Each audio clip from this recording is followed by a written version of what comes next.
Ahem. Hello. I took a long time to get here, sorry. Apparently this is Pepsi Man Jungle Mix, which is apparently from the soundtrack, but I wouldn't know.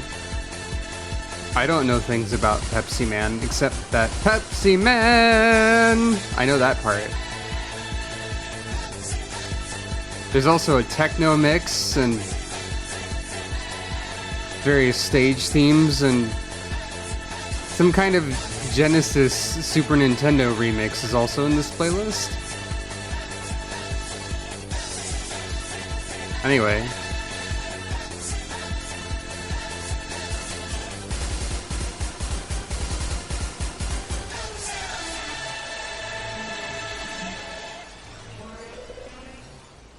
We were at the end of this one, so, here we go.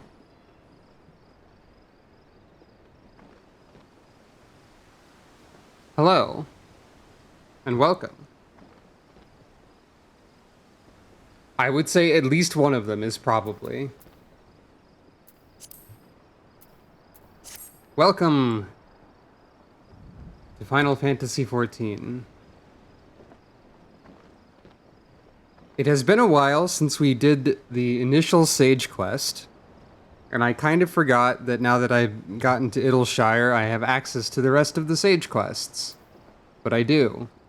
Well, I mean, one of them's at level 80, but we're really close to that. And also I kind of forgot that healing can be fun. How mysterious. But yeah. In case you don't remember, here's the journal from the first Sage quest.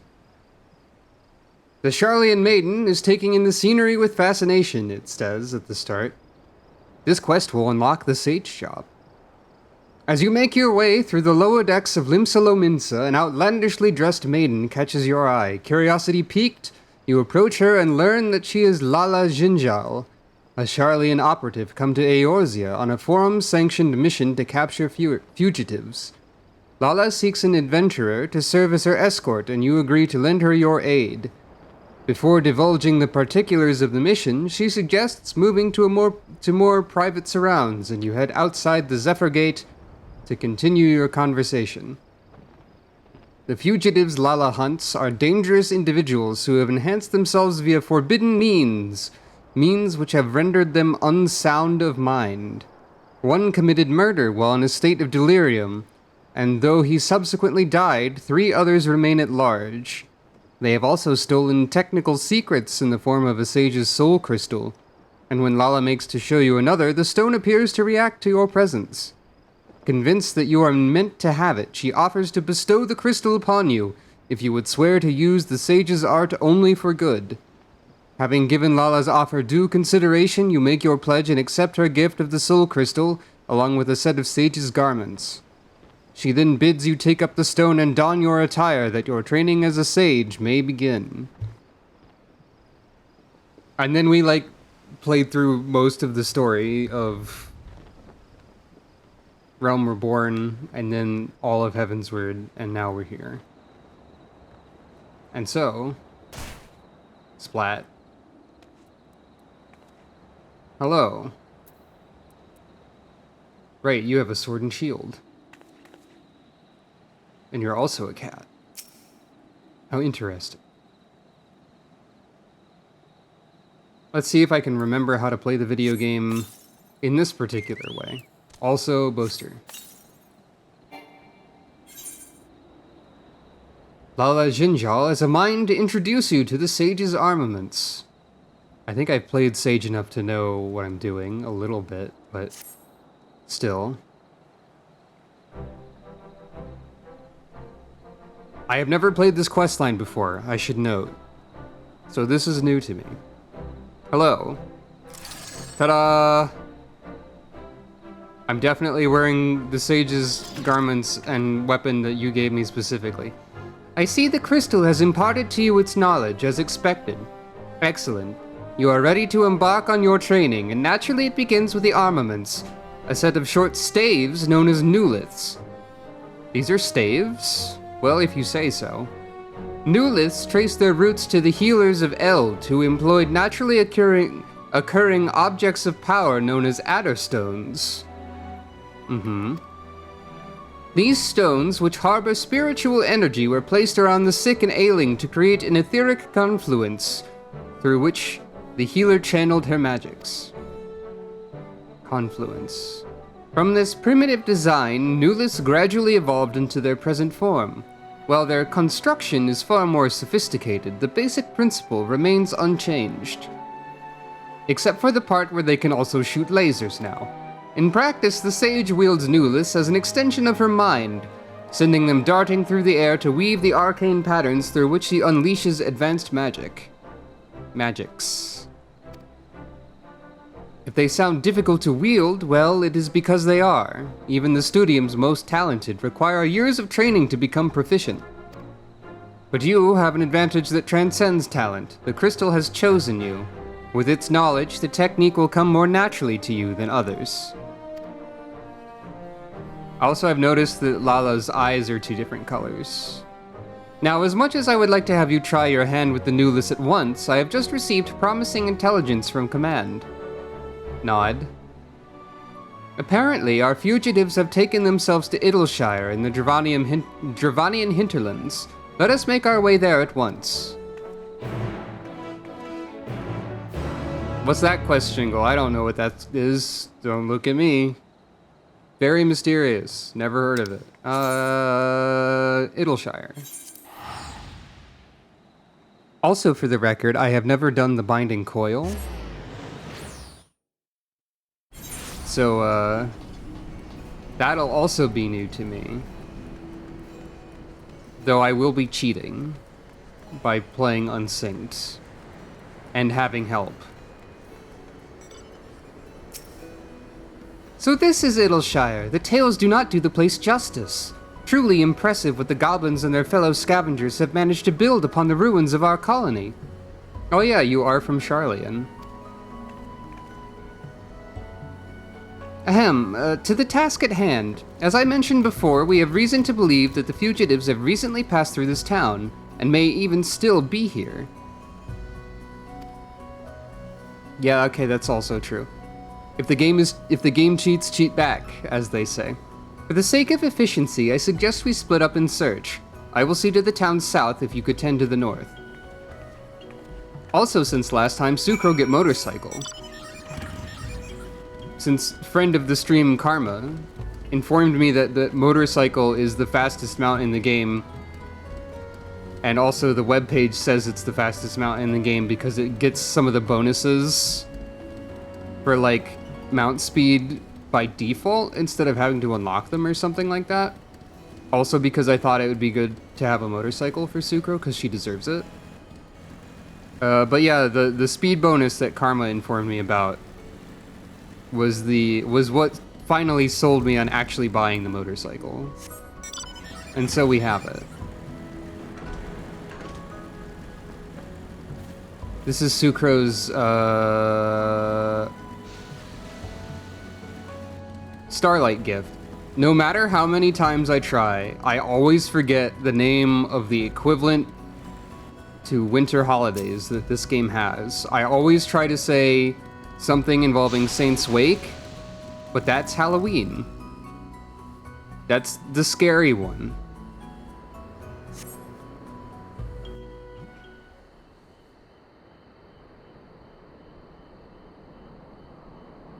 Something like that, yeah.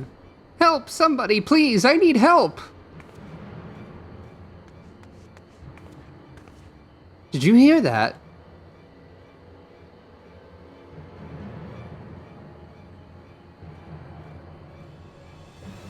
Oh no. A rude bunny. That man is in trouble! Haven't we? I think we might have already met this individual, but I forget. Look at me! When I'm talking to you!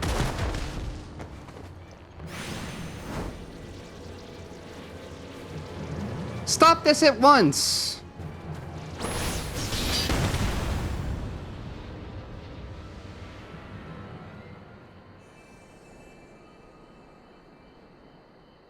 You cannot defeat my cube, idiot. A sage's barrier?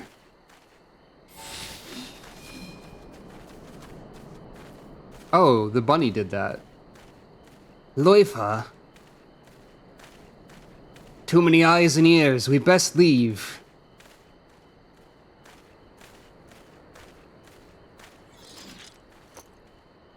I don't know who you are, and I don't care. Do not get in our way again. You've been warned. Wait! Okay, it's funny that they just teleport. Bye. Oh, that's a good cube slime emote. I appreciate that.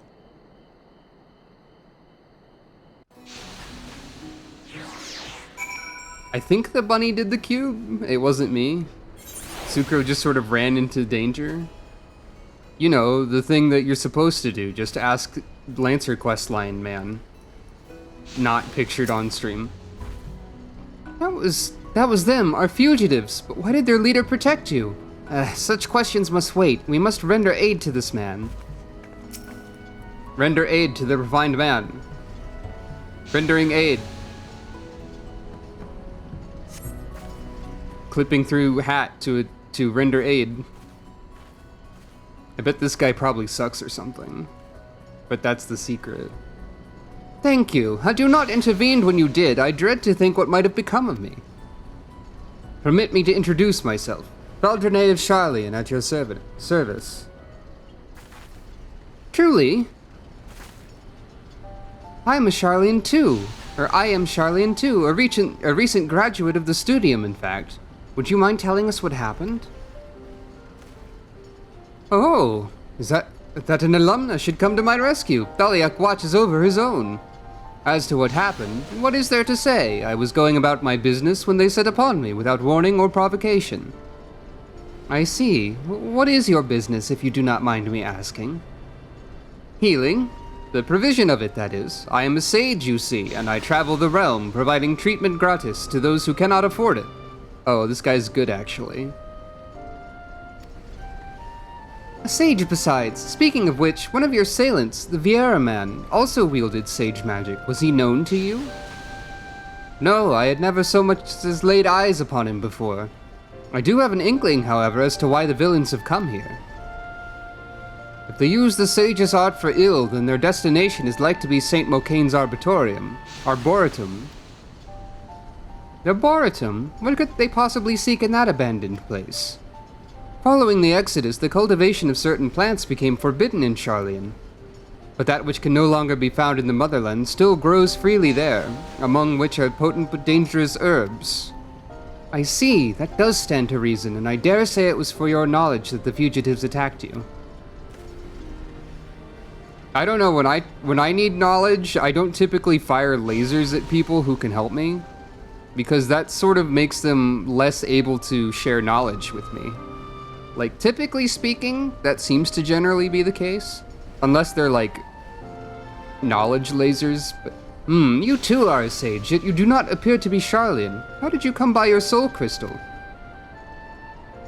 The good people of Physis Technon had entrusted the crystal to me, and when it exhibited a strong resonance in Sucro's presence, I in turn entrusted it to her. Then you were chosen to inherit. Head tilt. Is aught amiss, Master Faldernay? No, 'tis nothing. I was but struck by the remarkable providence to have crossed paths with sages so far from home.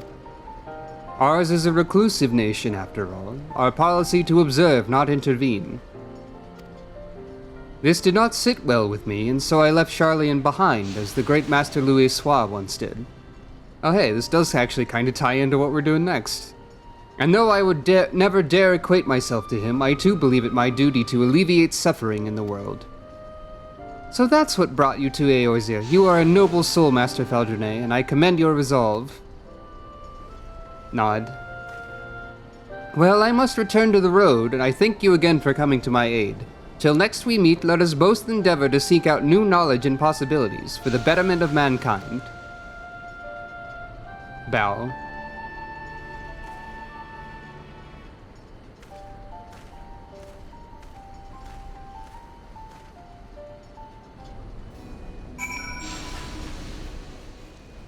Hey Lala, what did you like graduate from the studium for researching? Was it shield use? Because you sure didn't use your shield to protect anyone from lasers recently. Not to criticize your methods. I'm just curious, and I guess like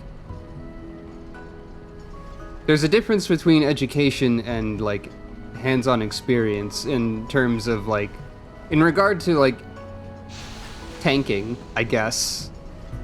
Let us head to St. Mocane's Arboretum at once. St. Macian's Arboretum. Words are difficult to say, especially when they're fancy. Given what we know of the fugitives, I had considered that they might be after knowledge sealed in the Great Gubal Library, but Master Faldrenet presents a compelling theory. And for an all but proven theory of my own, our quarry have clearly enhanced themselves with sage magic. I had suspected as much given what they stole, but the leader's actions earlier leave little room for doubt. Not that it gives us any greater insight into who they are or their ultimate goal. Regardless, to use a sage's soul crystal for ill is unforgivable, and I'll not rest until these criminals have been brought to justice. Right, to the Arboretum. Our mission aside, I dare say it will be an ideal place for your training. Secretly, the bunny boy just wants some drugs, I guess. I don't know. I mean, literally, if he is after plants, I suppose that would not be incorrect.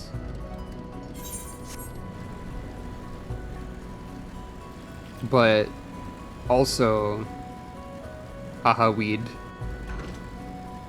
Lamau.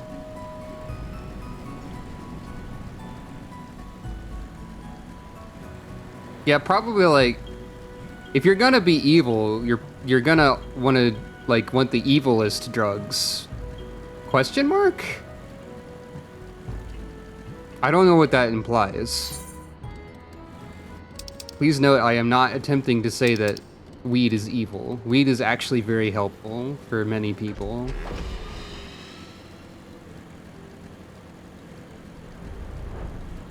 It's just also that weed is very funny by default to me for some reason. As the internet weaves its way into one's mind, certain things become humorous. Such as the number 420. Anyway. By the scholar, so this is St. Mocian's Arboretum. From the illustrations, I did not think it would be so immense. This is not a dungeon I've participated in. It may interest you to know that this place holds special meaning to sages. From ancient strains to crossbred creations, myriad medicinal plants have been cultivated within its halls. Alas, in the wake of the Exodus 15 years ago, this once magnificent institution has fallen into ruin. Still, there's a certain charm in seeing nature reassert her dominion. Why, it must be a veritable menagerie of rare wildlife within. I should like to spend a day studying them, field guide in hand. Forgive me, this isn't a field trip, but a mission. Lala's a fun character, I think. I think I like Lala. Our objective is to find the fugitives, and failing that, clues that will lead us to them. Please see to your preparations. A spot of practice with your spells would not go astray, and then we shall venture in. You have learned all sage actions and traits to level 70. 79, actually. Well, except for quest rewards. Detailed descriptions can be viewed in the Actions and Traits window, accessed under Character in the main menu. There is going to be fighting now. It is time for battle. If you are ready, then let us venture forth. Your progress through the battle will be saved at certain points. In the event that you are defeated, you will be able to try again from the most recent of these. Whoa, future technology. Please note that if you enter battles associated with other quests or log out from the game, this progress will be lost. That's technology that didn't exist prior to Endwalker, I think. Whoa. Oh, that was just all my sage numbers appearing. If our assumption is correct, the fugitives have come and may still be here. Keep your eyes peeled and your guard up. I have a status effect that says participating in an in-game event. These halls are home to dangerous creatures. I will draw their attention that you may focus on applying their techniques. Also, brilliant conviction. Hey, come back here.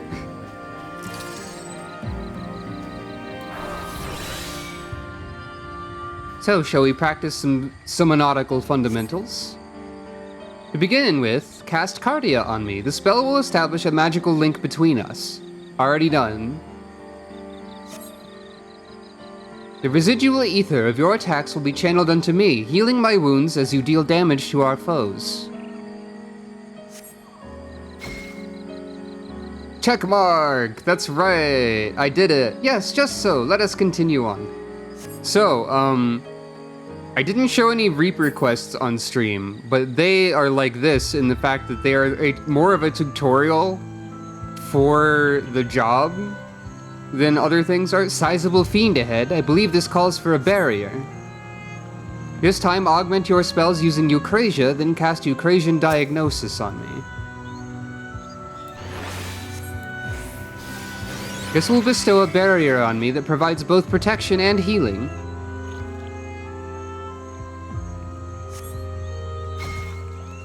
Yeah, this is excellent. Now we may proceed with confidence.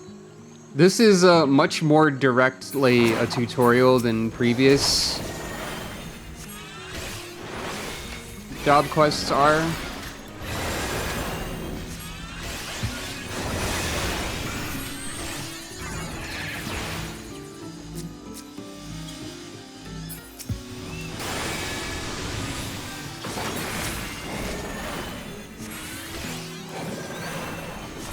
And the Reaper quests are also like this.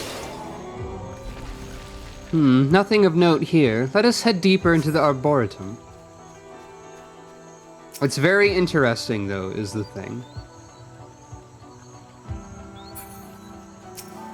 I don't remember if I have a button to return to focus target, but maybe I do.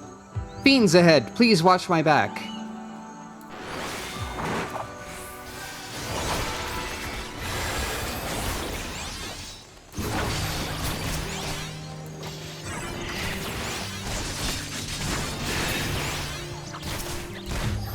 By the way, an unfortunate thing about Sage is that Pepsis is probably not that useful.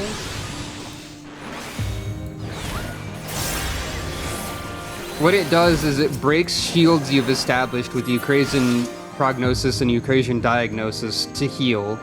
Impressive to see how well you wield your Nulis. One would not think you a novice. So yeah, it basically it breaks barriers established to heal, which can be useful sometimes. Also, it does a finger snap, so it's pretty cool looking, I guess, because I think finger snaps are cool, apparently. But, no fiends here, but what might this be? One of Sage's only crisis management tools? Okay, fair enough. Some manner of plant seems to have been harvested here. I can't identify it by the remaining parts, however. Ah, gotcha. There may be other clues nearby. We should investigate further. Okay. That's fair. Sage's other tools are more for, preventing you from getting to that situation, I guess. Flurries of tiny bubbles break the water's surface at regular intervals. Some manner of creature hiding under the lily pad, perhaps. An impression on the edge of the lily pad suggests someone knelt here, perhaps to draw water.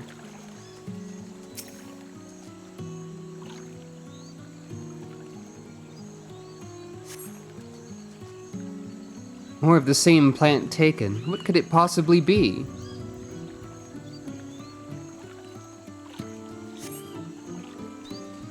Okay, so here's my current bet. Evil Bunny Doctor is trying to find rare medicine for some sort of thing that ails someone he cares about deeply, and is willing to go to any lengths to do so. That's my bet. Resting at the bottom of the pool is an animal carcass overgrown with plant life. Perhaps it fell in while foraging for food. Yay, I guess. Fine scorch marks are in evidence on the leafage, reminiscent of those left by sage magics. Okay.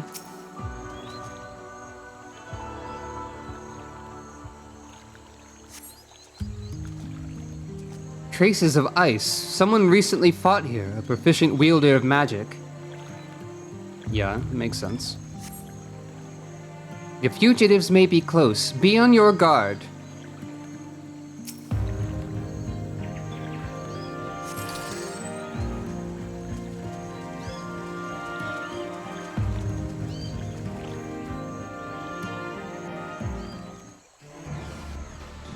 I am doubtful that this is just straight up evil drug dealing or something.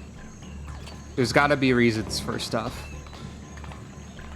Fugitives, in the name of the Forum, I demand you surrender yourselves at once.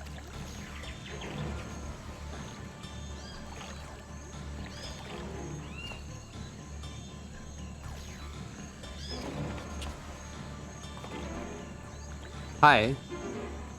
What's up? Of all the weapons to bear against us. Yeah? No matter. I warned you once and I won't warn you again.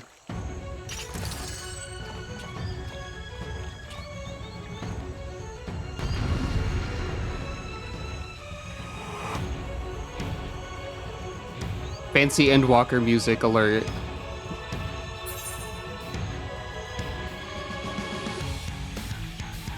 I've got this. Stand back. Ansel Rockfist? Well, he says he's got this. Let's find out if he's got this.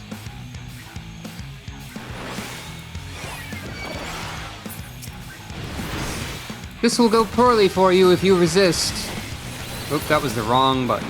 That's fine.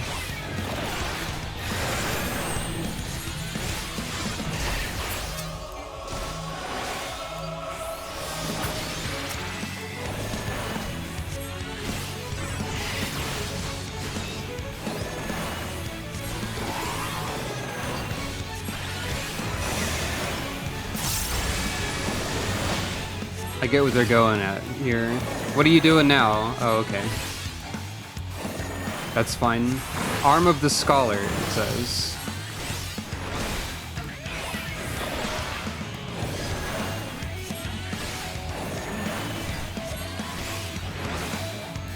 Let's finish them quickly.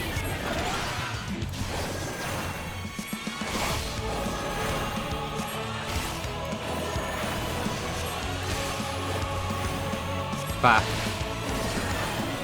And for the love of, have care, Sucro. I'm fine.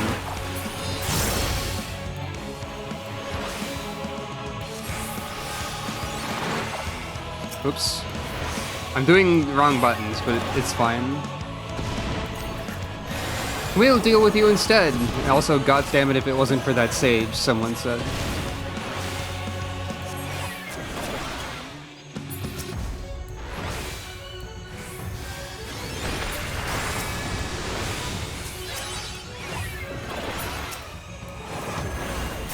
There'll be nothing left of you but ash. Yep, Mahad Flamehand, Ansel Rockfist, and Loifa Bright Eyes. That's correct.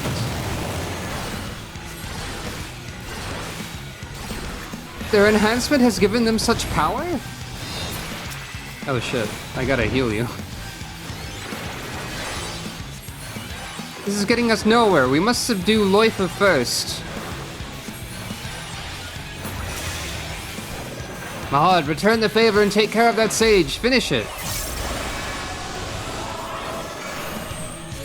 I forgot I had Toxic on. I'm pressing the wrong button for that. I don't know what this tether does. Oh, that was cover. Oh, that's a good tether. Okay.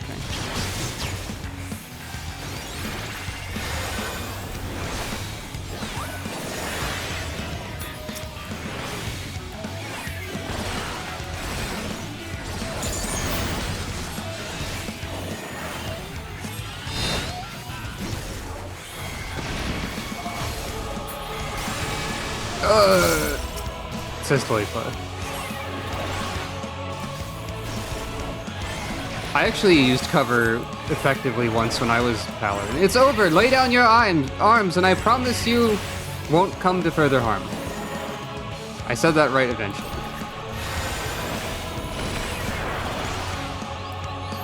By the way, that's the AoE.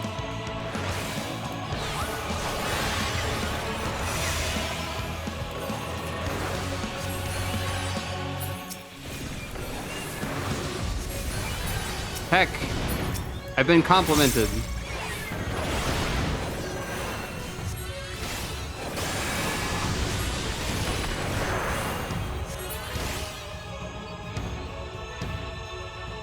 That was cool. That was like a non-trivial fight that allowed me to like figure out Sage, but also was not super easy. All right, explain your tragic backstory, please. Loifa, we don't have time for this.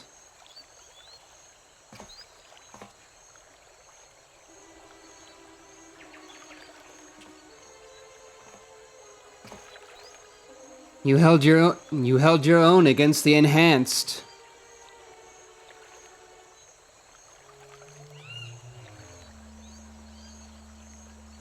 But that's enough sport for now. The mission takes precedence. Okay. Confound it, not again!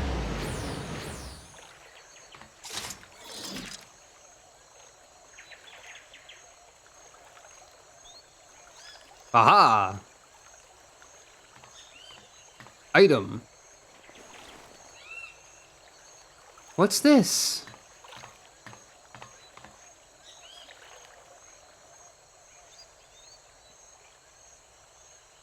Probably illegal. Ah, it's raining.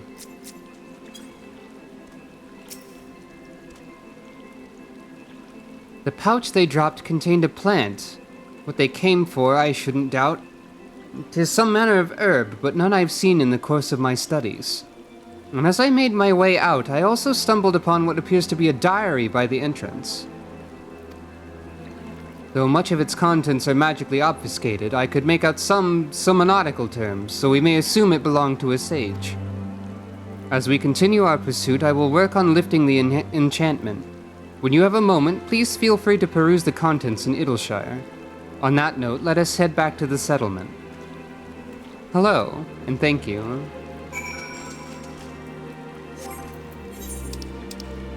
I don't have any contents to peruse. I don't know what you're talking about. Hey, that's a not insignificant amount of experience points. I think we probably will get to 80 by the end of this line, thus allowing us to see the rest of it. So Sage and Reaper have quests from 70 to 80. They're fairly short quest lines, I think. Ah, they're being carried around by a near automaton pod thing, near automata pod creature. We'll get to that eventually. Diary of a Sage. A young child was brought in today, so very young to be suffering so. But if anyone can save her, 'tis we sages of Physis Technon, and save her we will. Though it took many days and repeated treatments, we've managed to stabilize our most recent patient. We adapted the Eucrasia spell as my clever husband proposed, and it worked wonders. His brilliance truly belies his youth. Despite being 50 years my junior, he's already achieved so much. Huh.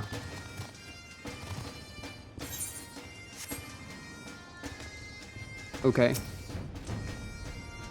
I've dispatched the plant to Charlian for identification. When we learn what it is, I believe we will gain insight into the villain's objectives. Hashtag elf things? Yeah, probably. Now tell me, Sucro, have you been practicing with the Nulis while I wasn't looking? I ask because even with the crystal's knowledge, you demonstrated remarkable proficiency. Yes, actually, I am 9 levels above what I'm supposed to be for that. Regardless, 'tis plain you have a gift for the art. The sages whose memories reside in the crystal must be beaming with pride. Though sometimes I cannot help but wonder, if the sage's art was created for the betterment of mankind, why then does it incorporate techniques which inflict harm? Look, You can't solve everything with healing. Sometimes you need a little bit of laser violence. And the fugitives, what could have compelled them to spurn our homeland's prescribed policy, as Master Louis Sois and Master Feldrenay have? But I'm used to no avail. I'm a healer, but... Pulls out 4 guns. It will be a while before we hear back regarding the plant. Until we do, please take the opportunity to continue honing your skills. As you go about your training, remember to heed the voices within your soul crystal. Do so, and your predecessors will surely grant you the wisdom to protect those you hold dear. A Diary of a Sage is now available for perusal. More entries will become legible as you progress through the story.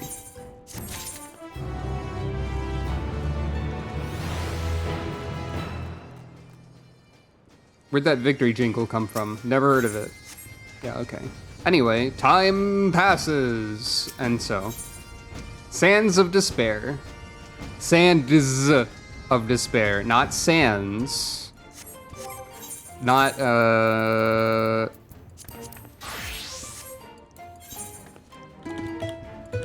not that one.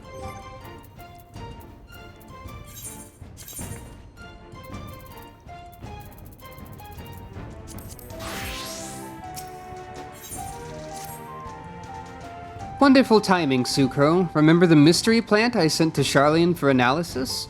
I received the results not long ago. It was muskmalloy, a herb that possesses potent ether-fortifying properties.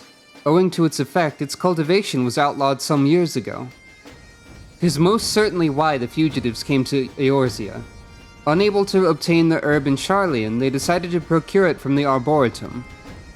They likely intend to use it in conjunction with the Soul Crystal to further enhance themselves. Though their motives are still a mystery, the fact remains that they've already caused harm and will continue to do so until they're brought to justice. Now, as they failed to obtain muskmalloy here, they will need to look elsewhere, and I'm pleased to say that my informers helped me to identify an apothecary who deals in the herb, and whom I suspect our quarry will seek out. This individual is a resident of Lost Hope in central Thanalan, and that is where we shall next take ourselves. Mark my words, they won't escape this time. I'll suffer them to misuse the sage's noble art no longer, and much less with that soul crystal. If we are to catch the fugitives, we'd best hurry. That said, we should take a moment to regroup and prepare at Blackbrush Station before heading on to Lost Hope. Okay, so it's not just funny weed drug, it's, ether enhancing. So either someone desperately needs ether in order to live, and that's what they're after, or there's like, they have some sort of terrible disease and they need it, or someone is suffering. I refuse to believe this is just basic, regular evil.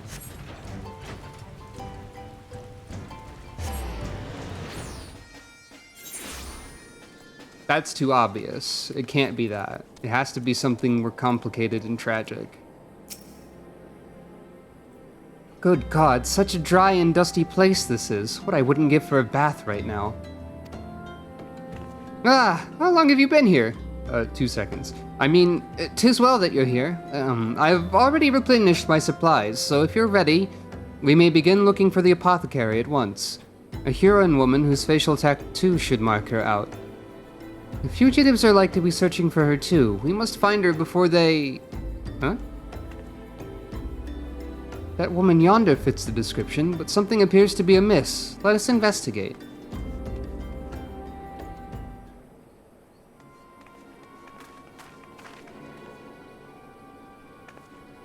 Help me, please! What ails you, madam? I was dealing with a customer when a group of bandits attacked us. I managed to flee, but he's still at their mercy. Worry not, we'll help you. Pray lead the way. Thank you. It could only be them. And then the twist is that the bandits were attacking the people that we're hunting, because the fugitives aren't evil, right? I'm just guessing. It could also be that the fugitives are just the bandits, because they don't care about, you know, like, being reasonable. They're over there. It's indeed them, but Wait, is that Master Faldernay? Okay, Faldernay might be after the same thing. They're attacking Faldernay again. Stop that. Hey, stop this shenanigans. It's over, villains! Lay down your arms or else. Or else what? You can't just say that. Answer me one thing. What is all this for? Why go to such lengths and forsake everything you had to obtain power? And why wield such power against good, well-meaning souls? Good, well-meaning? You know nothing about us. Nothing! You're just fools who believe everything you've been fed. I'm beginning to regret sparing you. Do you feel it, the weight of the sacred duty? To strive for the betterment of mankind and stand as a beacon of hope. To play with people's lives. Do you feel it, the weight of the sin? You would speak of sin?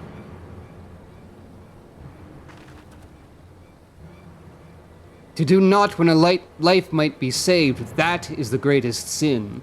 Every day unfortunate souls die without reason, at fate's whim. 'Tis the sage's duty to fight this injustice by whatever means he may. If you understand this, then it's not too late for you. You may yet make something of your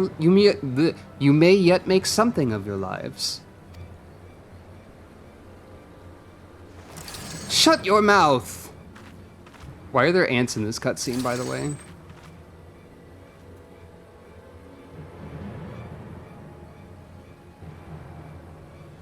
If you are determined to protect that wretch, then I will consider you complicit. Okay. Wait, I know you.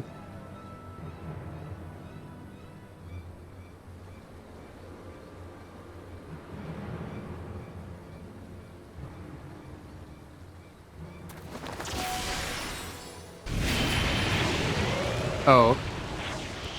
Large ant.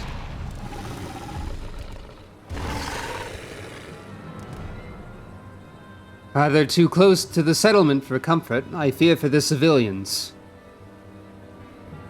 They wouldn't stand a chance against such a fiend, as they would well know. You bastard! No, don't let him provoke you!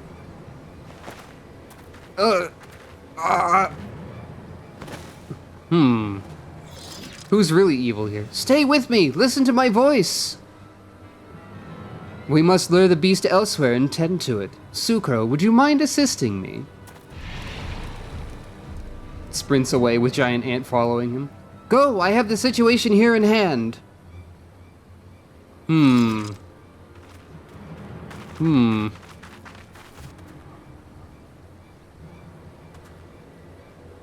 Many characters are suspicious in this cutscene. In this storyline. I am suspicious.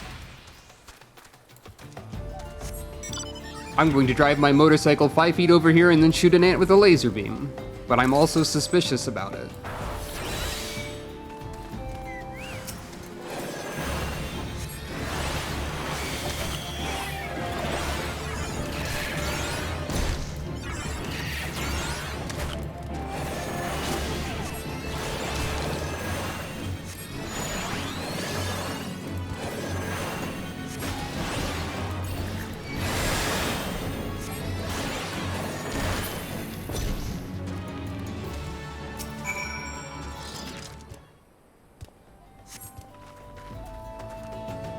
Oh, thank you, my friend, and well fought. I dare say you're a born sage. Fascinating.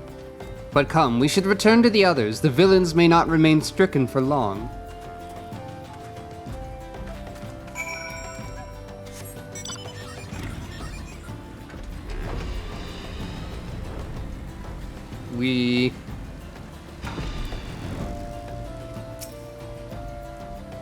Anyway, back over here. Oh, I forgot to talk to the apothecary.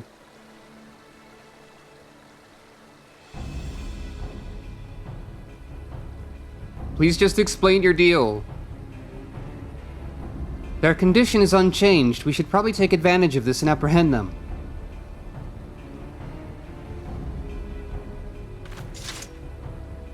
But this symptom...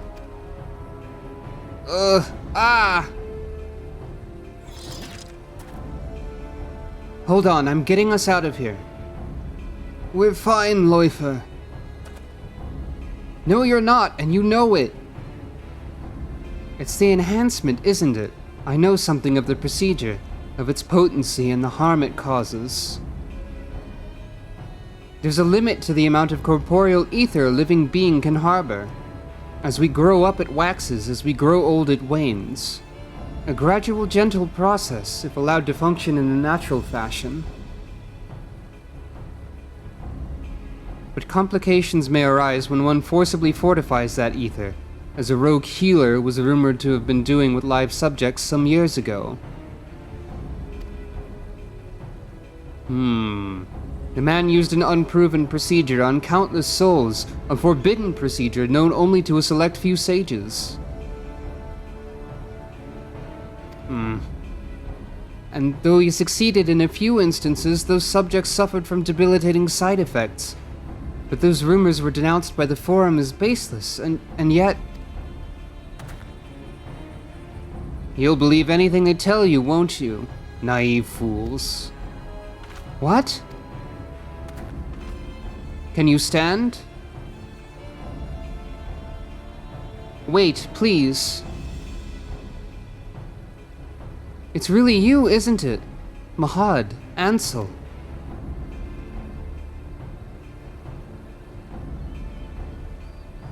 Yes, it is. My children. Oh, how you've grown. Think the 12 you're alive. Nod. Nod. And then they all leave.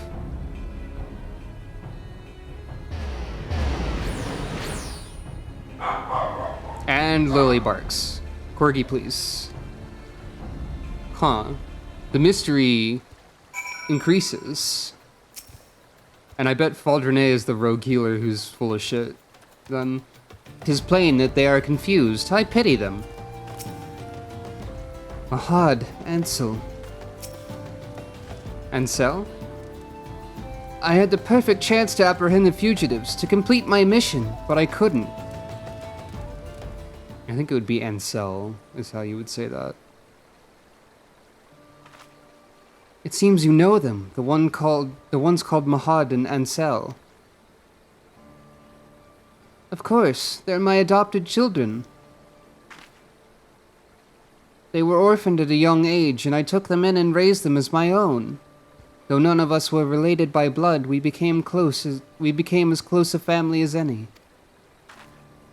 Ours was a quiet, comfortable life, but then one day Mahad fell sick. She had a raging fever and grew weaker with every passing moment. Ether spurn, the illness is called. Ether? Both are accurate, I think. I've read about it. A rare disease wherein the body becomes unable to draw ether from food. There is no known cure, only... Palliative care. Our troubles didn't end there. Even as we were struggling to look after Mahad, a fell beast attacked our settlement. Ansel tried to protect his sister and was badly hurt. The Trirusian said that he would be bedridden for the rest of his days. So actually, it seems like I called it, like, immediately with the rare sickness, illness thing that they needed this stuff for.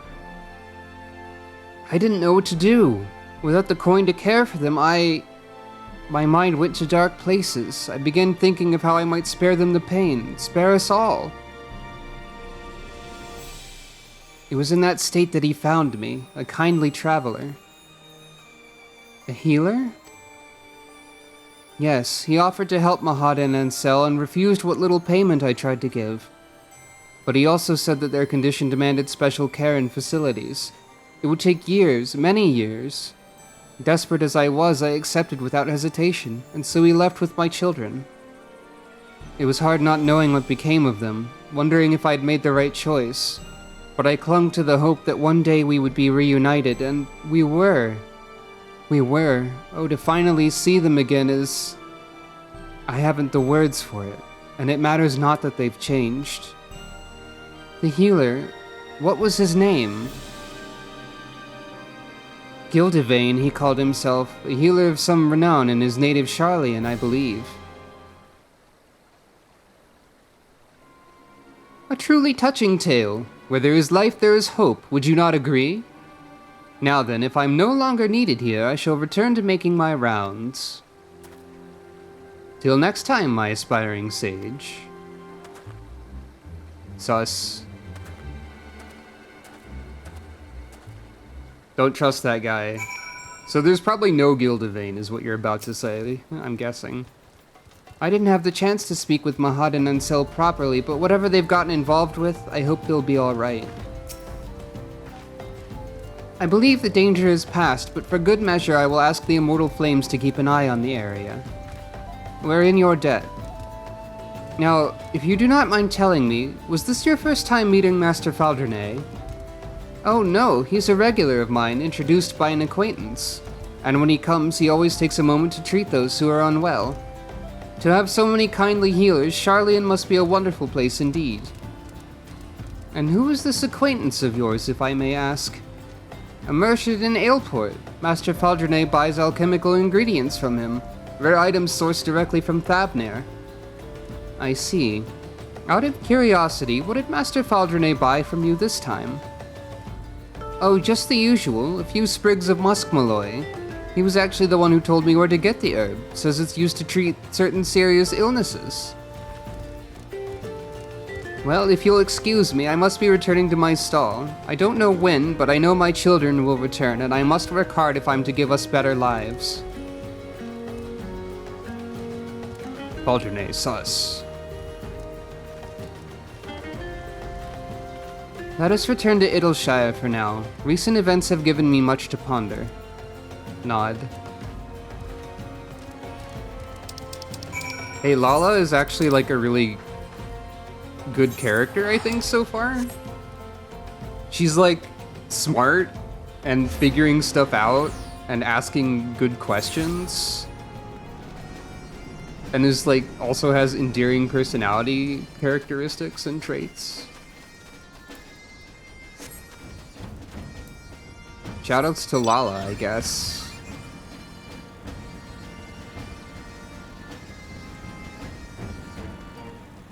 Suko drive motorcycle up staircase.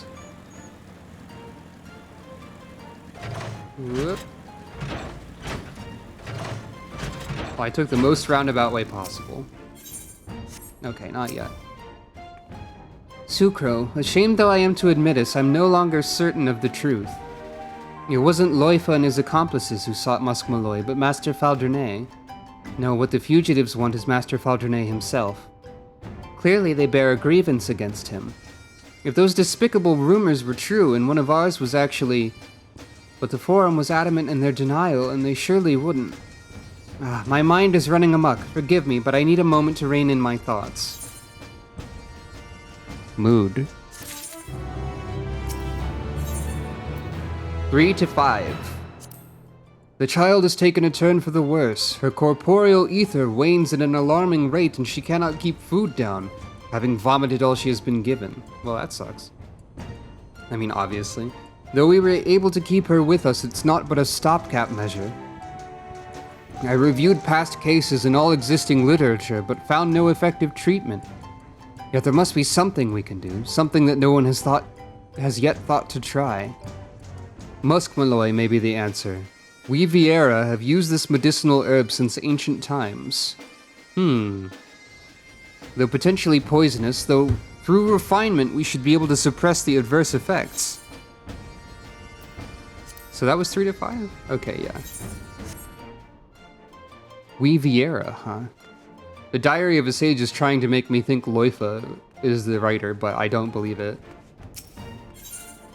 A poisoned gift. Sucro, pray forgive me my earlier bewilderment. If you do not mind, I would review the situation as it stands. We have been laboring under the assumption that Loifa and his companions had come to Eorzea to further enhance themselves in their pursuit of forbidden power. Yeah, the diary did say my husband, but also, seeing as how this was written in Endwalker, that doesn't necessarily point to the gender of the author, which is not the point you were getting at. But if it is Loifa, that is cool. I was just saying that, like, anyone can have a husband. This is modern times in terms of the game's development. We'll see, we'll see. We've been laboring under the assumption that Loifa and his companions had come to Eorzea to further enhance themselves in their pursuit of forbidden power. To that end, did they seek to procure muskmalloy, which they would use in conjunction with the stolen soul crystal. But it wasn't the muskmalloy they wanted. No, what they wanted was the man who wanted it, Master Faldernay. Using the herb as a lead, they went to the Arboretum in anticipation of their quarry's arrival, and failing to find them there, they made their way to Lost Hope. Such is my theory, at any rate. What do you make of all of this? My options are Loifa and his companions aren't criminals, they're victims, and Loifa's a madman and a fool besides. Well, there are victims, that's clear to me. So you think so too? There's something else, Sucro. The rumors I mentioned of a Sharlayan healer who conducted heinous procedures on live subjects. After sharing recent developments with Command, they reopened the investigation, and have, to our considerable shock and surprise, confirmed that there appears to be some truth to them after all. The villain went to great lengths to conceal his operation, and thus did he manage to elude the authorities for years. The man's identity is yet to be conclusively ascertained, but we have a suspect. A sage who disappeared from Sharlayan shortly before our fugitives first appeared. A sage by the name of Gildivane. Yes, the same Gildivane who took Mahad and Ansel into his care, I expect. If they were victims of his experiments, then they would have every reason to follow him to the ends of the world. While much of this is conjecture, it goes far towards explaining that which we know. So let us proceed on this assumption and have the truth from the man at the heart of recent incidents, Faldernay. According to the apothecary, it was a merchant in Aleport who introduced them. If we find this merchant, we may also find Faldernay. To Vilbrand. Nod.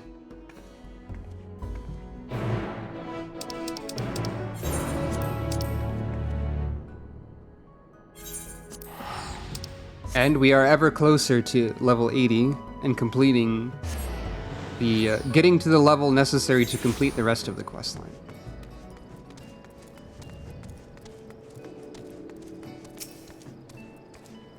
So this is Aleport, one of Vilbrand's foremost trading hubs. How I should like to take in the sights, but that must wait. We have work to do.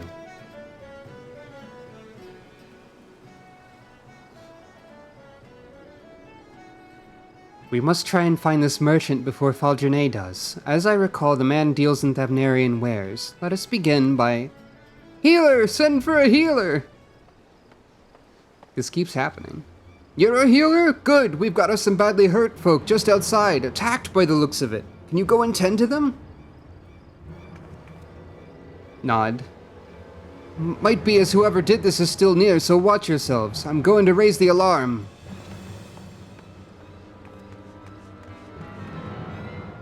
A lot of coincidences seem to be occurring, though not really coincidences because everyone else involved is following the same leads that we are.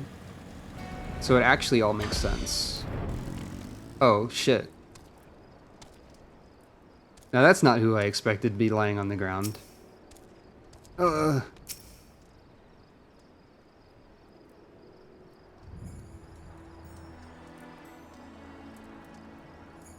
Apparently we're tending to this person first. What in the world happened? We're too late to help the merchant. Well, shit.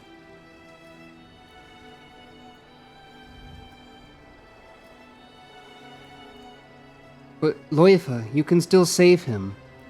Yet our earlier speculation was simply that, speculation. We do not know for certain what he and his companions seek to accomplish. What we do know, however, is that they took a life in Charlian. They are murderers. I know it's not my place to pass judgment, but they took her from me. My mother. Oh shit. What? He was right, I am a fool. I thought I was strong enough to keep my feelings out of it.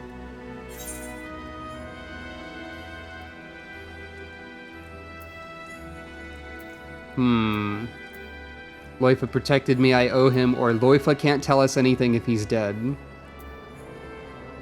Yeah, damn, I didn't expect that. Jeez. Whoop. Yeah, jeez. He protected me. I owe him something. Yes, I remember, and I understand that the man who took my mother's life was not in his right mind. Oh, right. Yeah, that part. So that's also a thing. Forgive me my indecision, Tsuko. Please render Loifa your aid. I had already forgotten that part.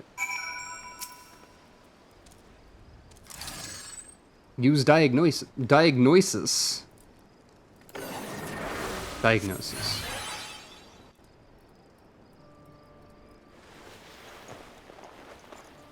Ugh.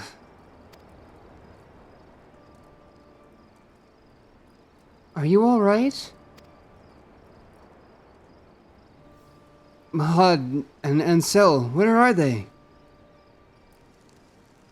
They were not here when we arrived, only the merchant. It was too late for him, but Sucro was able to save you.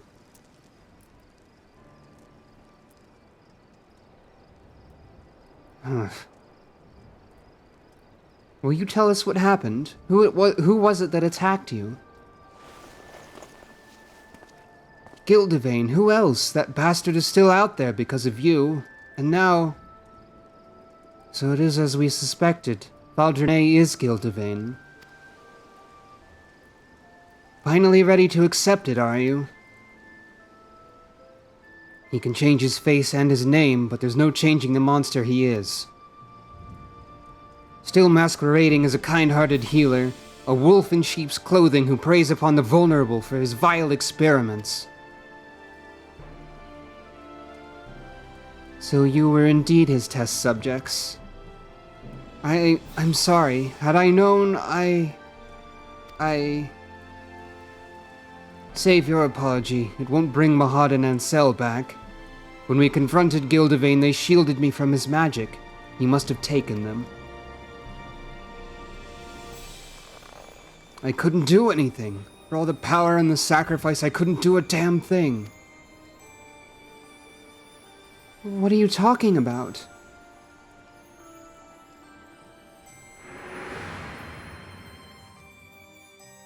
I was born with the disease of the lungs. As I grew, so too did it worsen, until I had but a few moons left to live. It was then Gildevane appeared before us, before me and my master. With the wisdom of Charlian, he could cure me, he said. Having believed for so long that I never had a chance, I wasn't sure how to feel, but my master was overjoyed. And seeing that joy, for the first time I wanted to live. For him, for me. Wait, what? No, Loifa is a Viera. Are you talking about somebody else? Loifa has been a Viera this whole time. This other person... Oh, the bad guy. No, he's not a Viera right now. He's still an elf. The guy on the right is, I presume, Loifa's master and probably the author of the diary?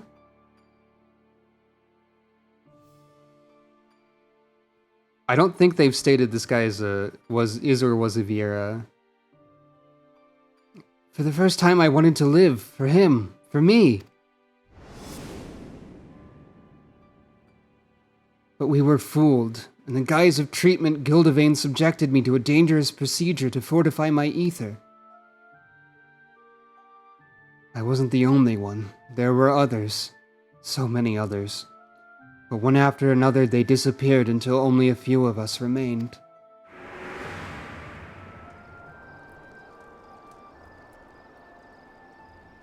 We who survived had been more than cured. We'd been given unnatural powers.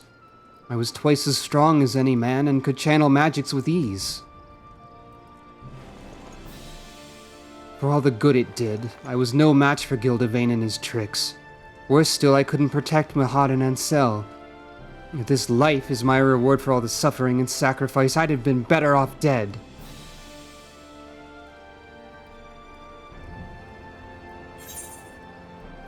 Whatever life you have is still a life, and you owe it to the others to make the most of it. Or Mahad and Ansel still need you. You can't give up now. Shit. That one.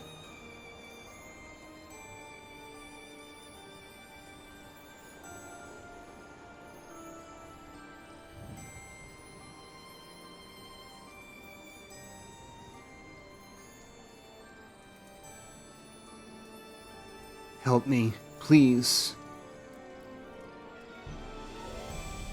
Oh no. Jeez. I want to save them, but I can't do it alone, so I need help. So please. Nod.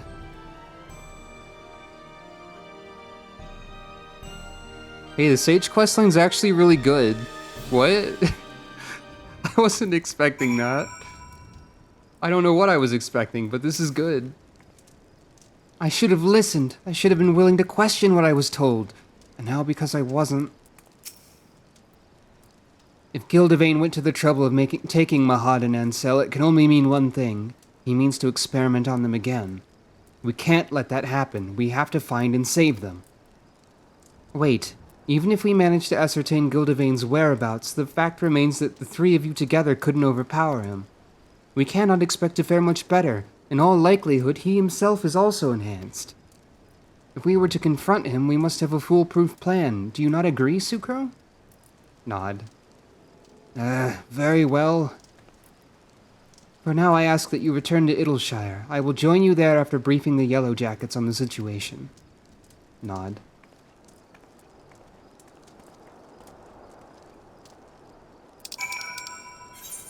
I'm guessing that that diary was written by Loifa's master.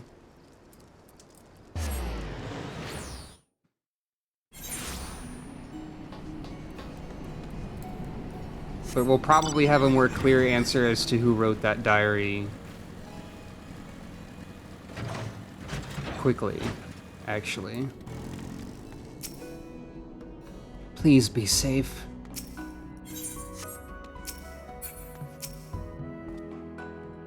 Tidings from Command, Sucro. They've confirmed that Gildevane used Muskmalloy in his procedure. Ah, Lala's mom. It could also be that. It could also be Loifa's, like Loifa's master's husband or wife, partner, spouse. One of those words. There are many options. They've confirmed that Gildevane used Muskmalloy in his procedure. Despite his attempts to destroy all evidence of his crimes, traces of the herb were found in his laboratory. Furthermore, no record exists of a healer named Faldrene. If ever there was any doubt it was a false identity, there is none now. In hindsight, we should have tried to explain everything to you, but we didn't know who to trust. Even if you had attempted to convince me, I doubt I would have listened. I saw what I wanted to see. I believed what I needed to believe. Even with the mounting evidence, I wavered over whether we should save you. My mother would have been ashamed to see what I'd become. I took up the shield because I wanted to protect all life, just as she did to her dying breath. Your mother was a warrior like you? She was a healer. The soul crystal you took, it was hers.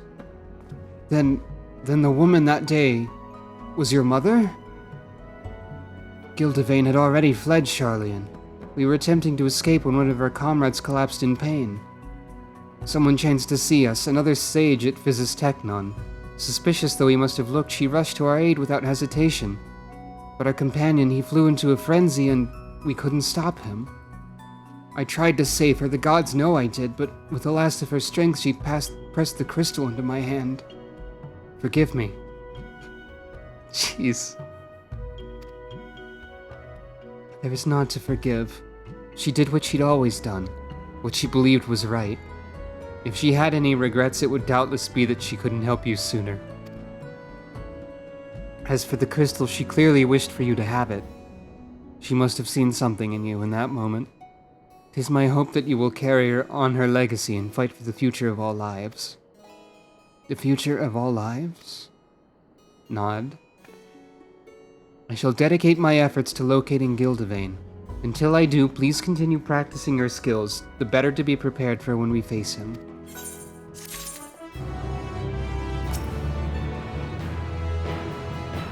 Fighting for the future of all lives. Is this what drives you too? 6 to 9. The muskmalloy has arrived. As expected, it is highly effective in strengthening one's ether, but so too does it poison. We must find a way to separate its beneficial constituents, else it cannot be administered for any extended period. We administered a diluted extract of muskmalloy after the patient fell unconscious. Though she awakened a few hours later, she was extremely agitated, and it took several people to subdue her.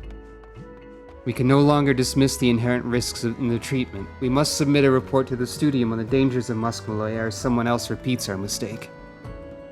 The pain has returned, worse than before. This disease eats away at me, and I fear I do not have much time left. Yet there's still so much to do. So very much. Damn. Hey, this questline's a lot. I was like, hey, this is just gonna be a short questline. Hey, the Reaper questline seems pretty, like, not a lot. This one's a lot, actually. Oh dear. Well, I guess we can proceed in a moment.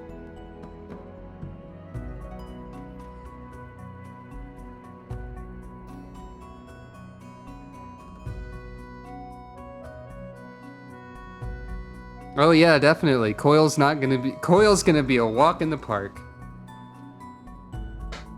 A walk in the park, parentheses, savage. Pledge of Hope. Ah, Sucro, you will be pleased to hear that in response to my latest report, my superiors have decided to spare no resources in the hunt for Gildavane. A remarkable change of policy given how they once considered the rumors to warrant only a cursory investigation before being dismissed. But in any event, with their assistance, 'tis only a matter of time before we find our man. While we await developments, I ask that you continue honing your skills, the better to contend with Gildavane when the time comes. I can't stand to be idle. I will join you if you're not averse. No, not at all. We would welcome it, in fact. Sucro can go no further with my limited knowledge. She would benefit from your guidance, and I dare say you stand to gain from the experience as well. As to how you might train, may I suggest lending a helping hand to the locals? The Dravanian hinterlands are home to many treasure hunters. Theirs is a dangerous line of work, and they often find themselves in trouble. If you speak with their representative, Midnight Dew, she should be able to direct you to her fellows who may require assistance. You're familiar with this Midnight Dew, yes? Lead the way. I'll have to see if I can find the font later and make a walk in the park savage, because that sounds funny. But first, BRB. The BRB screen does not have the Pepsi image. The BRB screen is pretending that we're doing coil right now, but don't worry about it.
Hello, I am back. Something I would like to say is that this Sage questline, and like playing Sage again, is making me want to return to healer main. So that's interesting.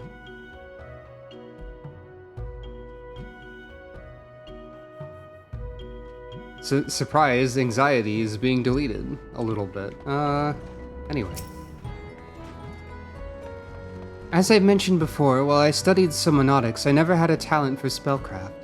In contrast, Loifa is capable of wielding sage magics freely.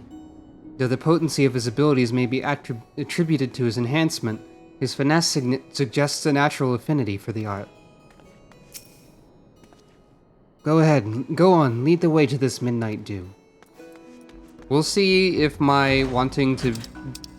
if I'm feeling the healer spirit again. We'll see if that continues to be the case. The questline has touched my soul, as it were.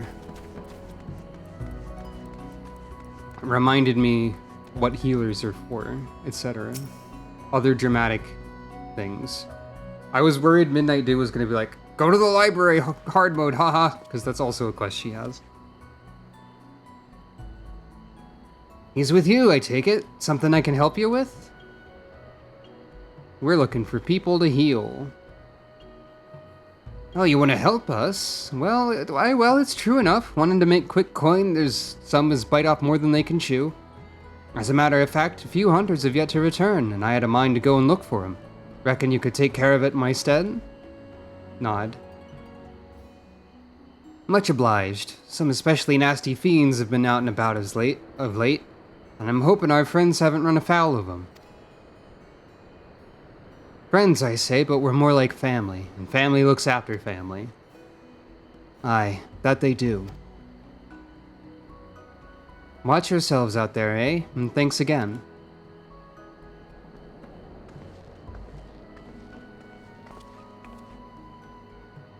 To think that by subjecting me to the procedure, Gildevane gave me the ability to wield sage magic, the power to heal and to harm.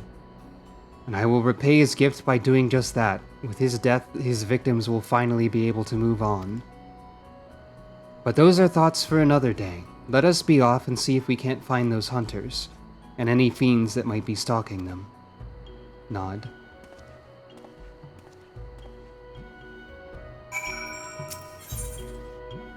Yeah, also has library hard mode quests. That's for eventually, maybe. Also, as an aside, lest you worry about the Inspector Sucro outfit being tied specifically to aiming, I do have basically every other version of that outfit, and we'll get another one eventually. So, like, Inspector Sucro can continue regardless of whatever I end up actually playing. A small concern, but one someone might have thought of.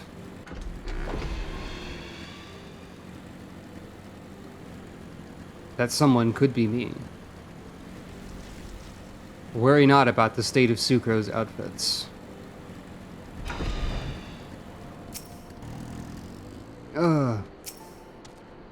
The creatures here are unnaturally strong. Could this be Gildevane's handiwork? Oh, probably. Guy sucks, so you know.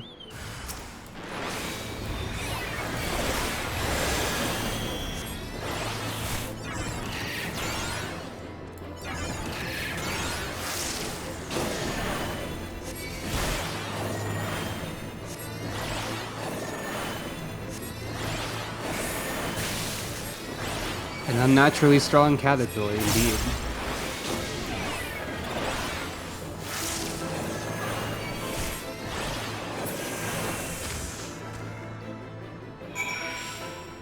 Yeah, I guess he seems to favor bugs for whatever reason.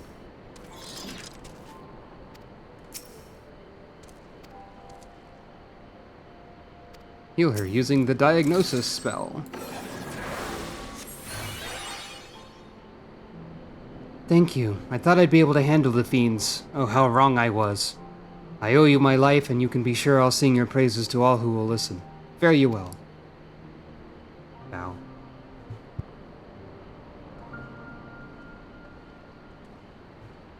The dangers of Sim Ant.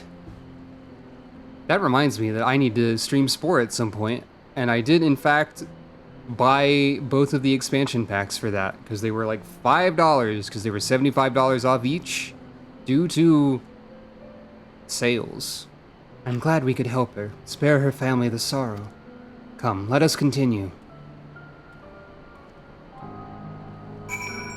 What kind of horrible creature will we make in Spore when we get there? What kind of horrible creature will we make? What kind of, civilization will the horrible creature form? As I recall in Spore, the options are like... the options are to fall over. The options are to win through violence, win through trading, and win through, like, playing music to negotiate peace. So yeah, like, diplomacy is, I think, what they call that one. These are not bugs. I don't want to die. He won't last much longer. Quickly dispatch the fiends.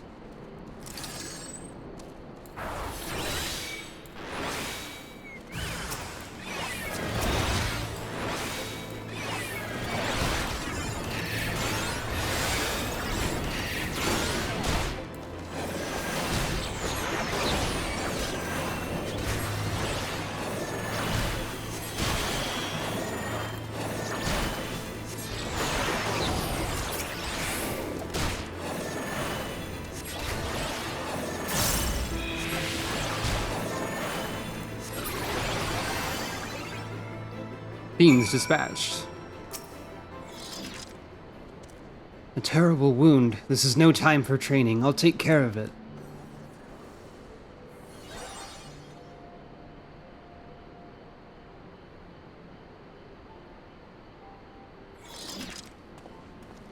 Are you all right? What? I'm alive? How? Was it you? Yes, well, you were in a bad way, and I... Oh, thank you so much. My wife, she's with child, our firstborn. I wanted to earn as much coin as I could to provide for my family. But in my haste, I got reckless, took on jobs that were beyond me. Thanks to you, I still have my life, and my family still have me. No more stupid risks. I won't squander the future you've given us. My thanks again, and the 12 bless you.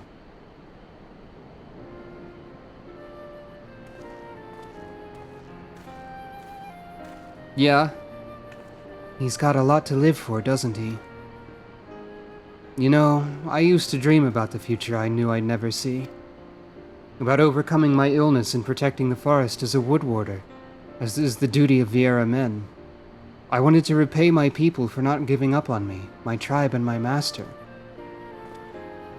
I allowed myself to hope when I went with Gildevane, until the dream died once and for all in his laboratory, alongside those who were sacrificed in the pursuit of his twisted ambition. Yeah, I agree with you, Sucro. I agree with that face. For the betterment of mankind, that depraved fiend took everything from me. Since then, I've been bent upon revenge. Save that, there was no purpose for my sage's power. But since meeting you and Lala, I feel as though I'm beginning to understand why the soul crystal was given to me. The hope that all might live to know a better tomorrow. There's a warmth and comfort in that, and a purpose. I won't fall again, not when my friends, my family need me. Come what may, I will protect them. For that purpose and no other will I use my power. This I swear upon the crystal. Nod. Soon we must confront Gildevane. If we're to triumph, we must each trust each other with our lives. Are you prepared to trust yours to me? I'll do the best a fool can. And yes, and I'll protect you too. Well, that obviously. Sucro is helpful and nice. I'm counting on you, so see to it you keep up.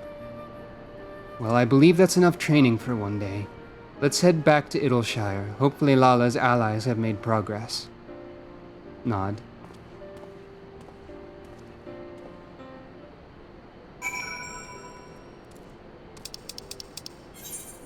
Hey, this quest line's hitting home for me in multiple angles. I just want to mention that. Like, mentioning, like, illnesses that basically prevent you from doing anything. Dreaming of what you could do without them. Not only is the whole thing emotional, but it hits on a personal level with that particular angle of it. Me and my multiple chronic problems that I have. But hey, this is like the 8th stream in a row on a Monday, Wednesday, Friday schedule, so fuck illnesses. Eat shit, illnesses. Please, please let them be alive. Ah, you're both back. Good. I have news to share regarding the hunt for Gildevane.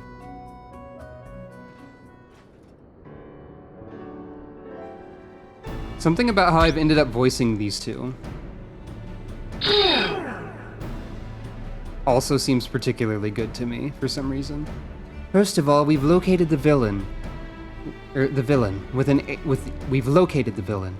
With the aid of a fellow operative, we measured unusual etheric activity in a cave in the Dravanian Forelands. This is where he's made his base, and holds Mahad and Ansel. The two are alive, but more than that we could not ascertain. Carbuncle. Hold on, my friends, we're coming to save you. We've also learned more about Gildevane himself from an acquaintance of his in yesteryear. According to said acquaintance, after graduating from the studium, Gildevane completed further studies in various fields, summonotics most notably. For his skill and knowledge, he was made a professor of the faculty, and it was there that he met his wife, a fellow researcher and talented sage in her own right. But one day she fell gravely ill. Healers of various persuasions attempted to treat her, but her condition deteriorated rapidly, and she passed away not a week later. Gildevane was not the same man after that. Whatever tragedy he has known, I can muster no sympathy for him. Nor would you if you had seen the madness in his eyes, heard the malice in his voice.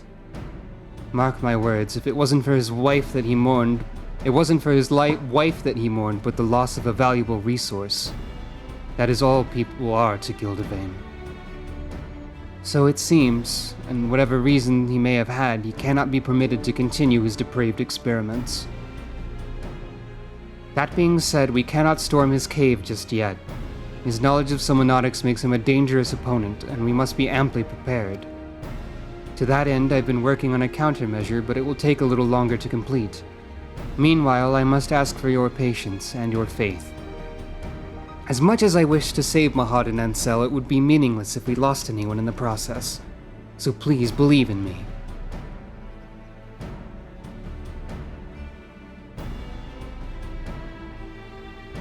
Alright, I'll wait, and when all is ready, we'll go and rescue Mahad and Ansel. Nod.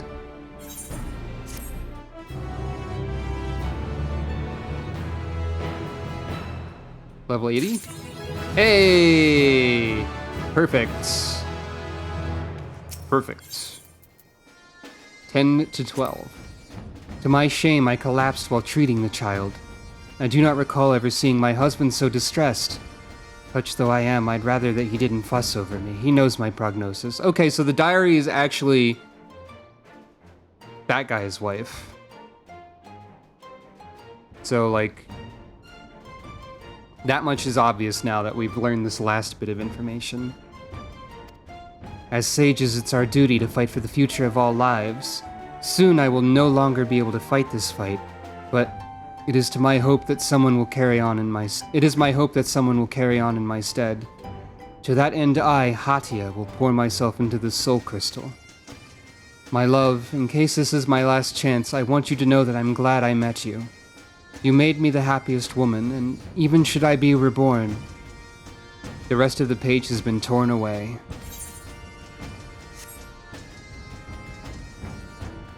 Well, shit.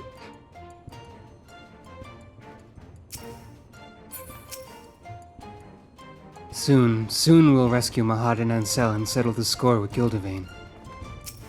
So Gildevane's wife Hatia is who wrote the diary. Life ephemeral, path eternal. Penheima. My apologies for the wait, the countermeasure is ready. As it is quite delicate, however, I will hold on to it until the moment of reckoning. Good, let us make for Gildevain's lair at once. Has there been further word on Mahad and Ansel? My fellow operative reports that your friends are still alive, and together we will ensure that they remain so. Thank you, thank you. Though to me they are more than just friends, they are family. Nod. Our destination lies in the northeast of the Durranian Forelands, where the Som-Al foothills meet the 100 Throws. The cave entrance is just west of the springs. Understood. I'll go on ahead to scout out the area. Nod.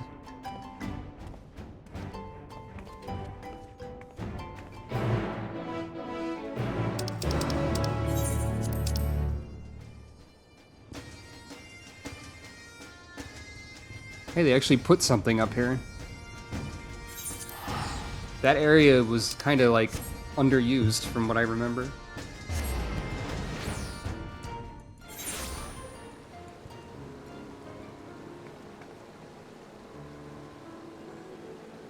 Right then.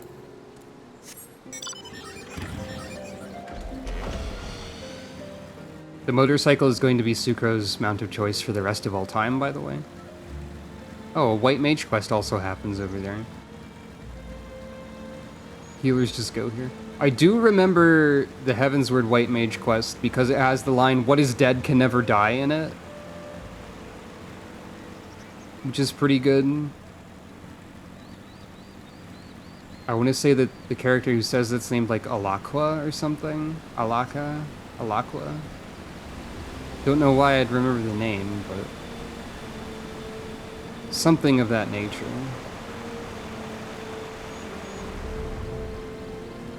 I think it's Alakwa. Bunny Cave. The cave doesn't look familiar. I remember that quest line taking place further to the left, or the west, I suppose. Up the path to, like, Som-Al and whatnot. Or rather, up the path I thought was to Som-Al. Anyway. This is it, Sucro. Gildevain's lair. Remember, our chief concern is Mahad and Ansel's safety. Further in the mountain, yeah. As for the countermeasure, it is a set of garments imbued with a special enchantment to shield you from Gildevain's influence. Should the worst come to worst, it will keep you safe and our hopes alive. As I mentioned, they are rather delicate, but I guarantee that they will last you this one battle. When you are ready to sally forth, I will have you change into them. Sucro gets special outfit? During the battle, some of your gear will be glamored. Your attributes and abilities will be unaffected. Well, okay then. So, are you ready, Sucro? Absolutely. Show me the glamour. Super outfit. Yeah, this is like the sage gear.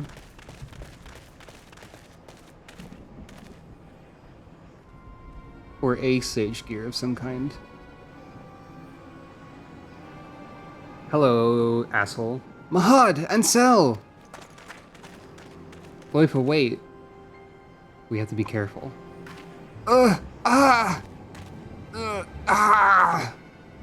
What have you done to them, you bastard? My, such anger when you should instead feel joy for your friends. They have the opportunity to contribute to mankind's future. What is this, a level 45 job quest? For the frailty of our flesh, so much knowledge and skill and experience are forever lost. An unconscionable and unacceptable waste. A lasting solution to the problem will not come without additional sacrifice. It is unavoidable. But you, my friend, you are an invaluable living specimen, and I give thanks for the opportunity to study you further. You monster! How many lives have been lost and torn apart at your twisted whims? You play the part of the indignant moralist well. Pity, as a fellow Sharlayan, I held out the hope that you at least would come to appreciate my vision. Alas, you are as short-sighted as the rest. But no matter, you can yet serve a purpose, as a benchmark for my progress. Oh yes, all the elements are present for a test of strength. Mahad, Ansel, kill these self-righteous fools. Ah! Yelling. Hold on, my friends, we'll save you. It should be possible to break Gildevain's control. We just need to find an opening. As for you, I would thank you to never call me a fellow Sharlayan.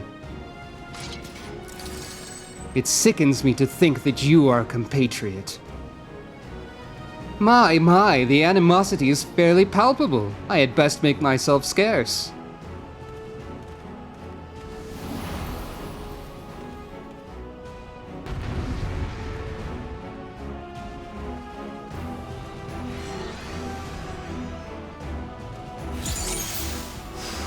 Same.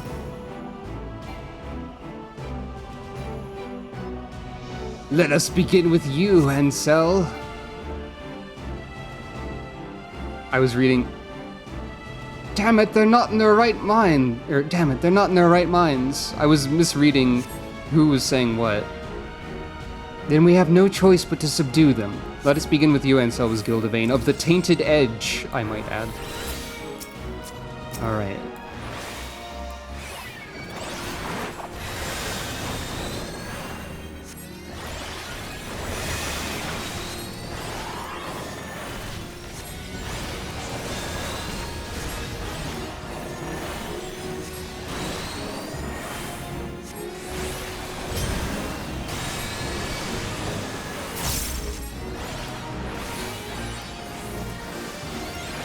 That was the wrong one.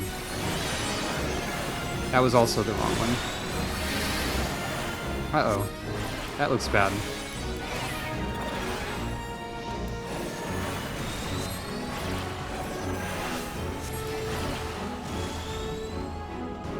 Wake up, Ansel, please!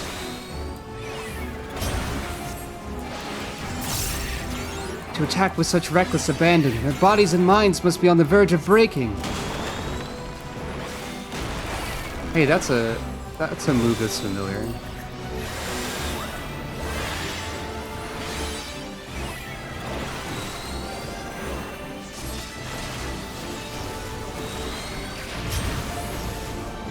Keep forgetting Toxicon.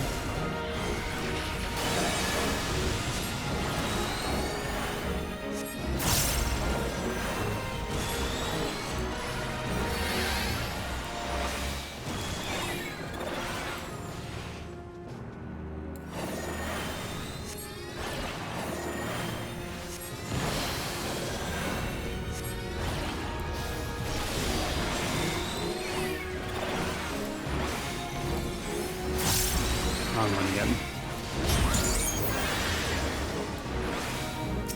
That will do, that will do. Mahad, your turn.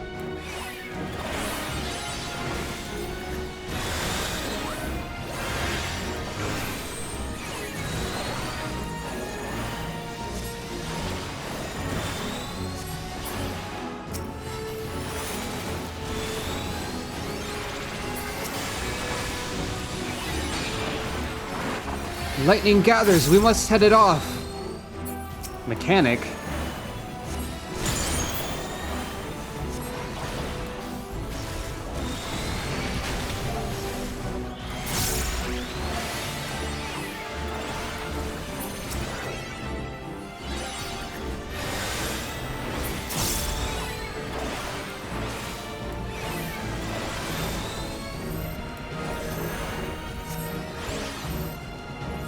What does Taracol do again? Restores own or target member's HP. Steady, Mahad, steady. Okay. Ow.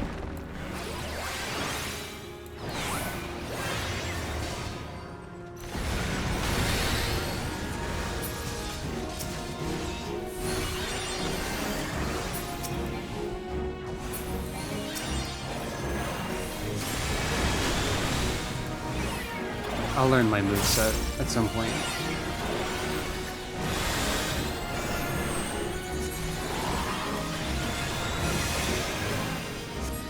Wait, what is this one over here? Hollows. Okay, that's just a big old heal. Gotcha. Also, I think a damage? No.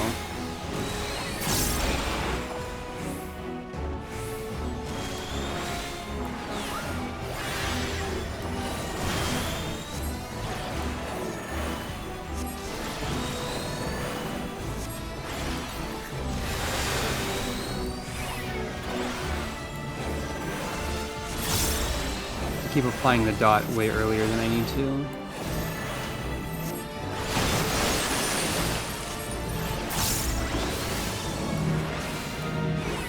But also, it's like the only attack Sage can do while moving.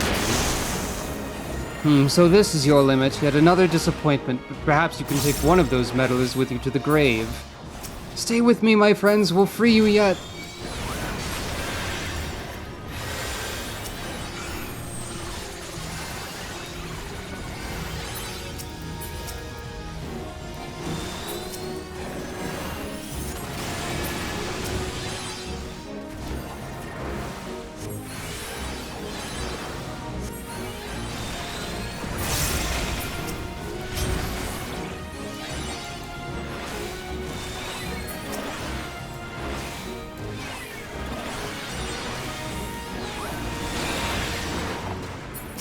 Now we are fighting both of them.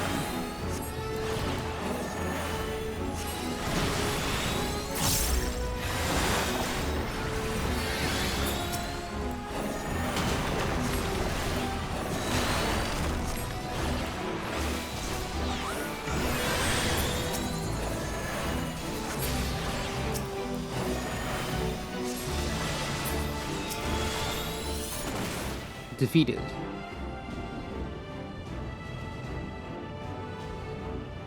Mahad and Sel!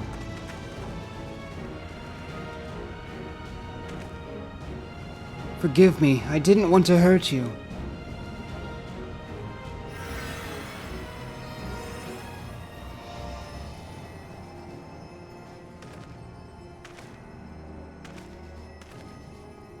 Twould seem you possess a heightened affinity for the sage's art. Ha ha ha! That I should be blessed with such fine specimens for my research. We must see what else you can do. Yes, we must. Kill, kill, kill. Watch out!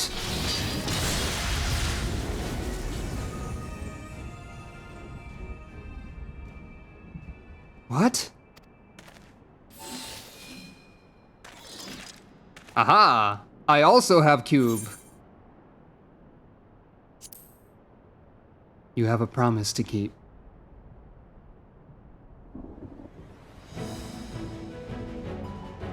I won't fail. Not again.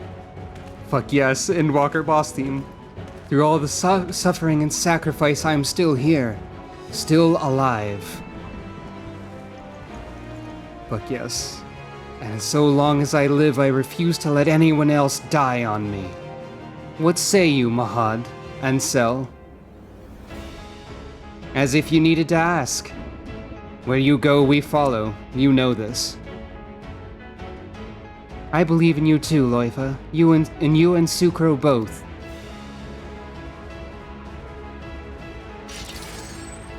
Gildavane, you wanted to see what else we could do, right? Then come and find out.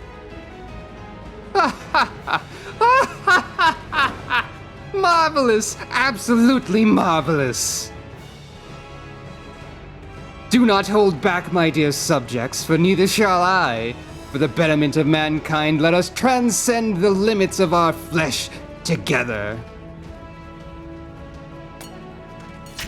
Oh shit. What the fuck? What? Excuse me? Hello? Whoomst?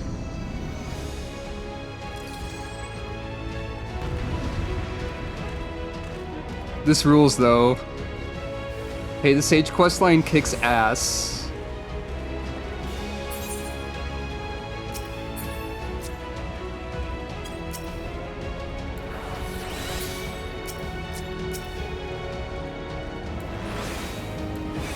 Alright, everyone. Man's frail flesh is his greatest flaw. If we to evolve, we must break free of its confines. You'll pay for all the lives you've destroyed. Charlian will suffer your villainy no more. It's difficult to target this guy because of everyone else's. Okay, so he's got newlets. I have to presumably, like, avoid people being in the... Okay,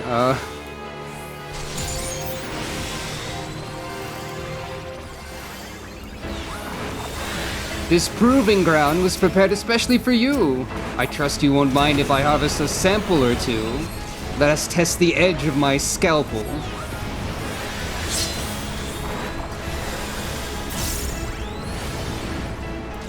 I'm quite experienced in the art of amputation. You won't feel a thing. You truly are fascinating specimens. Oh, the things I will learn from your cadavers. People are not your playthings, you fiend! You're disgusting! Ah.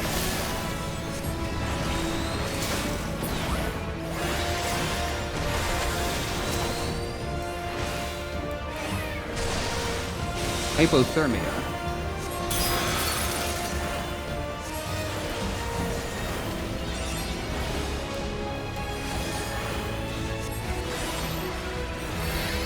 Ansel, Sucro needs our help.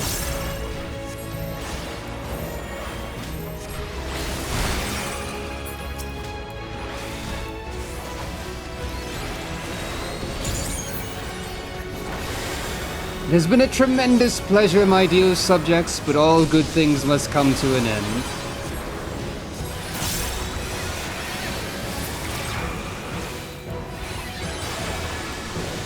Hey, it's not... Oh god, it's not this spell! Oh, that's not good.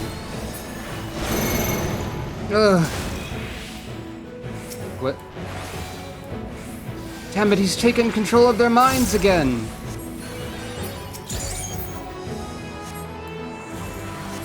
Oh, it seems our two sages have protection. Intrinsic and extrinsic, respectively. Curiouser and curiouser. No good. At this rate, their minds will be irreparably damaged.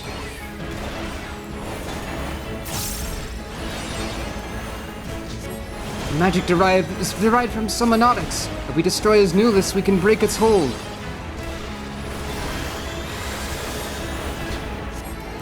Too clever by half, but you'll need to be quick too, else your comrades' brains will melt in their skulls.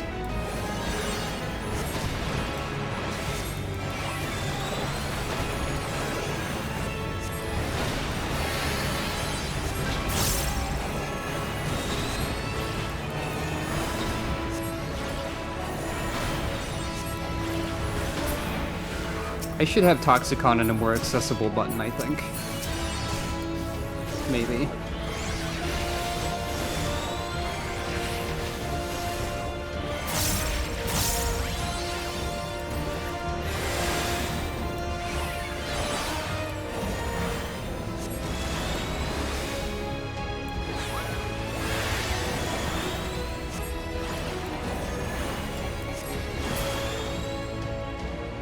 Yes, we did it. Are you all right, my friends?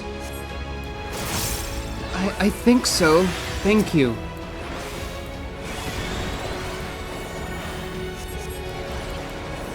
Your successor is proving herself quite the nuisance, Hasya.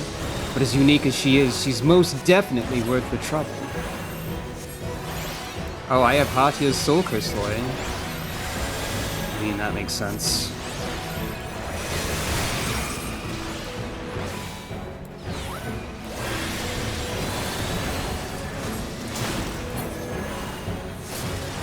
I don't need to worry about Toxicon uptime. Okay.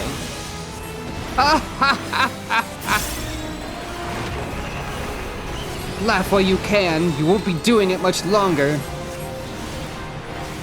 This bodes ill. We must finish him quickly.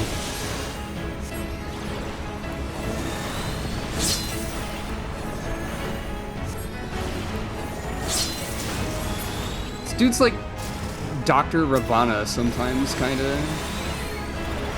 I don't know if that's an accurate comparison, but that's the vibe, I guess.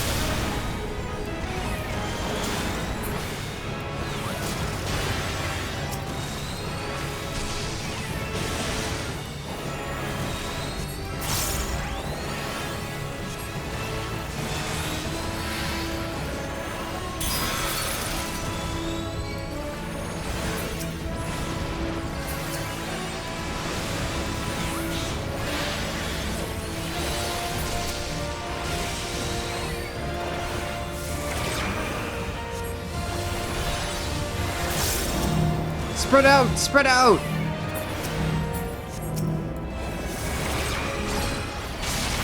Wait, what?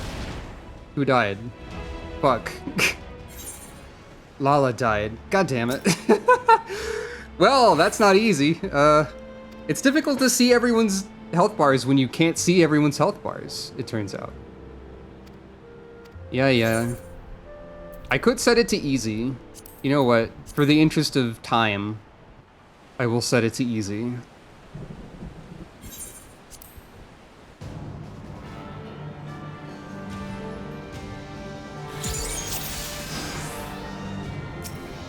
Also, there's that.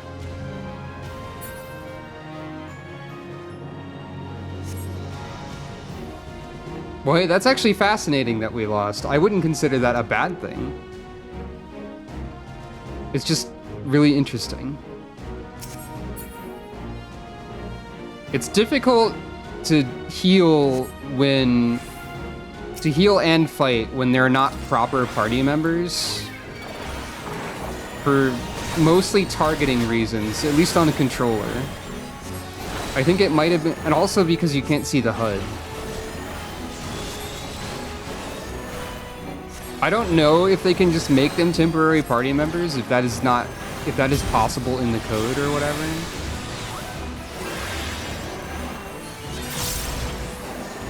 That does not affect my opinion of this quest line, I would say. Oh yeah, that doesn't do more than Dosis.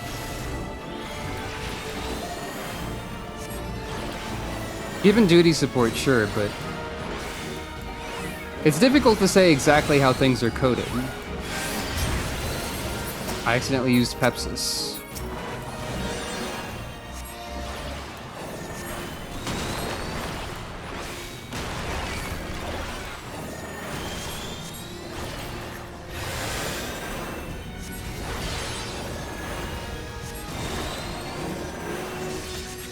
All that said, I think it is really cool that this is not just like a gimme of a duty. This is like this is not effortless. It'll be easier on easy and with the echo, unless the echo is just because of easy, I don't know. It's a challenge, but I guess the problem is it's kind of a challenge for the wrong reasons. In some ways. I mean, it was also not effortless even when I was managing to keep tabs on everything. But like some of the elements of the challenge are not on purpose.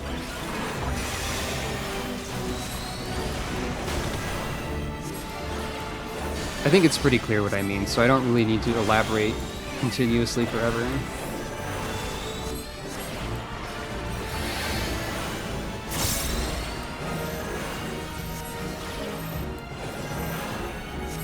I just have a habit of ramble sometimes.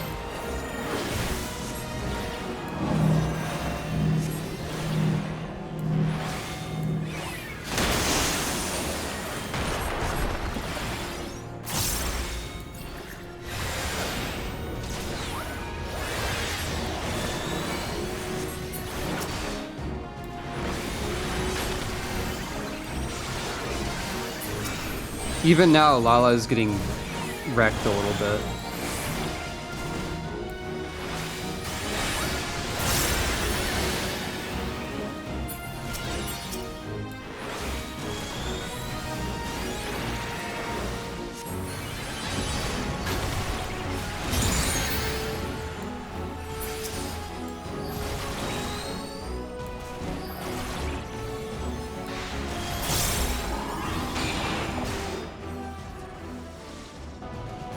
Alright, let's try this part again.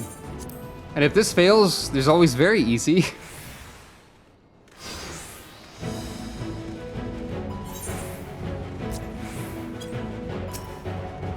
I wonder if people had any complaints about the difficulty of this. Like, closer to when Endwalker released.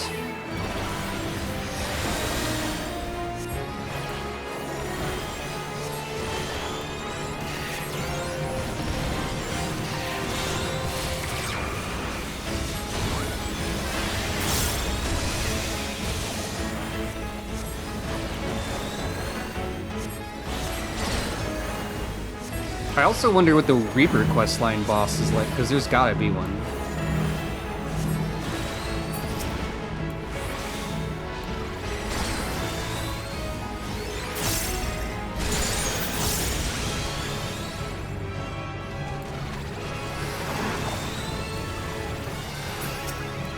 Presumably none of these people are allowed to die.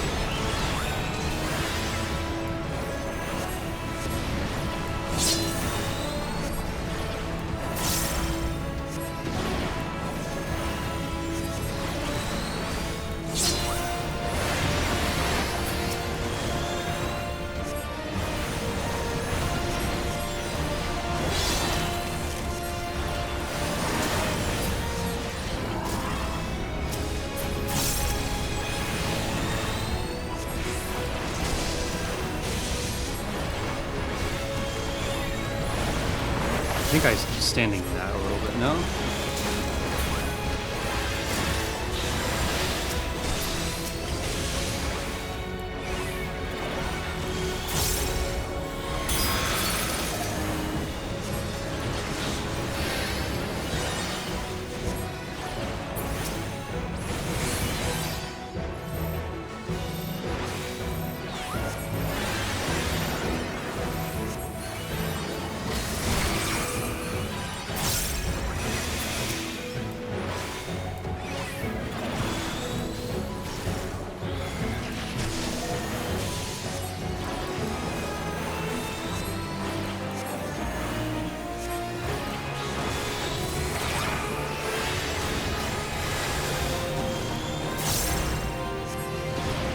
Also, this spell is called Craniotomy, so,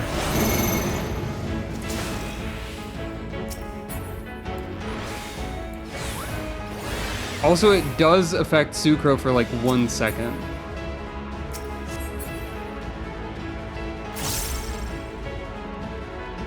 Removal of skull. I guess so.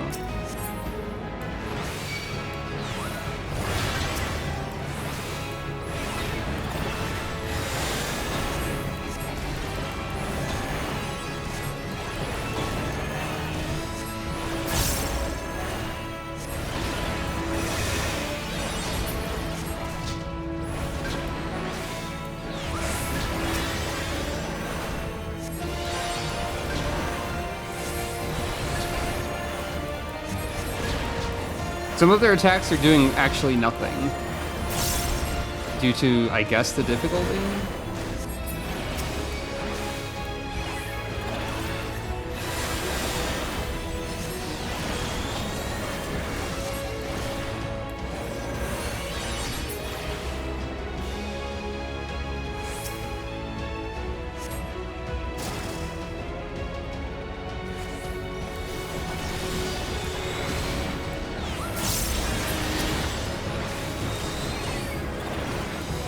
Forgot about Haima. Should have been using Haima.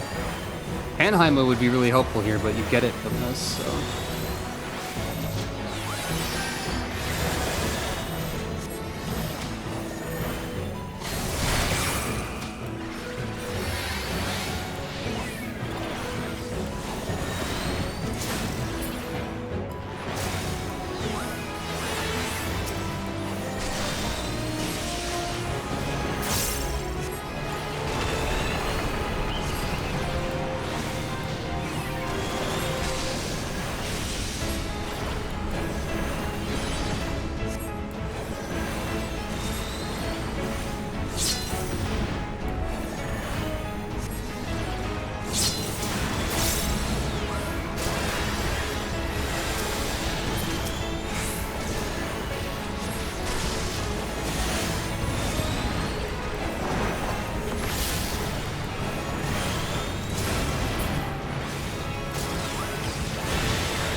That's when she died, right? Right here. Understandable, really. That's not the right buttons.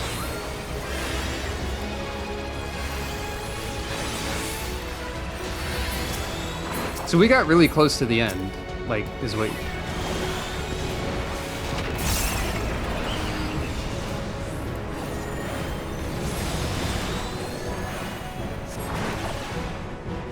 There we go. Still not, like, the easiest thing ever, even with easy, and the echo, if that's separate from the easy. Extremely cool. Would have tried it again on a regular difficulty, maybe, if I wasn't worried about taking too much time. And hadn't been at the very end. Nod.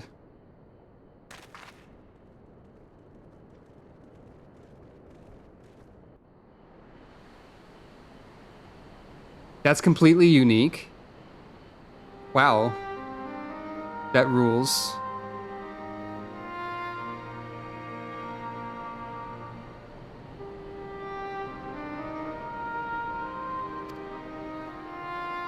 What are we waiting for? Let's kill him and have done with it.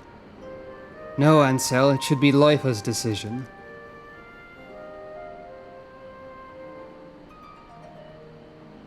This power that I have, born of untold sacrifice. I swore that I would use it only to protect life, not to take it.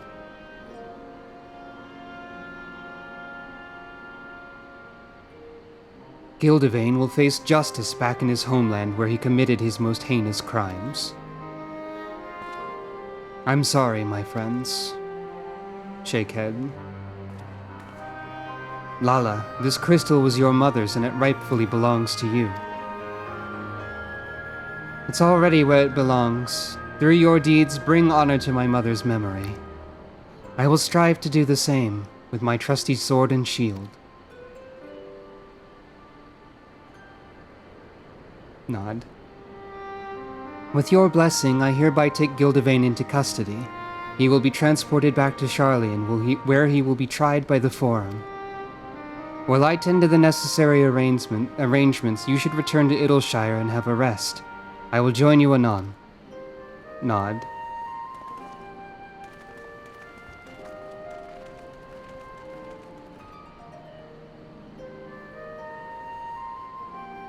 This mercy is more than you deserve, but you will answer for your crimes. Every last one.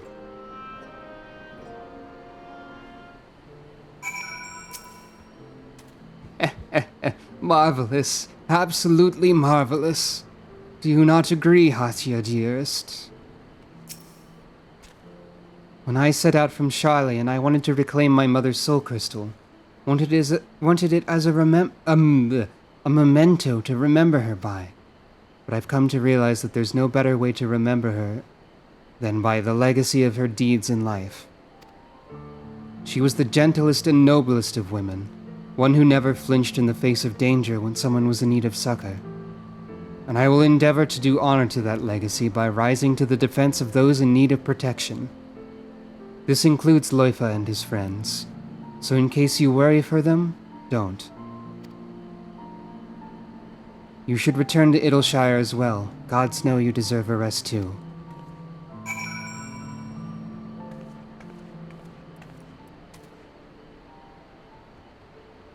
Was there another healer who fit that description?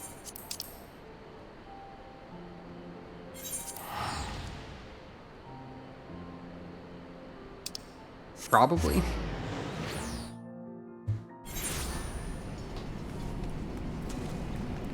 Hey, also... Oh, right, Edda. She was a healer at some point. I think she kind of switched main class into terrifying necromancer, but you know. For revenge, we were prepared to die, but now we have a reason to live. We have a chance to see our mother again, and we owe it to you. Also, by the way, this took 2.5 hours, and I didn't expect it to take this much time. Is coil really a good idea right now? You took your time. Let me guess, you were talking with your superiors and making arrangements to send us back to Sharlayan as well. Nope. Okay, that's also true. We had a long and difficult conversation, I must confess.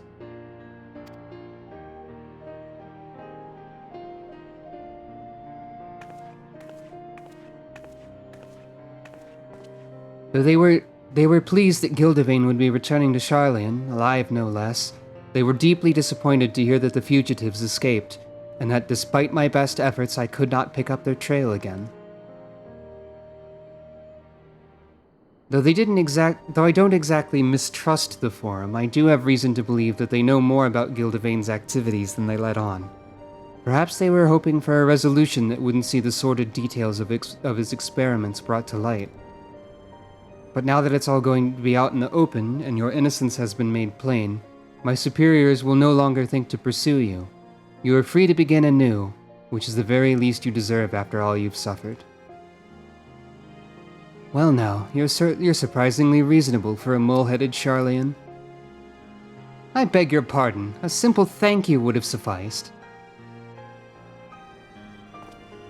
Everyone laughs. I never asked for my power. I never asked for this. Sorry. But fate has decreed that I have them. And I will use them as they were intended and fight for the future of all lives. I'll also seek a cure for the procedure's side effects. And when I succeed, my friends will finally be able to return home, safe in the knowledge that they won't lose control again. We can't thank you enough for coming to our aid. Aye, if it weren't for you, we would have been dead or worse. We'd all but given up on ourselves and lived only for revenge. But you've given us a second chance and we won't waste it. Nod. We'll aid Loifa in his research, of course, and it'll be so as much for his sake as ours. For all his bravado, he can't stand to be alone. What? Aye, we thought that Vieira men prefer solitude, but not our Loifa. Deep down, he's a lonely little boy. Get dunked on. Family indeed. As a little girl, I regarded the sages of Eld with awe. In the tales, all were stern, nigh mythical figures, untouchable in their virtues and ideals. But the more I think on it, the more I am convinced that these legends cannot have been so unlike us. No, they were ordinary folk who bore great love for friends and family, and that love extended to all life. Now more than ever, I see this love in my dear departed mother. And though I still have much and more to learn, ever will I endeavor to do her proud. Thank you, Sucro. I couldn't have learned these lessons or accomplished my mission without you. As our work is done, our time together is over, but I shall linger in Eorzea for a while, and hope to see more of you and hear your tales. Nod.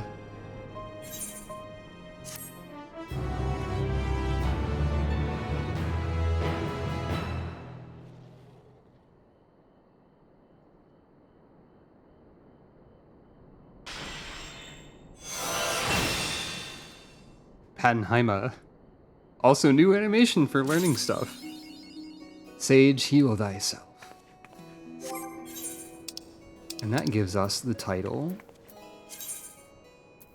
Somewhere in here.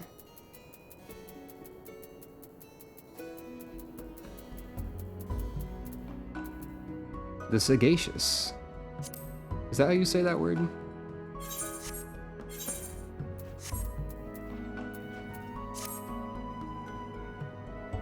That's right. Cube! Zzz. Multi-cube.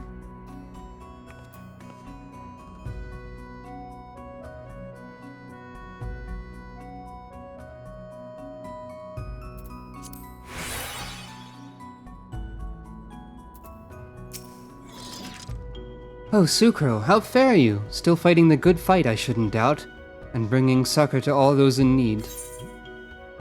We can ask various questions. All is well, thanks to you and your invaluable aid. Gildevain has been sent back to Charlian, where he will be tried by the Forum, and I've no doubt that he will get his just deserts. Meanwhile, I will stay in Eorzea for a time to broaden my horizons. with a view to eventually train as a healer like my mother. And when I set out on that path, I shall have to ask you for some advice on spellcraft. As for Loifa and his fellows, they still seek a cure for the procedure's side effects. You might run into them at the hard place. When not hard at work, they sometimes take a moment there to relax and unwind. Loifa is down after a few tankards, while Mahad tosses them back as if it were water. And Cell tends to lose a little too much inhibition and occasionally has to be restrained by the proprietor. In other words, they are like any other group of young folk, and it warms my heart to see this. Oh, I thought you were already familiar with the subject. Not that I mind reviewing it, of course, and perhaps I'd omitted some details previously. To begin at the beginning, our revered ancestor Nyunkrep advocated the betterment of mankind, and 'twas in accordance with this tenet that Semiotics, the sage's art, was created, and by combining the wisdom of medicine, etherology, and sorcery. Through medicine, a sage grasps the workings of the flesh. Through etherology, she unlocks the secrets of the soul, and finally, through sorcery, she learns to manipulate the two. In order to channel her powers, a sage employs a set of 4 short staves called newliths. These instruments have their origins in adder stones, naturally occurring objects of power which harbor spiritual energy. Used by healers of Eld, these stones were placed around the sick and ailing to create an etheric confluence that would aid in their art. While newliths are far more sophisticated, the basic principle remains unchanged.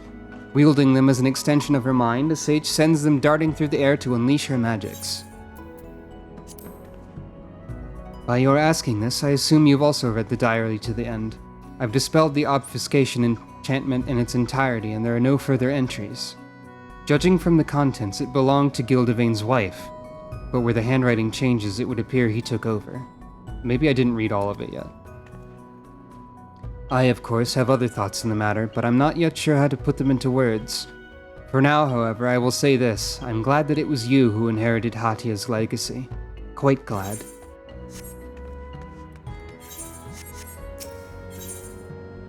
Entries in another hand, 1 to 4. Ah. Gone, gone, gone, to dust and dirt. A future cut short for no reason but that her body failed her. But the child lives. She may still serve a purpose. I've acquired a subject with a tolerance for muskmalloy. A Viera who's taken the herb from childhood. Should I finally put the cavalcade of failures behind me and succeed, it will be a great step forward for all mankind. That Jinjal woman continues to sniff around. Too curious by half. I shall have to find a more private place to continue my work, and if she persists, well, it will be on her own head. Who should I meet today but an adventurer who has your soul crystal? I'd be lying if I were to say I wasn't disappointed that you chose a vagabond over me. But no matter, I will continue my work, and I pray, my love, that one day you will forgive the man I've had to become. Fascinating.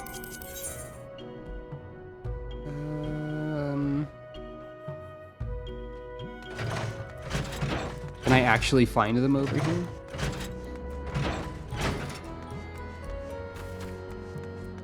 As I was told.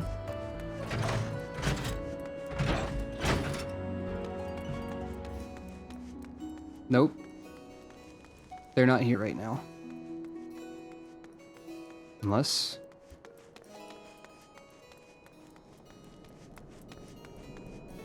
Nope.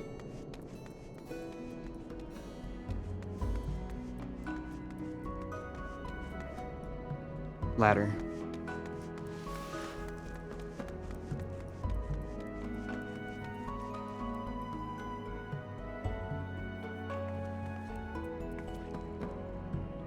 That's a shame. I was hoping they'd be around here somewhere.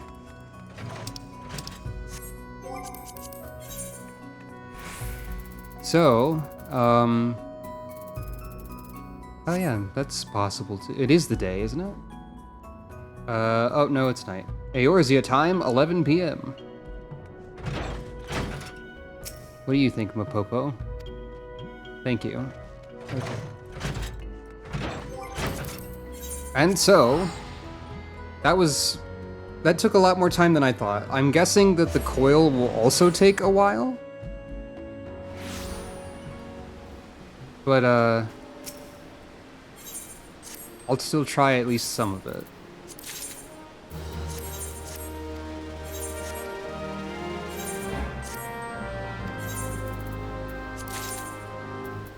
I'm mostly concerned for time here.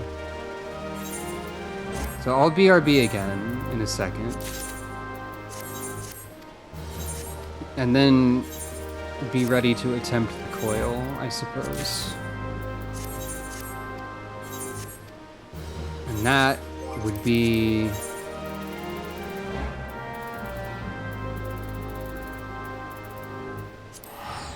I will have to return to the Waking Sands to get to that. Wait, what did a Blethwizard give me? Last ring of fending. Oh, well, she's just like that. She gives me stuff from the moon all the time. That's just what she does.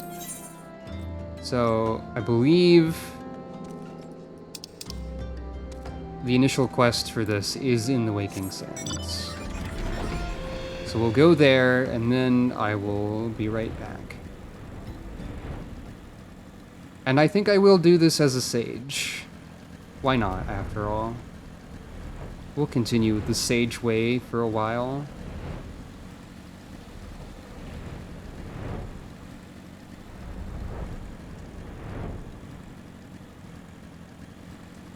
I'm not max level with sage, but... yeah, that's right, it is time to go back in time. Which reminds me... shit. Hold on. Which reminds me... I have to teleport back to somewhere where glamour plates work. And then move again. This is Realm Reborn era. Time to switch back to the classic outfit.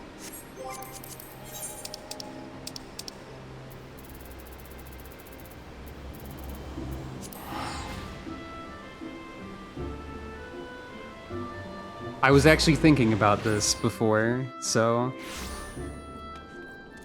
thank you for reminding me.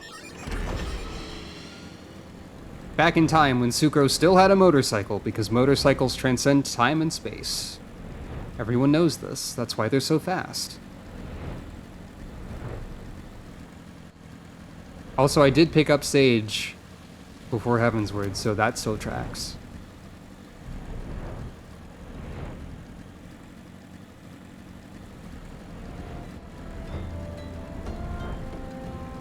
Now then.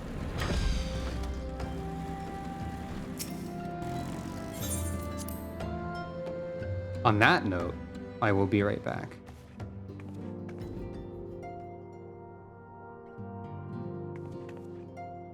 Heck yeah.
Hello.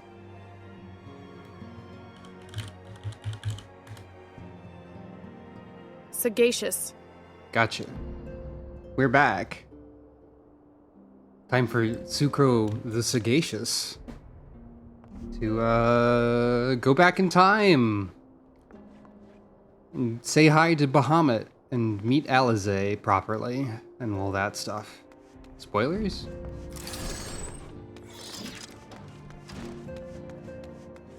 But also, let's repair all of our armor.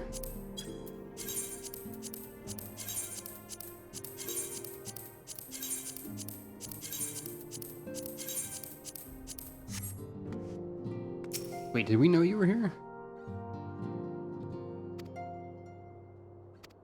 Hello, Arenvald. Anyway, Primal Awakening. Orianger would speak with you regarding the unidentified primal. When the Senary moon did wane, there sounded a blood-curdling roar. A new primal had roused, the portents gave us to believe, one whose identity yet lieth beyond our ken. By thy hand, 3 primals have since been vanquished. This is after Realm Reborn, and each returned to the ether. 'Twas observed that tremors foreshadowing this fourth grew in strength and frequency both, as each returned. This is referring to the hard mode of Ifrit, Garuda, and Titan. The being doth quicken, and in time it shall become a scourge upon the land.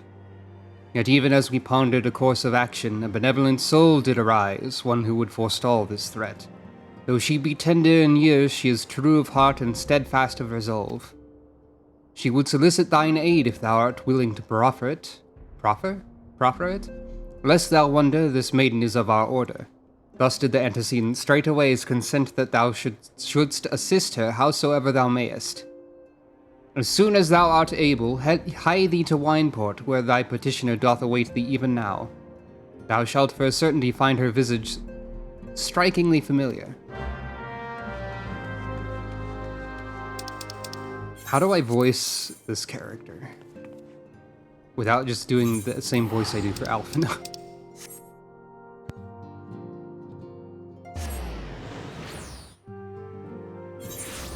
That would be mean of me to do. I'll figure it out. Hello, Alizé! We have actually met Alizé before, early on in the story.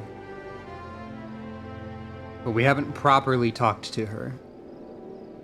It has been a while, adventurer. As I recall, my brother Alphino took the liberty of introducing us when first and last we met. But for the sake of propriety, Alizé Leveilleur, I thank you for coming. I've heard much and more of your exploits. By your hand, the Black Wolf is slain and his Ultima weapon destroyed. You are possessed of great strength and courage, that much is plain. I shall have need of one such as you if I'm to see my mission through to its conclusion. Nod. As you may be aware, the violence of Dalamud's fall changed not only the face of the realm, but also the base of the realm. Specifically, it played havoc with the etheric currents, creating vast confluences of ether below the surface. Among other phenomena, this led to the formation of subterranean caverns at key points of stress. One such cavern lies beneath Castrum Occidens and extends to only the gods know where. Despite appearances, Castrum Occidens is as much a research facility as it is a fortress. Gaius von Baelsar chose the site for no other reason than to probe the caverns without interference. As you went about vanquishing the returned primals, I observed a repeating wave pattern in the ether, corresponding exactly to the dates on which you were reported to have felled Ifrit, Titan, and Garuda. Upon closer examination, it became clear that these unique waveforms emanated from deep beneath the aforementioned stronghold. Crucially, I recorded the same pattern during the recent celebrations, and have since been given to understand that this phenomenon bears a disquieting similarity to one observed shortly prior to the calamity. 5 years ago, my grandfather invoked the power of the 12 that he might contain Bahamut. Alas, his efforts failed and he vanished together with his foe. I would know the truth of what transpired that day, of grandfather's fate and of the metamorphosis that swept across the land. In casting light upon these mysteries, we will find a way to cure what ails this world. It is my belief that the answers I seek lie hid within the depths of the cavern. I would have you accompany me on an expedition to find them, Sucro.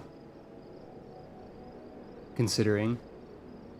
If truth be told, I am not wont to rely upon others, and have thus far handled matters alone, yet I'm not blind to my limitations. Unescorted, I cannot hope to succeed in this endeavor. I swore that I would find a way to restore peace to Eorzea. If you desire the self-same, then aid me as you aided my brother and the Scions. Nod. I am in your debt. You are a woman of action, and I sense that we will accomplish much together. But let us not waste any more time. As I mentioned, Castrum Occydens straddles the cavern I wish to explore. If I am to have a hope of reaching it alive, I will need you to infiltrate the stronghold first and locate a path into the depths. Once you have done so, pray report your success to Storm Private Jabroka. You may consider her my assistant here in Wineport. I have every faith that you will not fail me. 12 speed your way, Sucro.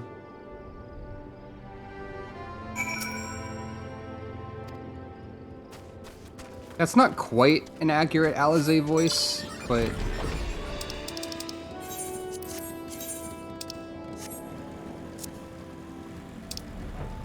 it's at least distinct from my Alphino voice, which is also not quite accurate, because I can't do a perfect voice for characters that don't just sound like me, surprisingly.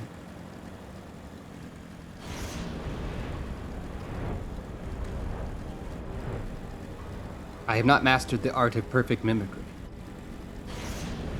I'm fighting my way through the Imperial base. Just kidding, I'm not doing anything.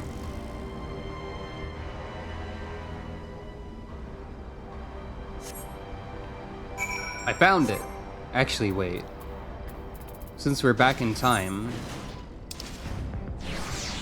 I should also have the appropriate minions summoned.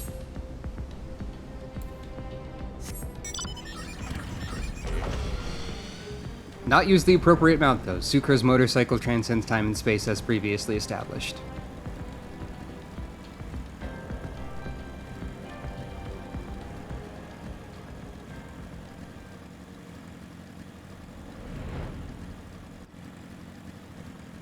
After all, what is time but a cycle? That doesn't mean anything. Oh, hello. Friend of the stream, Aya, is here. That was the button to drive a motorcycle for some reason. I don't know if I'm allowed to have a party yet, but I'm going to do it anyway. Salute. I've been expecting you, Sucro. While you're coming, I take it I have I don't know what this voice is. While you're coming, I take it you've successfully located the cavern entrance inside Castrum Occydens? So that's where it's to be found. Marvelous. But allow me to properly introduce myself. Jabroka is my name, and it's my honor to serve Lady Alizé, though for reasons of convenience at present I also serve the Maelstrom. This uniform accords me certain privileges, you see, in particular ready access to the Maelstrom's regional scouting reports. They provide a wealth of local knowledge, including information on secret passages. But enough about me. I shall notify Lady Alizé of your discovery, that she may prepare for the expedition. Though I don't doubt your abilities, none can say what dangers lurk beneath Castrum Occydens.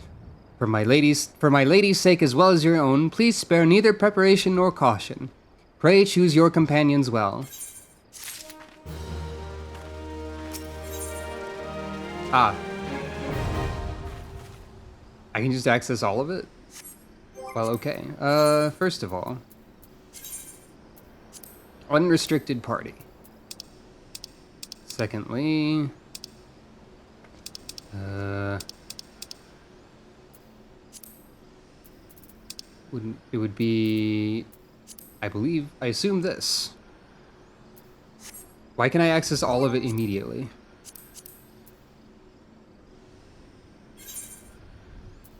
I assume turn 1 is where we should begin.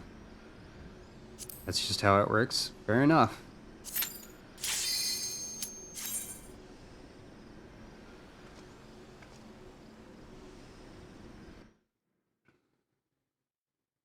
I have never done this content. This is the first series of raids that they made. I think, or at least one of the first series of raids that they made, and it has a lot of like mechanics that are awkward from what I understand, so it is honestly best to just do this one unsynced for right now.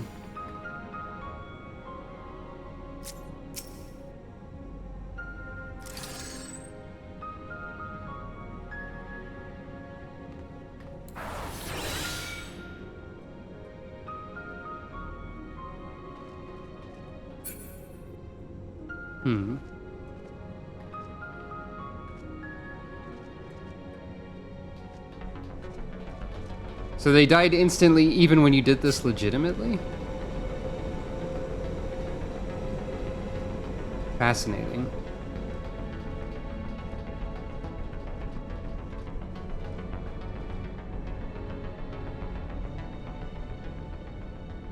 The scars left by the calamity. I can scarce breathe for the surfeit of aether. Tell me, have you ever seen corrupted crystals such as these? Such crystals manifested across the realm when the course of the great river of ether was irrevocably altered 5 years ago. Behold, one of the objects that caused the alternation, a fragment of the lesser moon Dalamud. Ancient Alleg created Dalamud, or Meteor to use the Garlean name, to serve as a celestial prison for Bahamut. Its fall inflicted grievous wounds upon the land, wounds that have yet to heal, as is evident from the corrupted crystals. Orb. Orb detected. Amazing! Dalamud's internal defenses still function in spite of everything. A testament to the ingenuity of the Allegans. The Garleans seek to appropriate their advanced technology, I'm certain of it. We are about to come face to face with secrets that have long lain buried within the sands of time. Great dangers may lie beyond, but we have come too far to turn back. The truth of the calamity is within reach.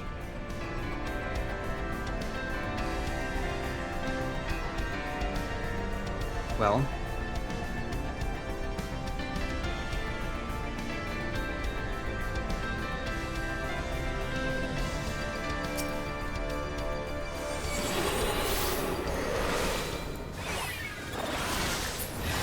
We did a orb destroyed. Orb deleted. Or obliterated.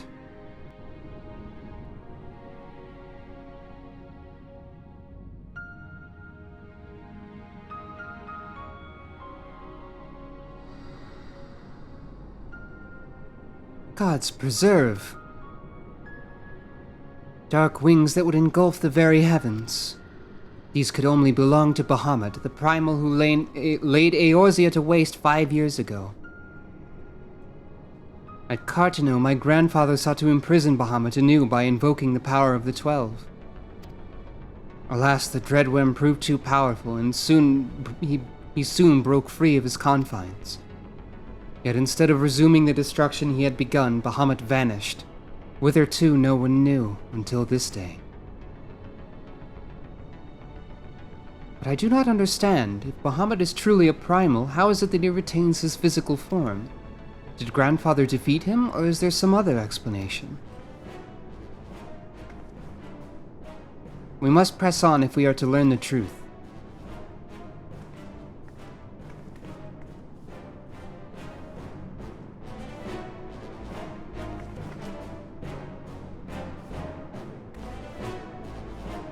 That guy looked familiar.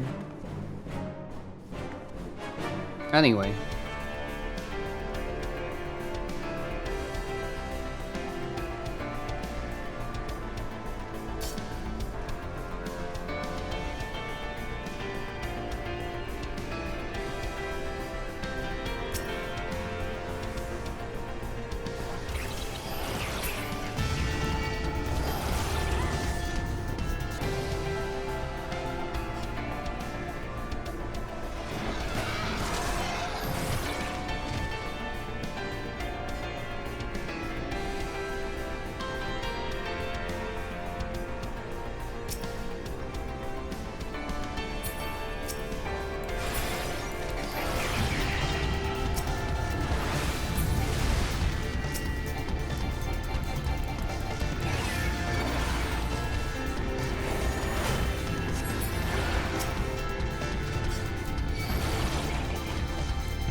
Some of this music shows up in the Palace of the Dead, but only like the battle versions of it.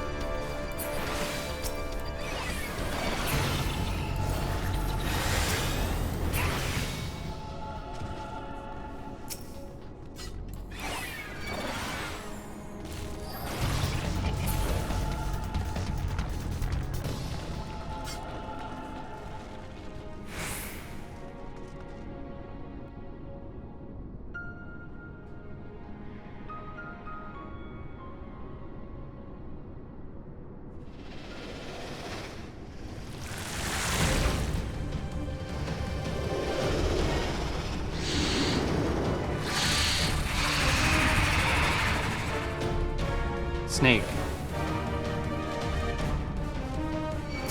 Useless. Alright.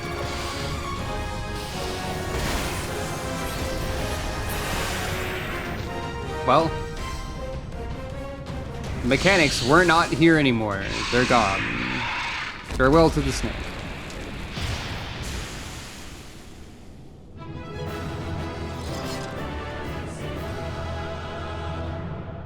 Hey, they even put the sheath weapon emote into this one.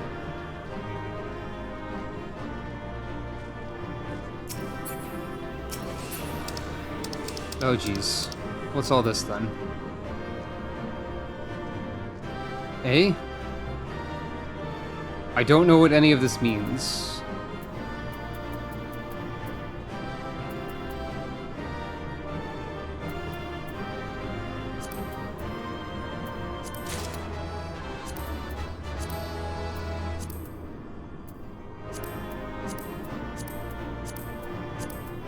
Oh. Well, I'll just take the stuff I can turn in for seals then.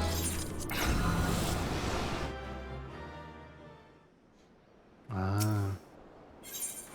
And now turn 2. Except not from this menu.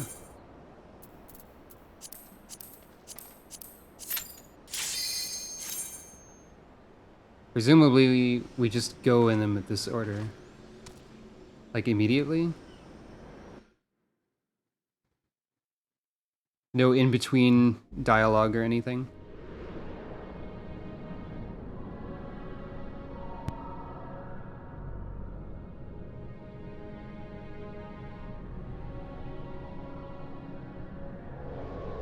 Defeat many orb, I can do that. I guess you will mostly be doing that. I don't know why I thought Sage is fine for this. I mean, it is. But that's like, maybe we might need healing, I don't know. But I guess not.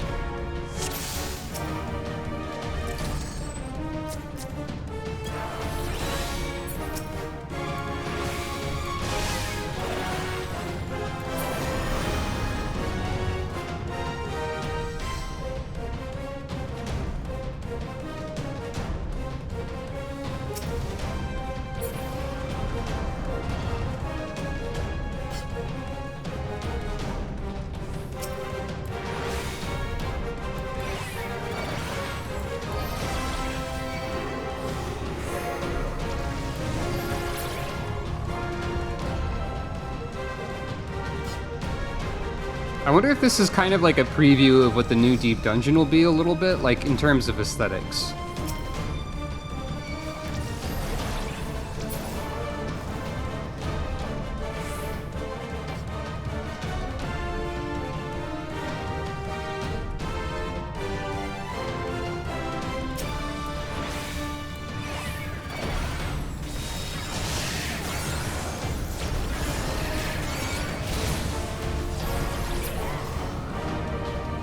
Oh, that was it?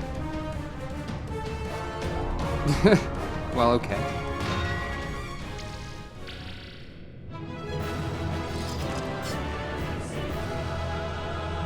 Hooray!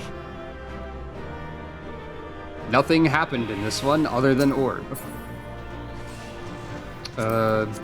Sure, why not? No, no, no, no.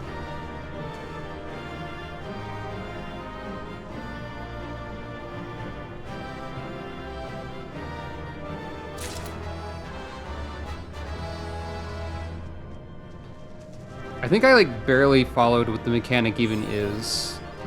So it's literally just like the faster you get to the boss, the easier it is then? Or something? Or like the more ads you defeat, the easier the boss is? I don't... Anyway.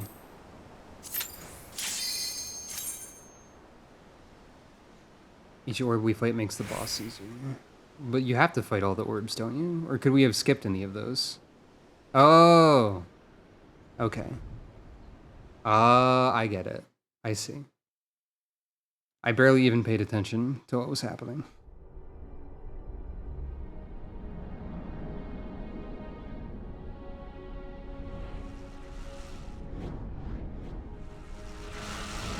Oh no, it's a Floyd mission from Jet Force Gemini.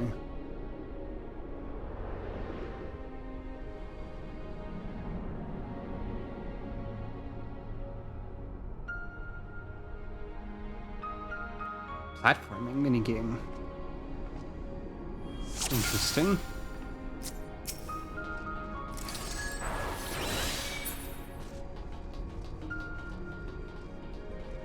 I think this one has no loot also because it's entirely platforming. Whoa! Okay, there's some enemies.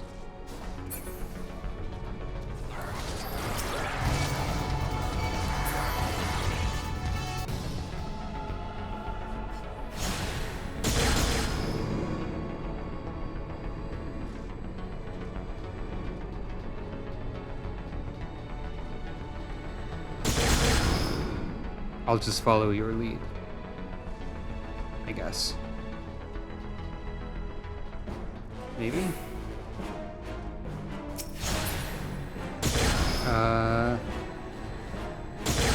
Okay. Odd.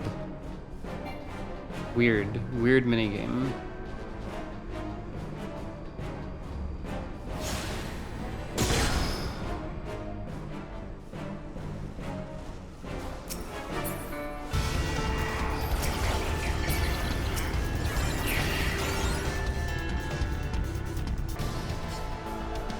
So this is basically just a maze, then. Okay, there is loot.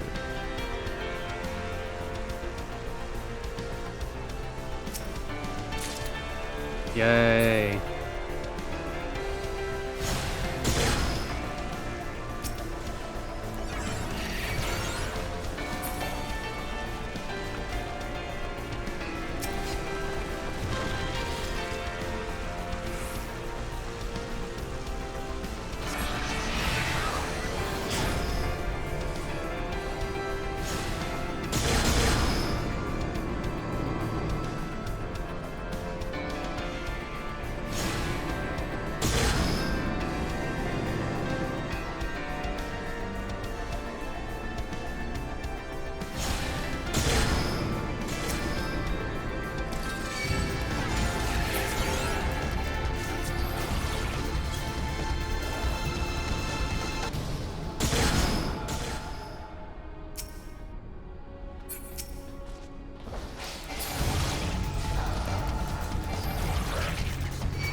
So is the secret just that you need to aim to go through the rings every time, basically?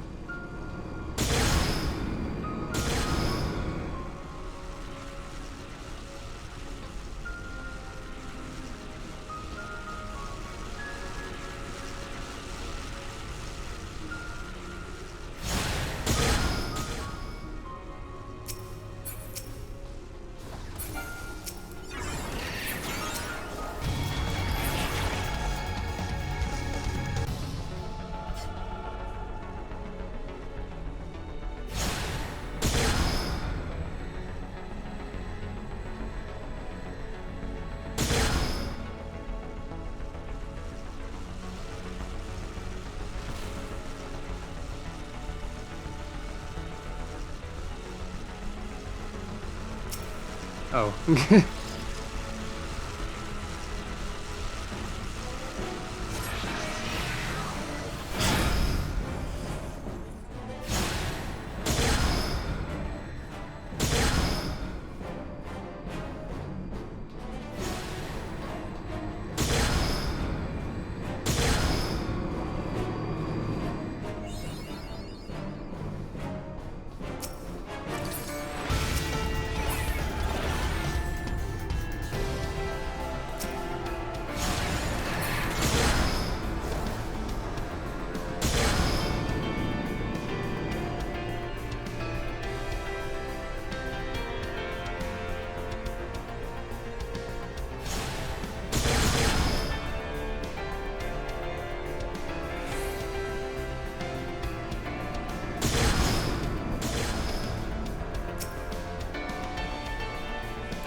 Hooray!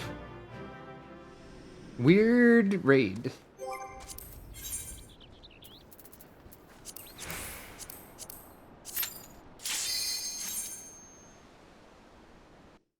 I guess this doesn't take very long, huh?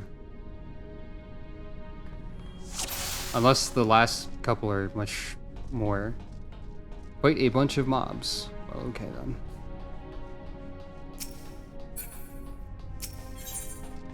Oh, that's the exit.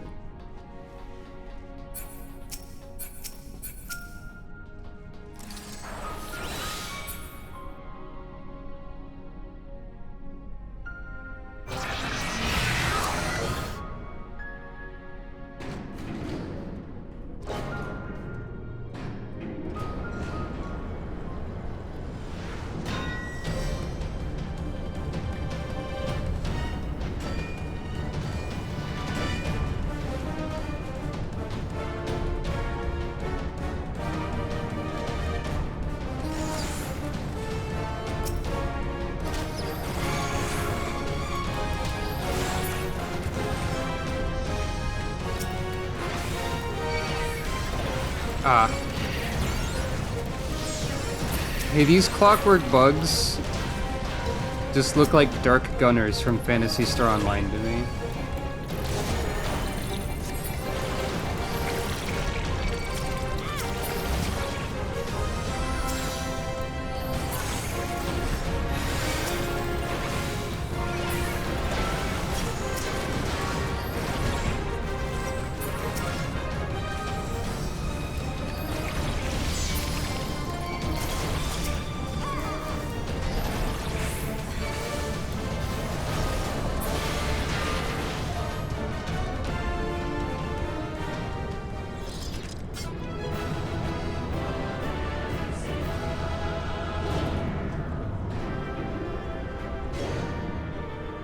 Of course, there had to be an elevator fight part.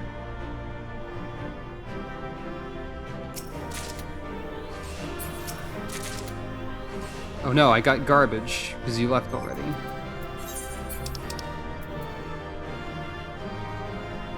Okay, you can sell them, but still.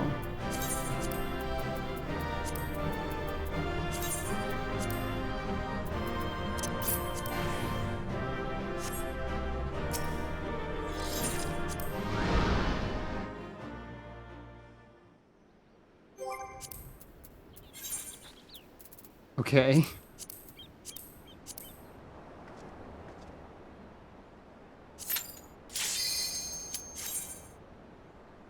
So is this the part where we needed the healing, then?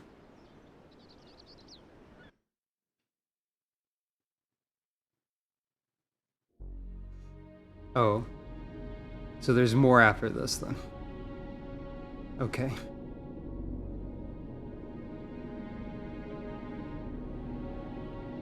The Ragnarok.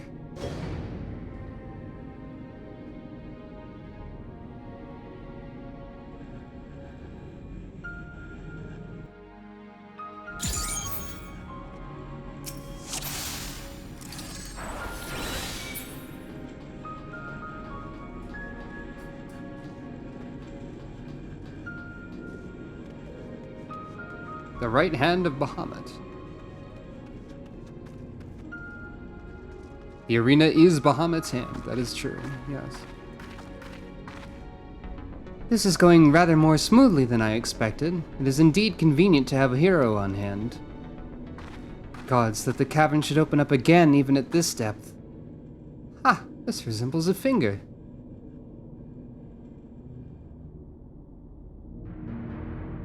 And so it should! This is Bahamut's hand!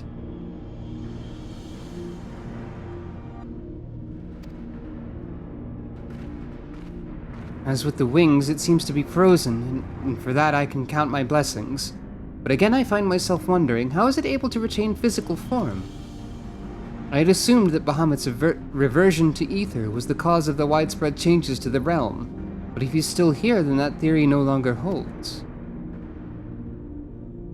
What was it then that brought about the realm's sudden regeneration? There's still so much we don't know about Cartano.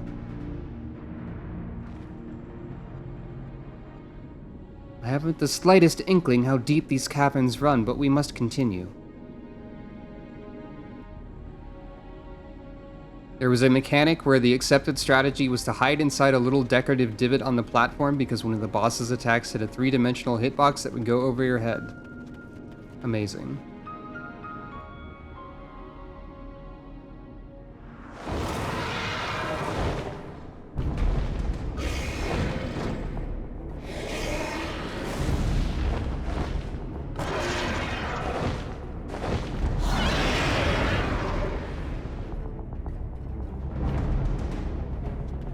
Oh, this part?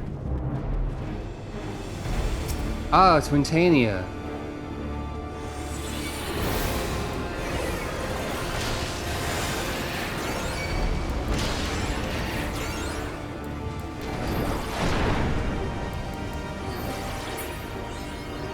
Hooray!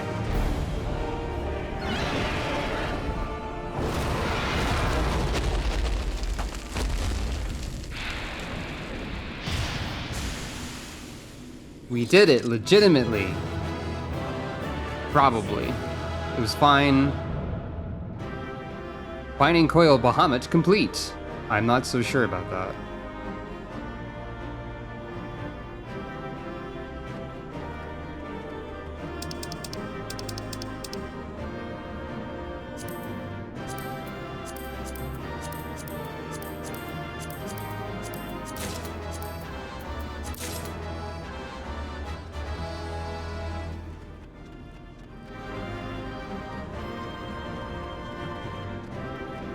This is phase 1, so we've done a third of it. Okay.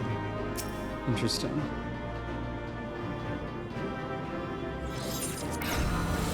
I think the weapons and armor and stuff can be, The bridge. I think the weapons and armor and stuff can be... You can buy replicas of them easily enough. Oh, maybe?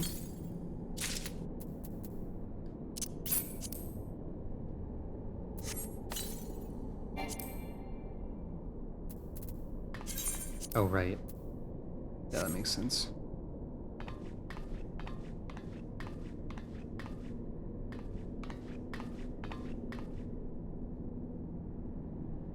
This place is pretty ominous, I would say.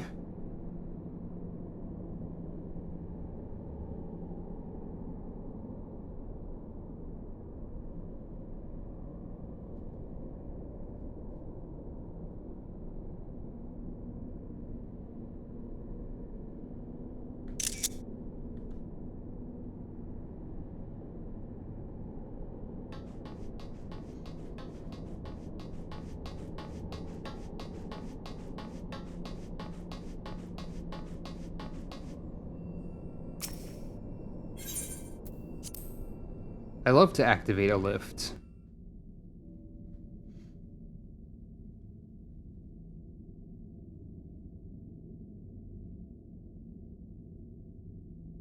This contraption, is it used to control the saturation of ether? I suppose there's only one way to find out.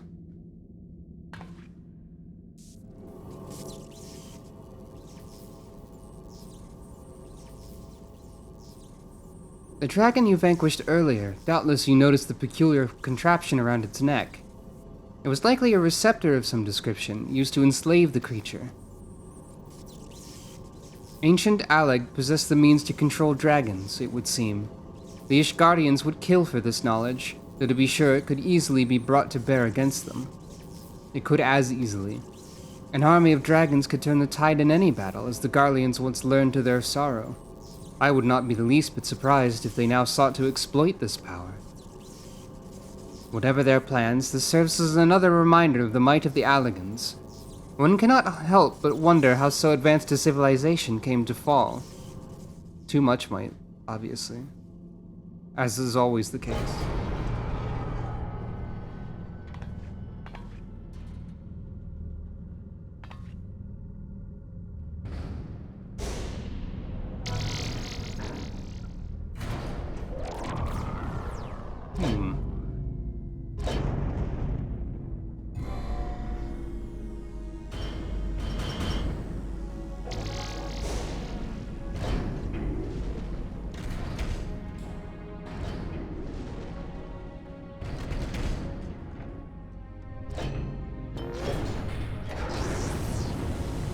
This is the most unnecessary whatever it is ever. Gods be good.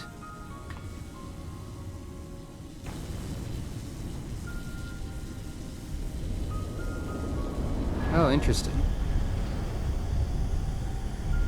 This is Bahamut's head.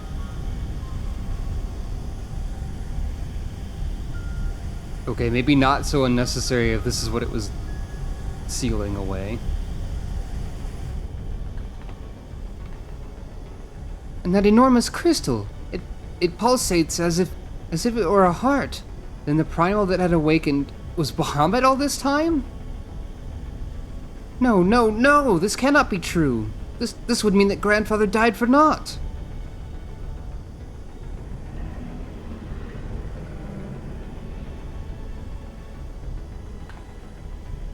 Confound it, we do not know enough to strike at it now. We must withdraw.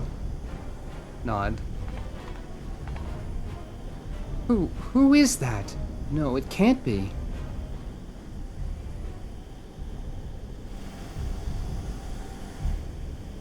Grandfather? Is it truly you?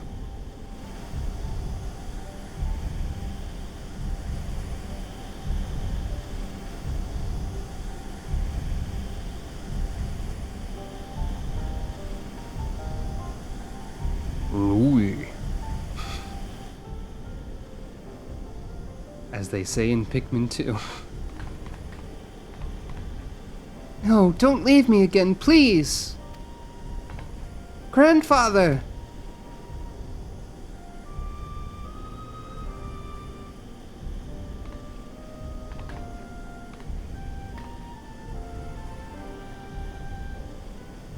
I know, we can do no more for now. That poofy coat is one of the basic armor pieces you can acquire for, I think, almost any class, which is kind of funny. Hey there, Bahamut.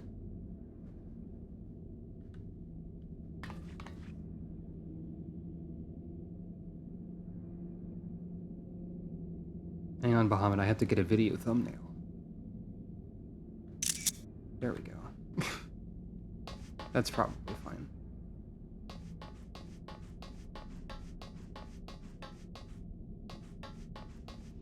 Oop. Hey, how do I leave? Oh, okay.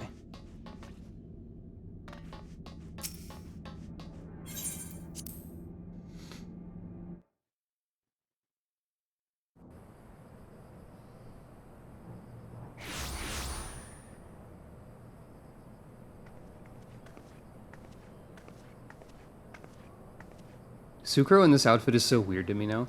Huh? But this looks like...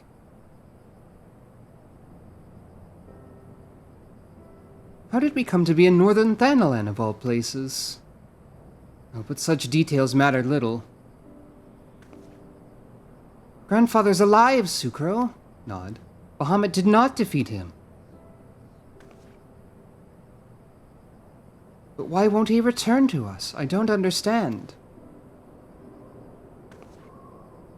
The expedition has yielded more questions than it did answers.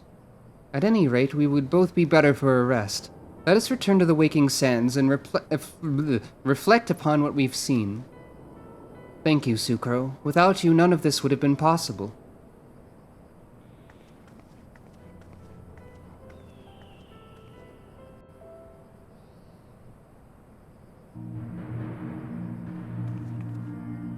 And here we are.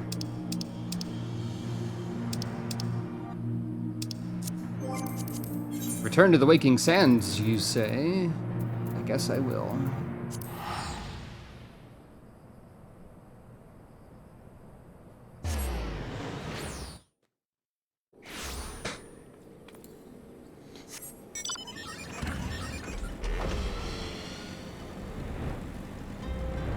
I love to return to the waking sands. Whoop.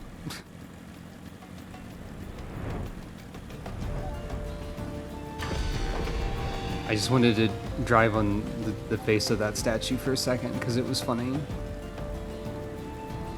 I'm surprised you could land there. Actually.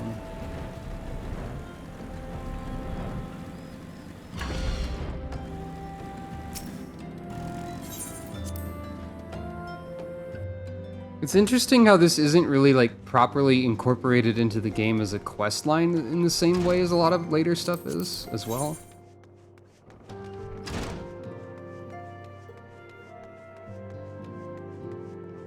Yeah, exactly. I'm pleased to see you again, Sucro. I have already shared the fruits of our expedition with Urianger. Let us together ponder their implications. Alizé's Pledge. Full glad am I for thy safe return. Lady Alizé hath appraised me of thy many experiences. As thou wilt doubtless be aware, Master Louis Sois was my lady's grandsire. Gravely concerned was I for her safety, but 'twould seem I need not have been so. With all my heart I do thank thee for watching over her. But come, thou must speak with Mistress Alizé upon that which transpired within the binding coil. May it serve to bring us closer to the truth of the calamity.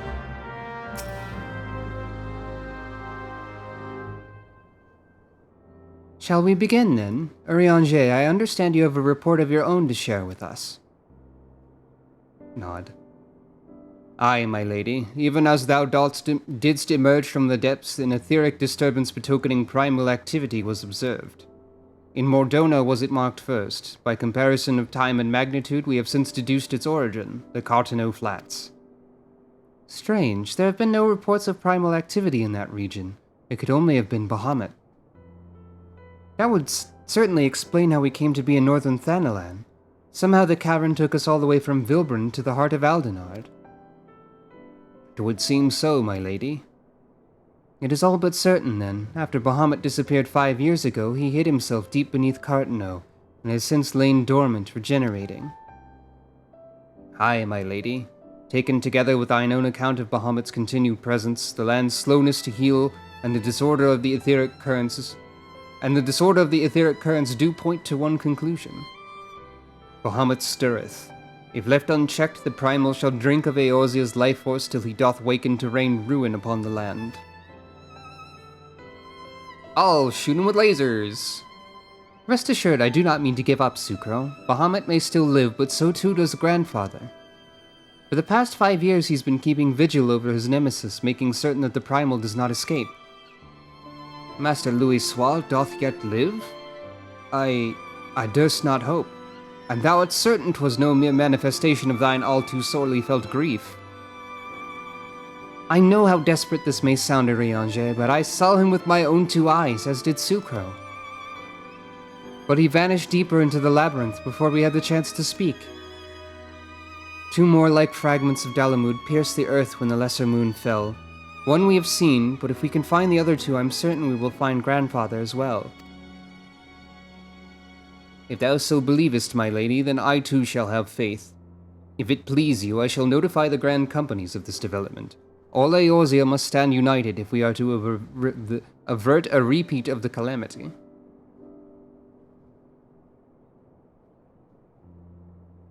I am unsure. I think they are still notably different even in this phase, and in some ways, but maybe. That will not be necessary, Urianger. Being the great conciliator that he is, Alphino will seek to unite Eorzea of his own accord. If rumors are true, that endeavor is already well underway. So let us leave the diplomacy to the diplomat, while we continue our investigation of Bahamut. I swear to you, no matter what it takes, we will find my grandfather and uncover the whole truth of the calamity. Nod. Sucro, you have heard me swear to do these things, but without your strength I cannot hope to make good on my word. The danger to Eorzea is not past. For the sake of all who abide here, I pray that you will ever be our sword in the darkness. Nod. Lasers, actually. Nod.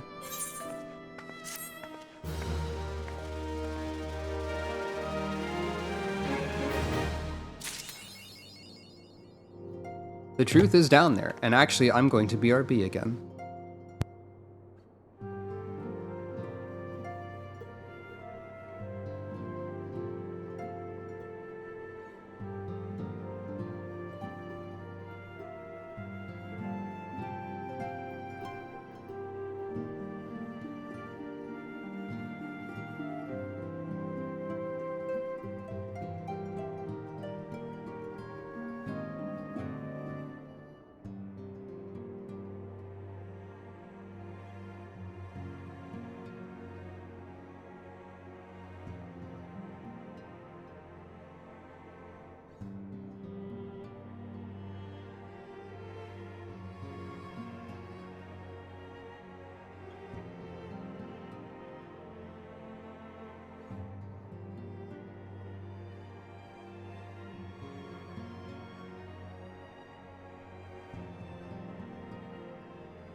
Hello.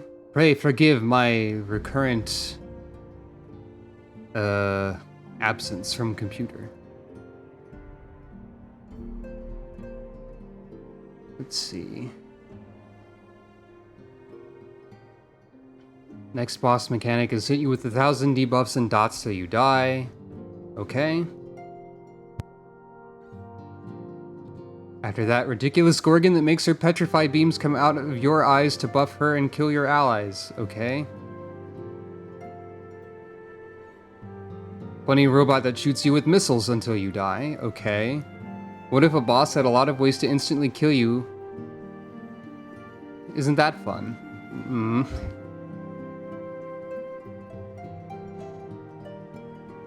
I see. So there's a lot of shenanigans on the way.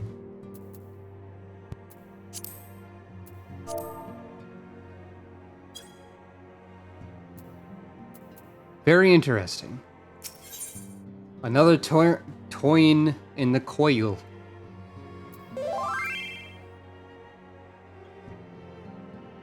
Ariange would have you delve deeper into the mysteries. A crystal-choked abyss lieth beneath the Cartano Flats, the unholy cradle of an elder primal, and by thy hand were truths great and terrible wrested from those once celestial depths. Oh, whoops. Whoops, whoops, whoops. Thank you. Eventually I would make that mistake. Everyone has to. Yet as is oft the case, an answer doth breed a profusion of questions, and the unknown doth beckon with irresistible allure. Ne'er have the mysteries of the Red Moon lain so neatly within our grasp. Lady Alize hath sent word of her coming. 'Tis time once more to brave the precipice and leap unflinching into the jagged wound that doth gape beneath the land. Okay, Urianger. I guess. Mine apologies. Oh, that's not Urianger anymore. Mine apologies. I trust I have not kept you waiting over long.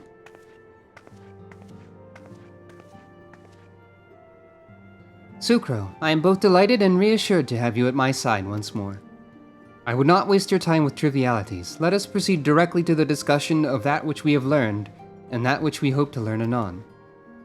Initially, it was evidence of a new primal that led us to delve into the cavern beneath Castrum Ocidens, and to explore the subterranean scars left after the fall of Dalamud. As you will well recall, what we found was a vast, largely intact fragment of the fallen satellite.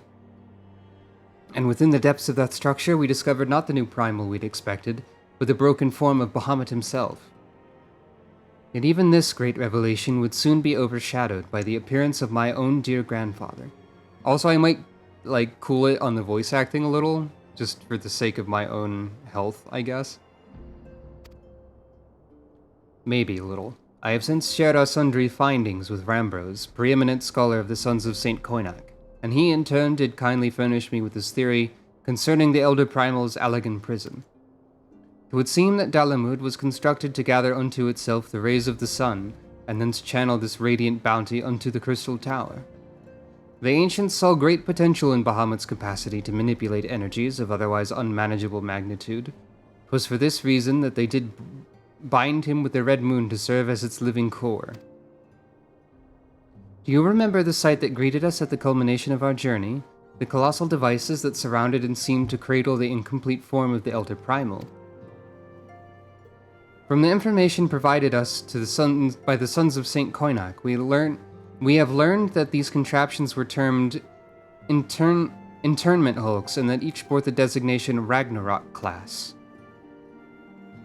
The purpose of these hulks is believed to be twofold. First, they are meant to act as binding coils, rendering Bahamut incapable of escape.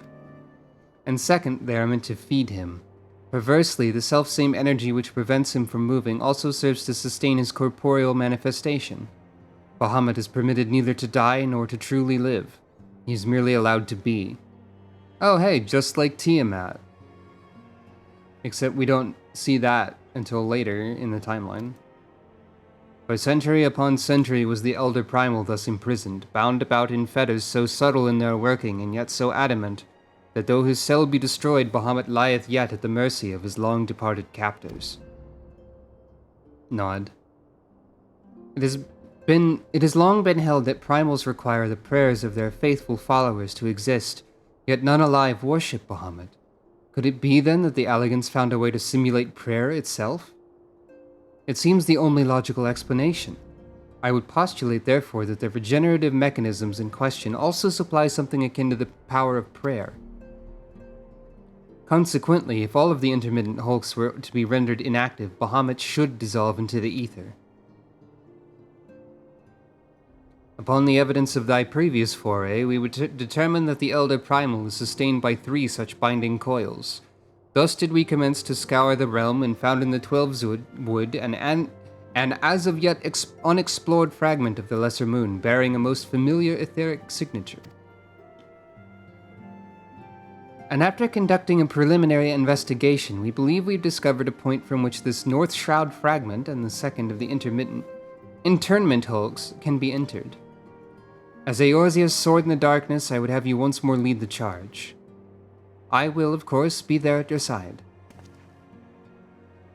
Once you've made your preparations, head to Falgard Float and make yourself known to my assistant, Serpent Lieutenant Anile. The fallen fragment is not far from the settlement, and her position provides a convenient rendezvous point. I will break these elegant fetters, for they bind my grandfather as surely as they bind Bahamut.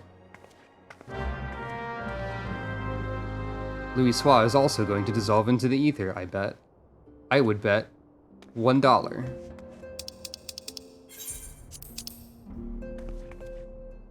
I would bet 1 gil. I'm not a betting lady, typically speaking.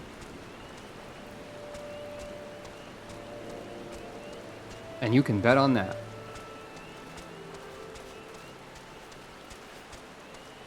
Hello there. So at this point, can we assume that Sucro and Ayato canonically know each other, or is Ayato just this person who just keeps showing up and Sucro has no idea who she is still? Either one is... Yeah, that makes more sense. It would be funny if they didn't, though. Sucro Funk, I've been expecting you. My name is Anile. Anile? Anile? Anile. I've been accorded the rank of lieutenant within the Order of the Twin Adder, that I may better assist Lady Alizé with her endeavors here in the 12's Wood. Such authority has allowed me to act without interference from the local soldiery, and to conduct a preliminary investigation of the Alder Springs fragment.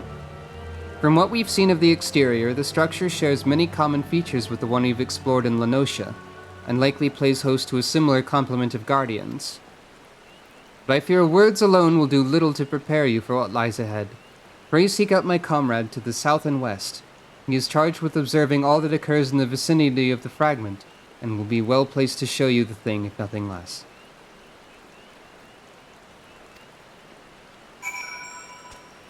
I guess you could consider it to be a nation of spies, or a network of spies. A nation of spies is something quite different. A nation of spies sounds like the title of some sort of series of media.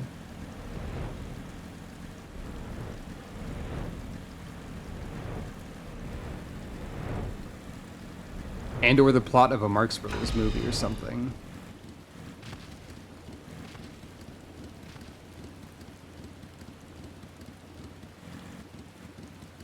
A fictional nation that everyone sends spies to spy on, and then like so it ends up that the entire nation is nothing but spies from other nations who have somehow, in an impossible way, infiltrated every position that didn't exist.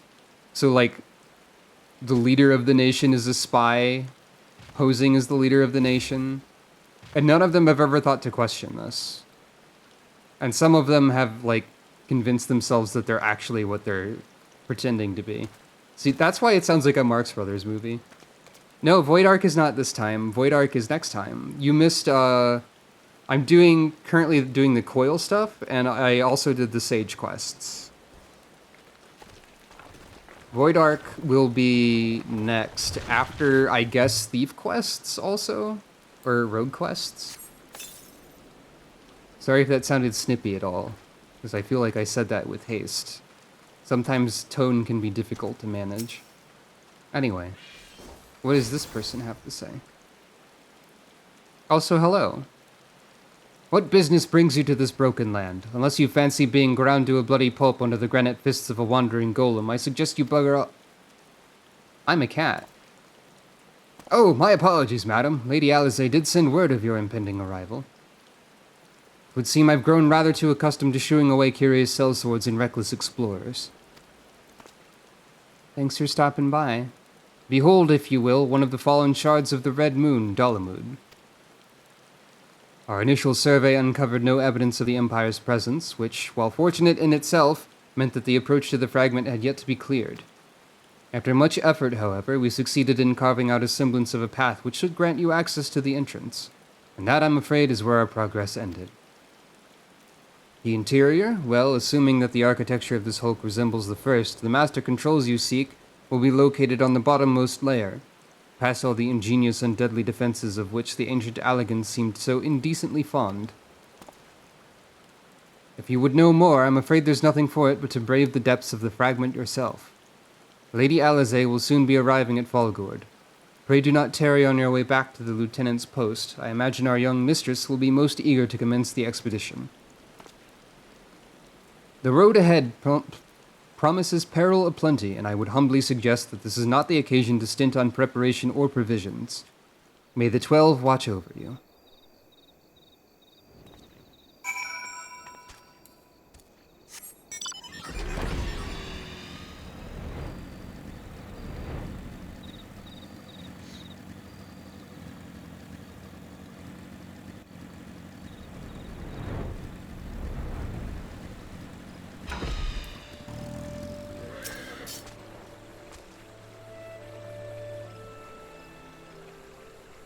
Mistress Funk, I trust the private's explanation was worth the journey?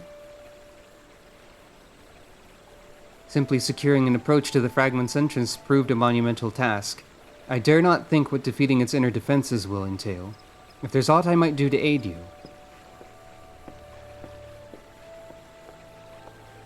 Ah, Lady Alice. Oh, my apologies, Master Alphino. Has there been a change of plan? Urianger informed me of the impending expedition. I merely came to exchange a few words with my fellow scion before she disappeared into the depths of the second coil. Hello, Alphino. Sucro, although I would strenuously deny it if she were present, my sister's admiration and affection of our grandsire exceeds even mine own. Upon the matter of his legacy, therefore, Alizé is wont to go above and beyond the call of duty. In our grandfather's absence, she has made the salvation of Eorzea her personal crusade. That's true. Alphino before character development. It was that which prompted her to brave the perils of the first coil. Yet the fact that she risks her life in this manner is not the greatest of my concerns. No, it's her subsequent fixation upon my grandfather's shade that worries me most. This quest to rid the world of Bahamut must not become a quest to save a man long dead. My sister must needs have a better reason to fight. A time will come when the fate of the realm rests upon our shoulders, and when it does, we must be strong in our resolve, and certain of the stakes for which we risk all. There is a wide difference between fighting for the good of Eorzea and fighting for the love of a man who died for the good of Eorzea. Alizé must choose her own path. She cannot rely on grandfather to choose it for her, for he's gone. Nod. I am glad that it's you with whom she makes this journey. If Alizé is to discover a deeper purpose, then where better to find one than at the side of Eorzea's greatest champion? It was there that I found mine, after all. Nod. But 'tis past time I was gone. Fair fortune in your endeavors, Sucro. Ah, Lieutenant Danail, was it? I would appreciate you making no mention of my presence here to my sister.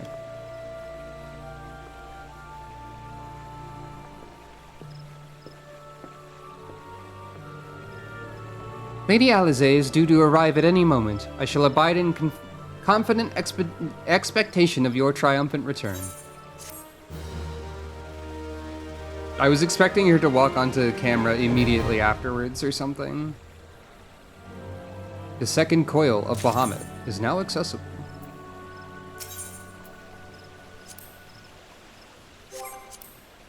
You may now enter Bahamut's Funny Slinky 2.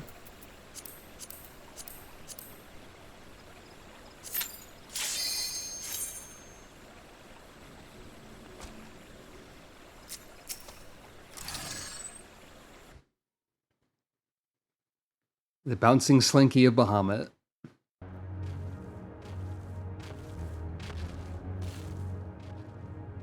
Descending into the depths, one stair at a time, as slinkies do.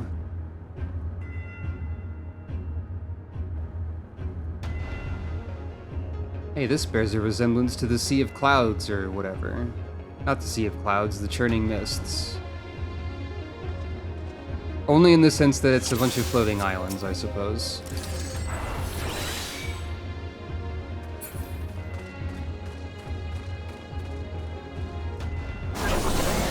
Whoa.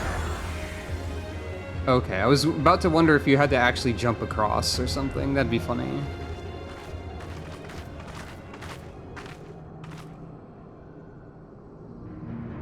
There's fighting here that might be starting before the cutscene's over. How strange. Why could we not see all this before? I suppose it's only to be expected that corrupted crystals should accompany a disturbance of this magnitude. After all, the fragment likely pierced the ground to a depth of many hundreds of yalms. The swirling ether leaking from the wound must warp the very air, creating a veil that hides these formations from view. Well, it is not as if we expected this to be a straightforward task. Let's tread carefully, shall we, Sucro? It is imperative that we win through to the depths of this structure and disable the mechanism that powers Bahamut's regeneration. Of course, if we should chance to encounter my grandfather upon the way, I shall not let him go again, not while there's hope that he may yet be saved. But mayhap we should put such thoughts from our minds until after we've successfully gained entrance to the place. That opening up ahead appears to be a suitable point of ingress.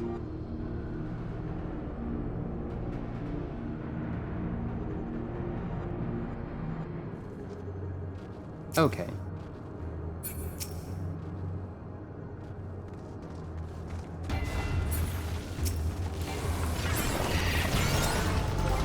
Something occurs to me. Okay, I am 1,000 tomestones away from maxing out. That might be worth paying attention to. Okay. Interesting.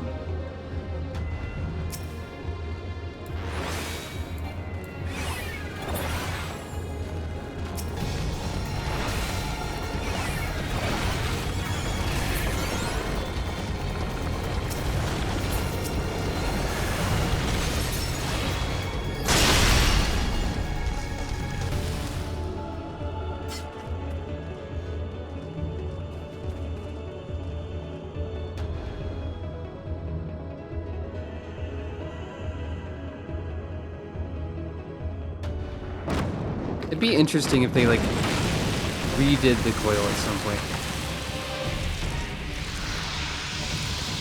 Wait, a third of this boss exists?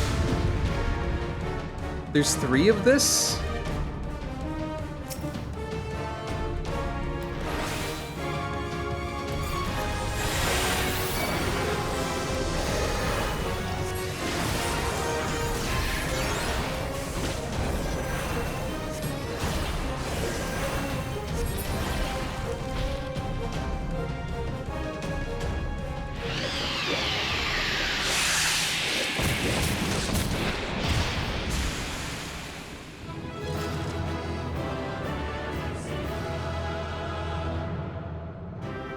Nod.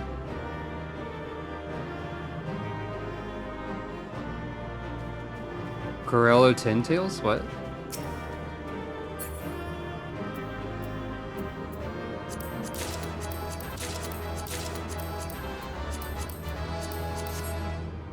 Wait, was there something called that though? Like, I know Cat and Ninetales, but was there something called that and I just didn't notice it? That's why I'm confused.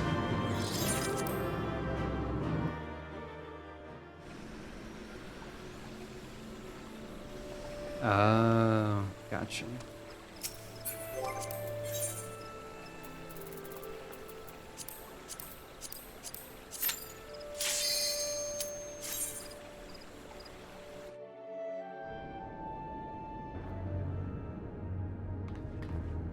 Wait, that boss is also in Totorak? Oh, I guess that is the same model. So there's like 5 of this thing then. Because I was thinking of the one in Palace and the one in All.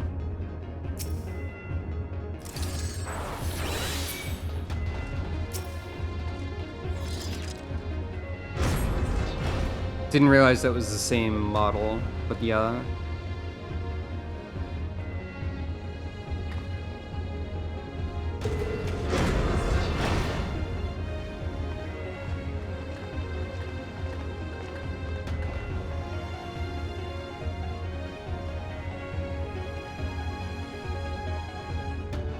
That armor! No, it couldn't be.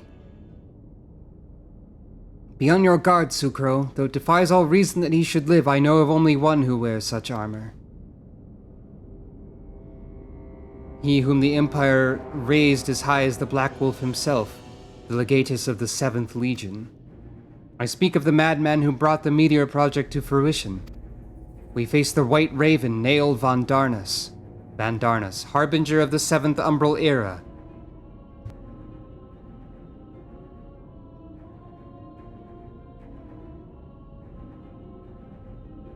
Hey, my throat is like bleeding at this point. Hold on.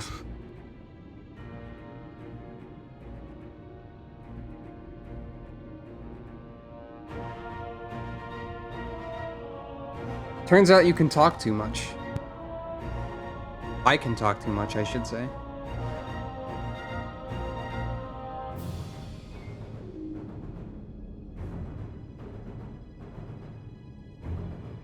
Oh, I have water.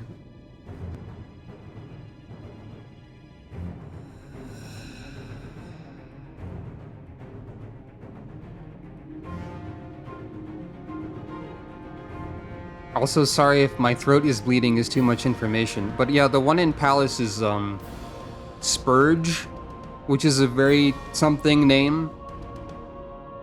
It's on, like, it's like the 2nd boss, maybe? 2nd or 3rd. I think the 2nd one.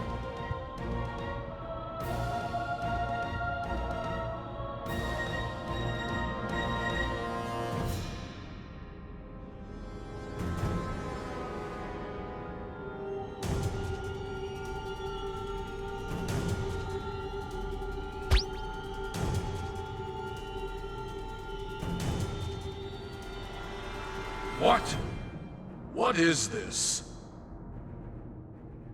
Hold on, that was incorrect. Just take a look at this. There we go. Also Lily.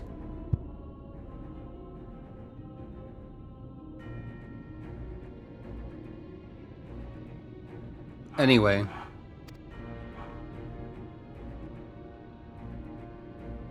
Nael von Darnus. Ah, that was the name of the fool who perished upon the eve of the promised Age of Glory. It should not be uttered within these hallowed halls.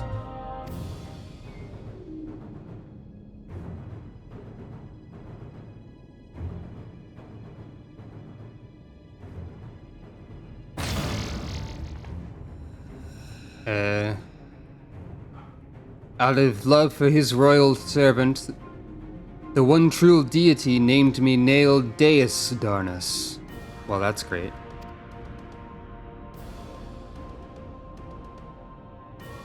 The one true deity? Bahamut, he speaks of Bahamut. O Lord Bahamut, thy name is as sweet water to parched lips. How my heart swells at thy sacred touch. Oh dear.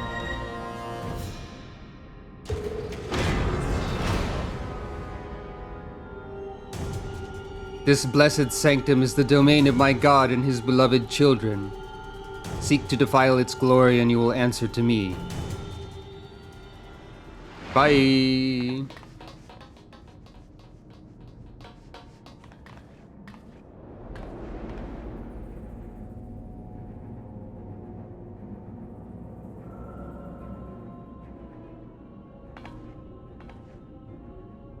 Well, alright then. How is this possible? From what Alpha knows told me, Nail was slain on the eve of the calamity. Whatever the truth of the matter, we must be on our guard. There can be no reasoning with the worshippers of a primal. Yeah, it seems that way.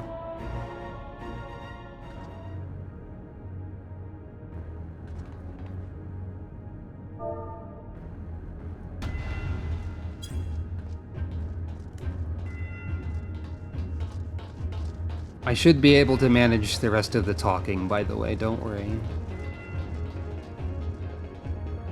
I have lozenges, and I can, like, be careful.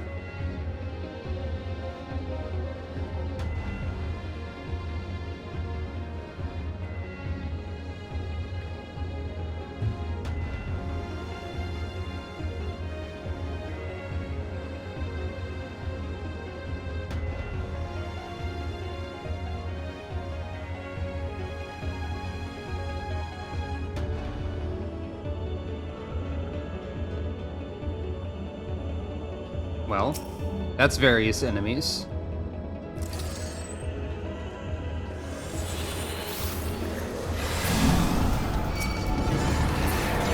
Whoa.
I bet it's difficult to figure out how a Lamia does a flip, but I guess they did.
Orb.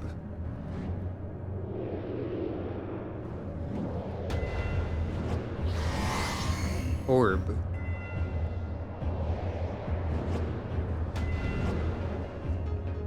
Cat.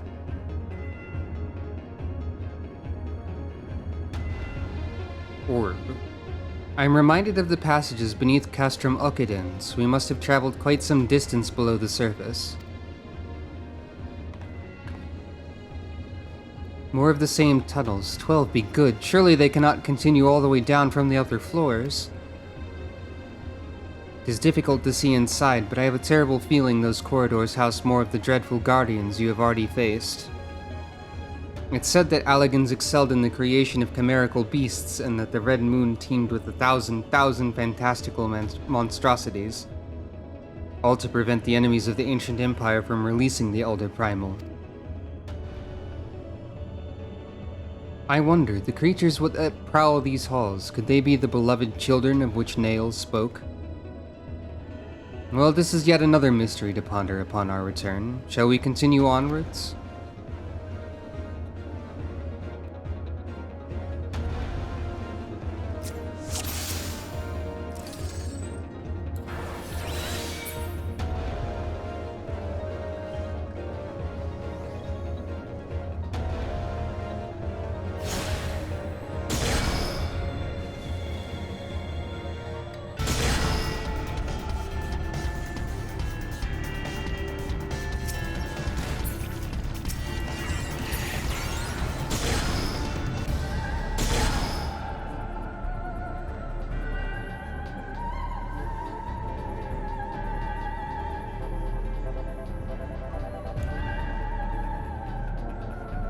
I'm going to just follow your lead again for the maze.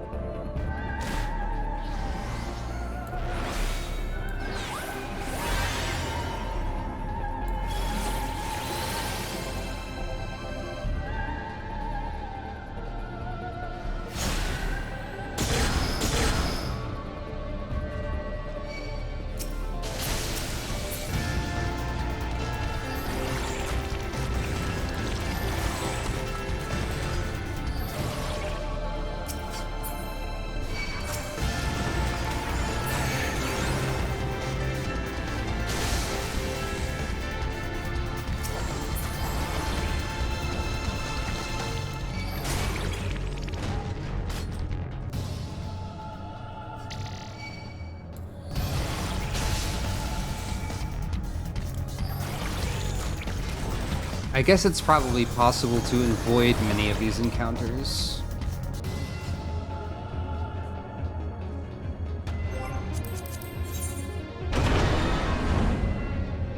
Oh, was that it?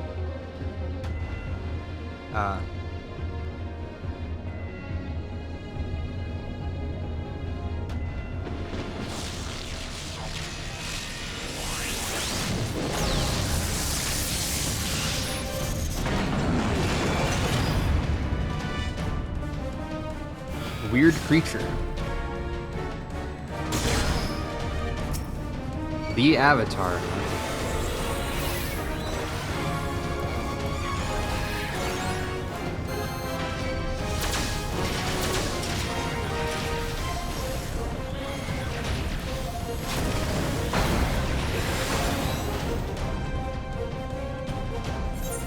Oh.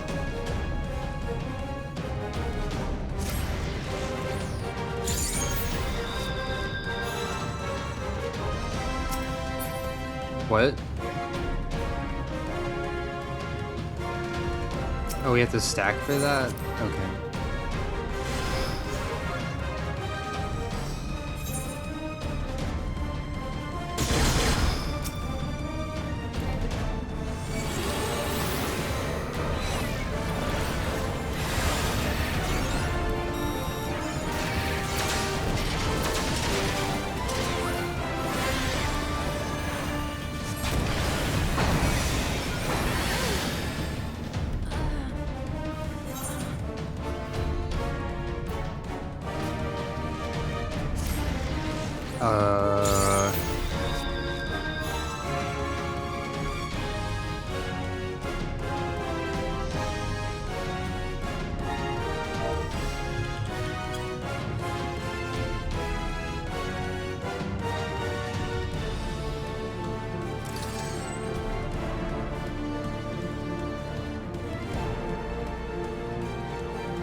The music's neat.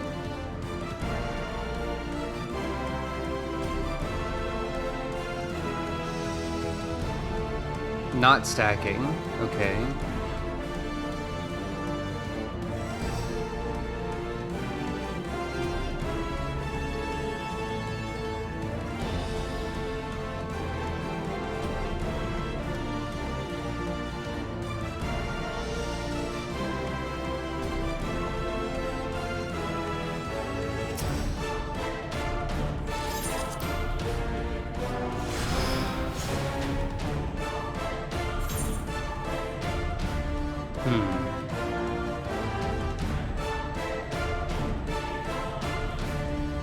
So the missiles do expect you to stack, but since it's only us, it doesn't matter? Okay. So what do we do then?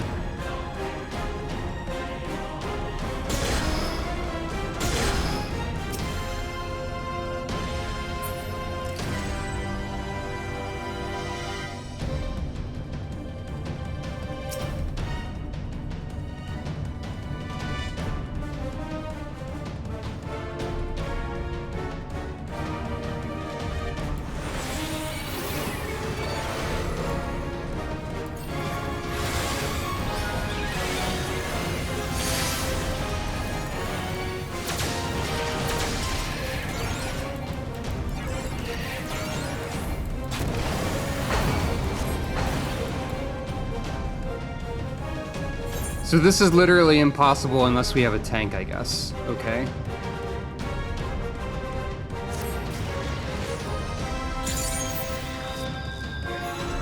That's baloney.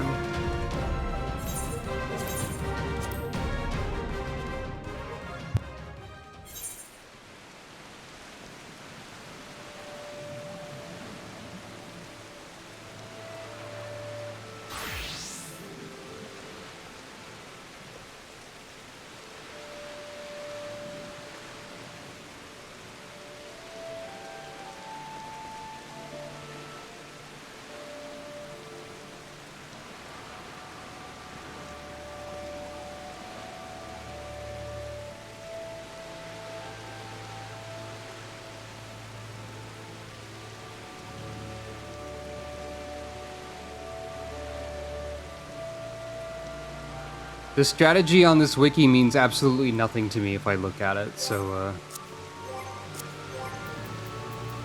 hopefully this works then.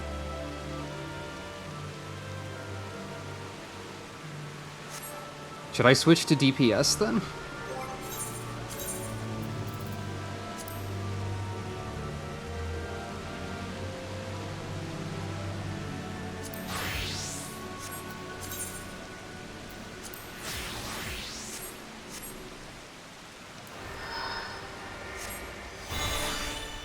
Well, the only DPS I have at 90 is Summoner, and I don't have all the abilities for Summoner, but I'll give it a shot.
So the map is pretty unhelpful for this part, I guess.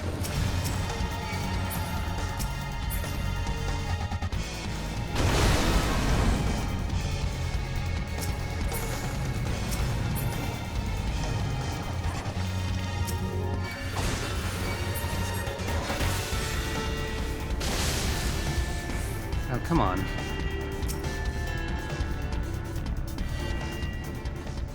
I guess we don't have to fight those? I don't know.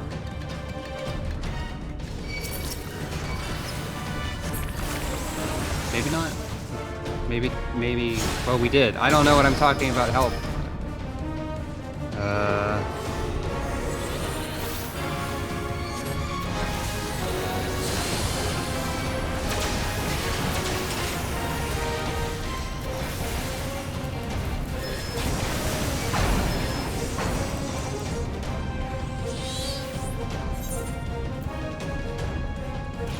Well...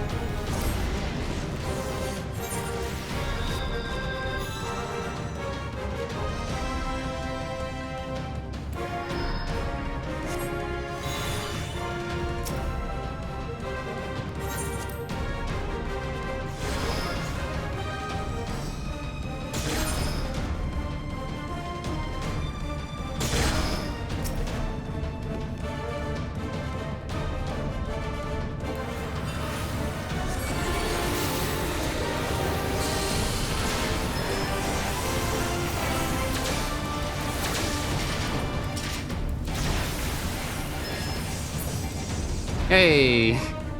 There we go.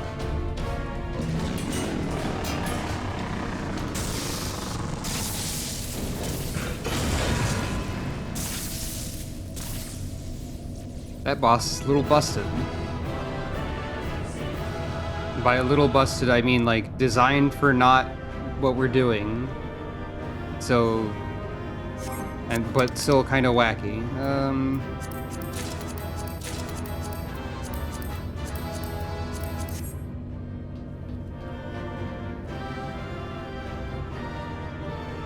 I'll switch back to Sage now, I guess.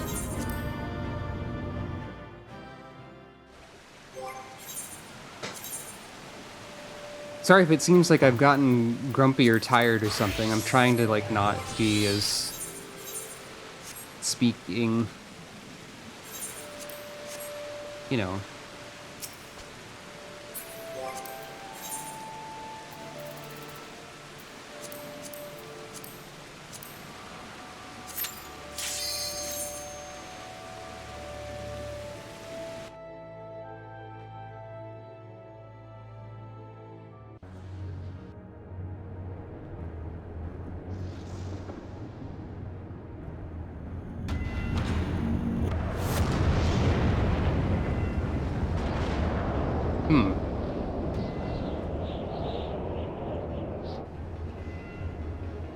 Unusual.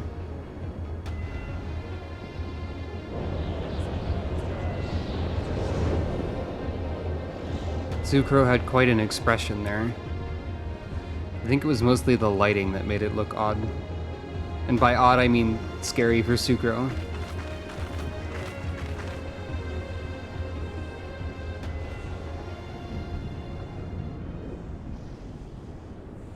That surely cannot be Dalamud. Where are we? The final resting place of Nail Van Darnus.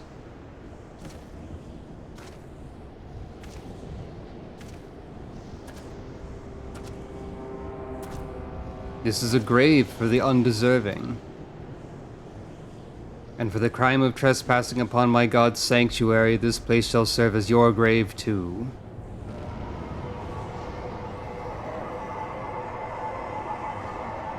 No!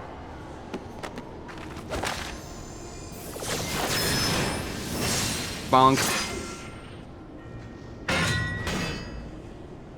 Good shot?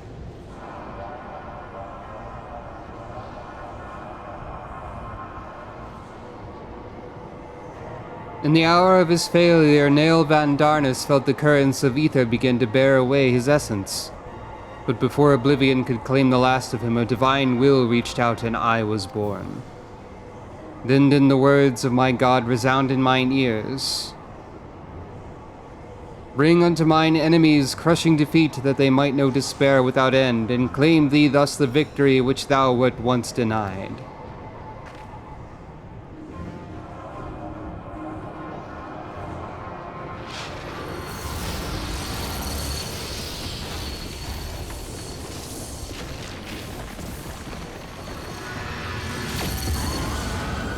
Okay.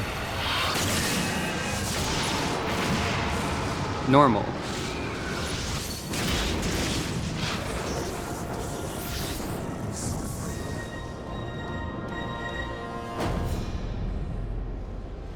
It would seem that little remained of Nail's essence when Bahamut plucked him from the brink of oblivion, and the result was this strange simulacrum.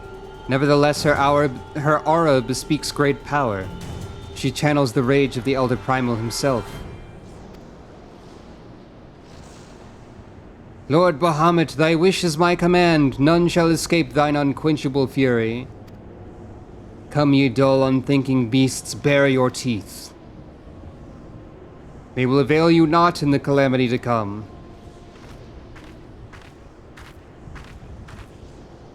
Yeah, I'll shoot with laser.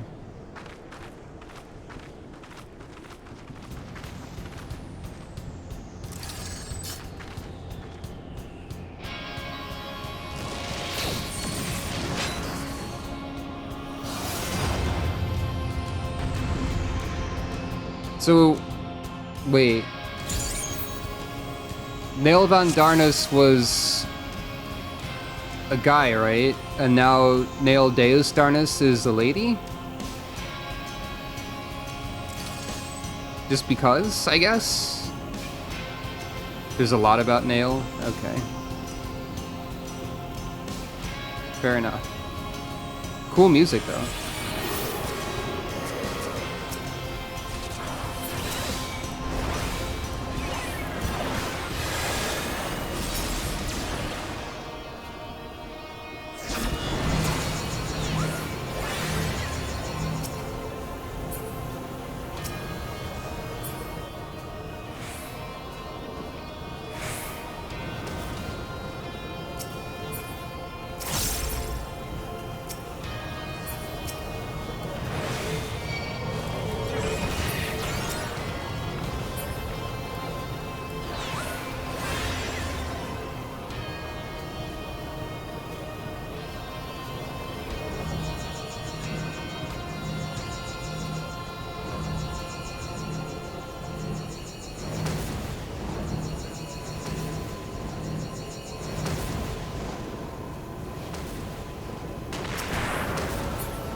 "10 seconds to Mega Flare." Okay. 5 seconds, 4 seconds, 3 seconds, 2 seconds, 1 second.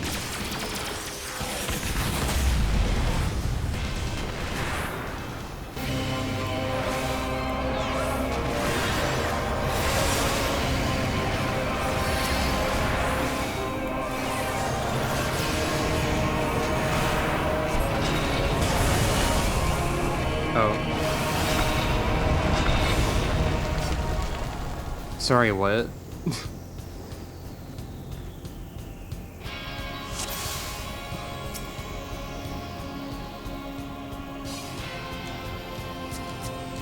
Yeah, you did say many instant kills, but I don't even know what happened. That's the problem with, I guess, me looking at a video game, is I just don't understand half of it.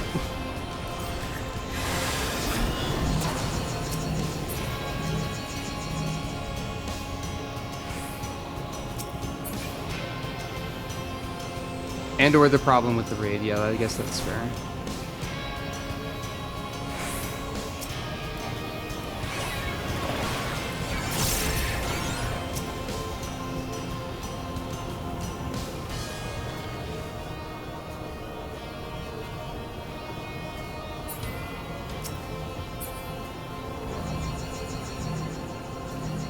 So I gotta get close to a tower in that part, is what you're saying.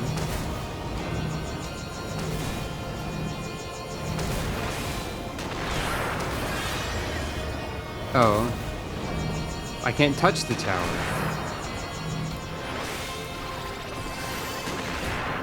I don't know what I'm supposed to be doing during this part either. It just happened to work out before.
I don't know what killed me that time either. Do I need to switch classes again? I think we probably need healing now.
There we go.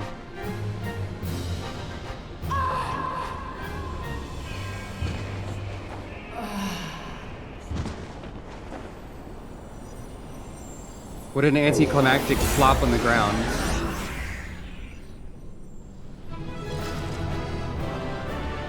Very funny looking. Joy emote. Nailed it.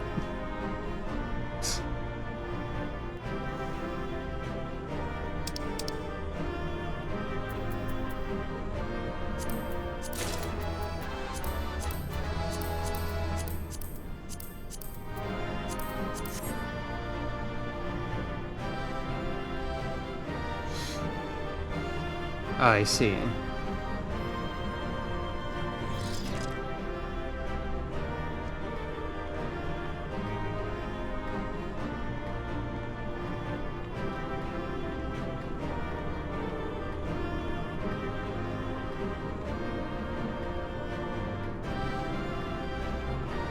Hmm.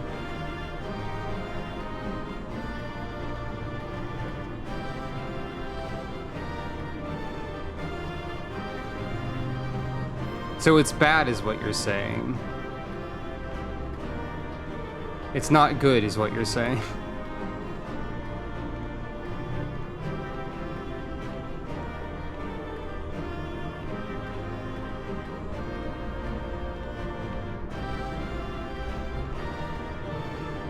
Okay.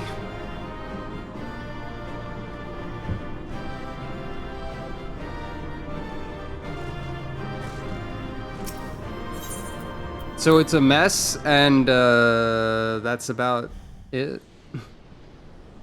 Mess and probably not great. Seems not good. Seems as if we should move on. Oh, we can't yet.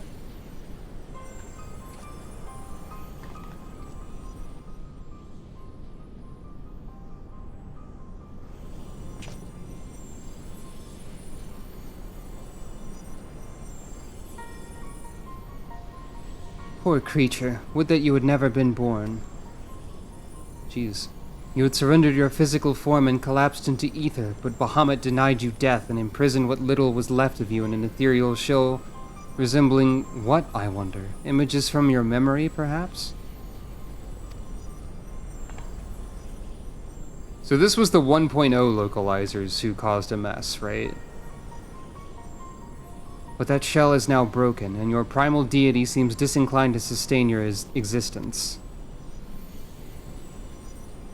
My primal deity? I kneel to no icon. What need have I to beg the favor of such filth? I am Nail Van Darnus, legatus of the 7th Legion. No, a moment. My thoughts are clouded, and this body is not mine own. Could it be that you spoke the truth? Was I ensorcelled by the Lesser Moon's ancient prisoner? That will not happen again. You speak as if Bahamut no longer controlled you, but that's impossible. Once Imprimal ensnares a mind, it cannot be freed. Unless Bahamut simply relinquished his claim, what need has he of a broken spirit bound for the ethereal realm?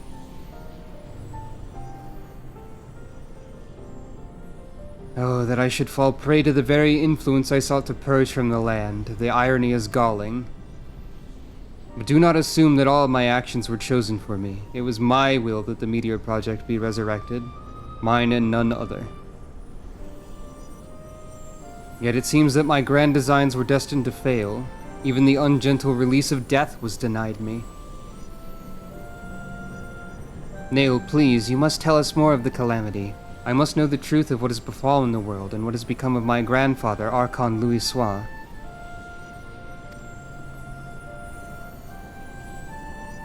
You are Louis Sois' grandchild? Ah, the fates are generous with their cruelty. Continue on if you would have your answers. They await you at the terminus of your path. But know that this path leads only to despair. The light of truth was ever harsh and unforgiving. Why do you say this? Grandfather will be freed once we put a stop to Bahamut's restoration, will he not? What are you not telling us?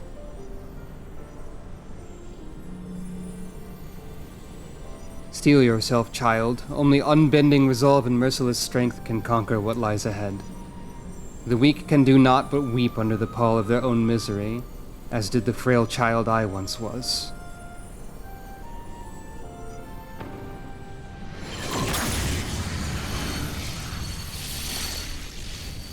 Ow. Silence, chattering raven. Your wretched wings are broken and you shall soar no more.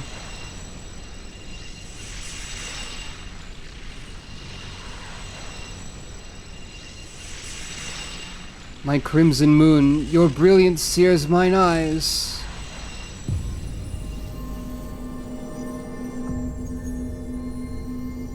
Well. Okay, bye.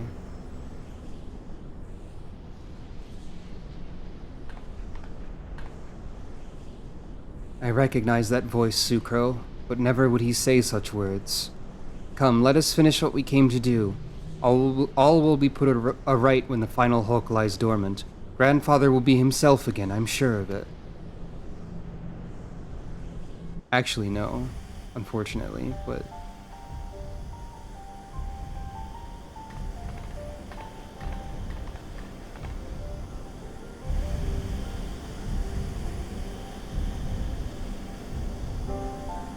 Bahamut regenerates more swiftly than I'd anticipated. Let us hope that disabling this coil will serve to slow the process.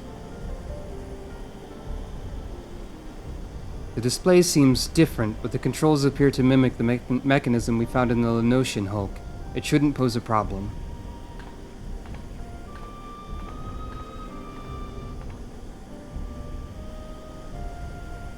Sucro, forgive me. The moment I beheld Nail's transformation, hope wilted in my heart. I did not believe you could stand against the manifestation of Bahamut's power. For all your fabled strength and skill, I felt certain that I was going to lose you, just as I lost my grandfather. Even he, a man for whom naught seemed impossible, was humbled before Bahamut's might. And yet, look how far we've come. 'Tis incredible the feats of which we are capable, our boundless potential. It was this capacity for greatness, I believe, that Grandfather so dearly wished to protect. With all that has occurred, I have come to understand that much at least. Nod.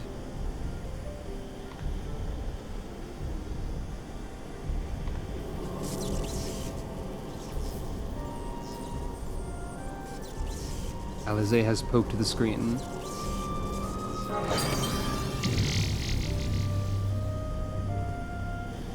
I think it'd be really funny if Bahamut just sort of fell over and then ragdolled down the rocks or whatever. At least after the last one. 'Tis done. Shall we make our way back to the surface and gather our thoughts? We have seen much that will benefit from Urianger's learned perspective.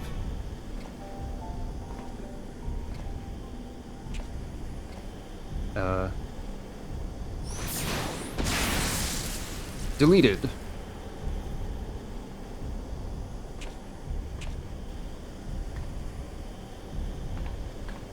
Rude grandpa hours. Grandfather, it is you! Then why? Abandon this quest, Alize. I will not countenance further sabotage of the coils. Sabotage? But we must disable the coils if we are to prevent Bahamut's revival. Your defiance seals your fate.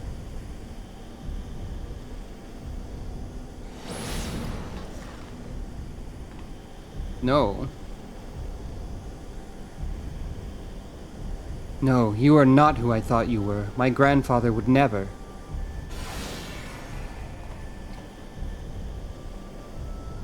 Foolish girl. How could the White Raven allow herself to be bested by such sniveling opponents? Listen well. We all exist at the pleasure of one divine will. And the word of Lord Bahamut is absolute.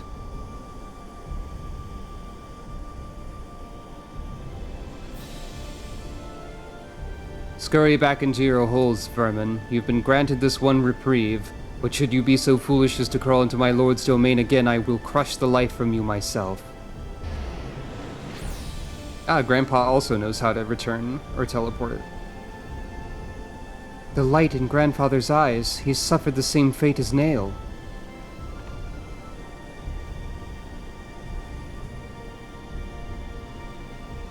Tear. My grandsire is no more. That was not but a phantom that profanes his noble memory. This mockery must be expunged. I will not rest until I free Grandfather's soul from Bahamut's tyranny. Do you hear me, Bahamut? Your time is at an end. Eorzea and my family will be avenged.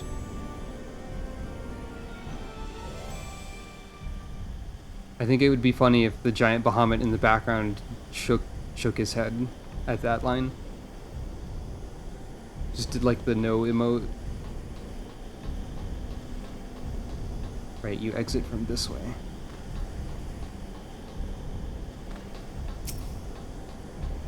And where do we show up this time? Oh, Northern Thanalan again. Well, I'm gonna be right back yet again. Apologies for having to do this continuously.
Okay. I have returned once again. I guess we can continue. Alizé's resolve. Alphino is also here. Truly, it is wonderful to escape that stifling air and return to northern Thanalan again, it would appear. I must thank you, Sucro. Were it not for your bravery, I strongly doubt that I would be standing here now. But you need not tarry on my account. The danger is past. Pray go on ahead and appraise Urianger of all that's occurred. I will join you anon. My thoughts are yet unruly, and I would rest here a while. This doesn't seem like the sort of place you would want to rest, Alize.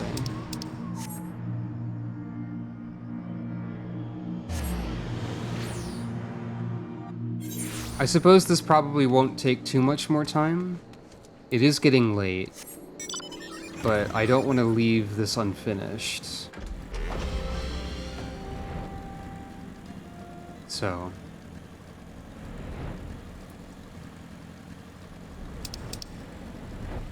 definitely gonna need to rest tomorrow, though. Not that I've been streaming on the weekends on my own channel.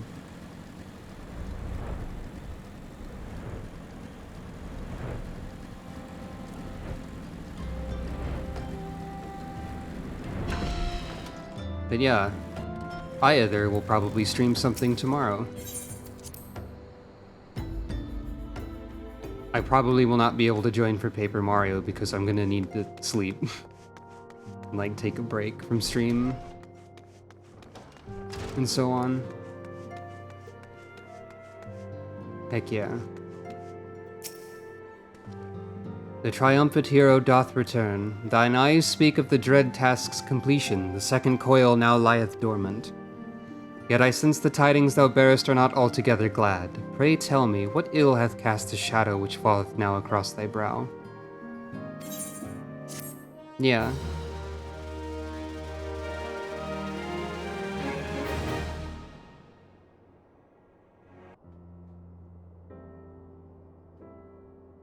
Grandpa got Norded. Urianger. An old foe and an old friend. So 'twas but the ethereal shadow of Master Louis Soir that Lady Alize beheld, an unnatural conjuration in thrall to the elder primal. That the fiend should deign to choose him of all men, even in full knowledge of the shade's true nature, I would be hard-pressed to weather such a confrontation. Yet what agonies must the young mistress have endured, such torment did she ne'er deserve. Mayhap 'twere better if the Lady Alize did absent herself from future forays into the coils.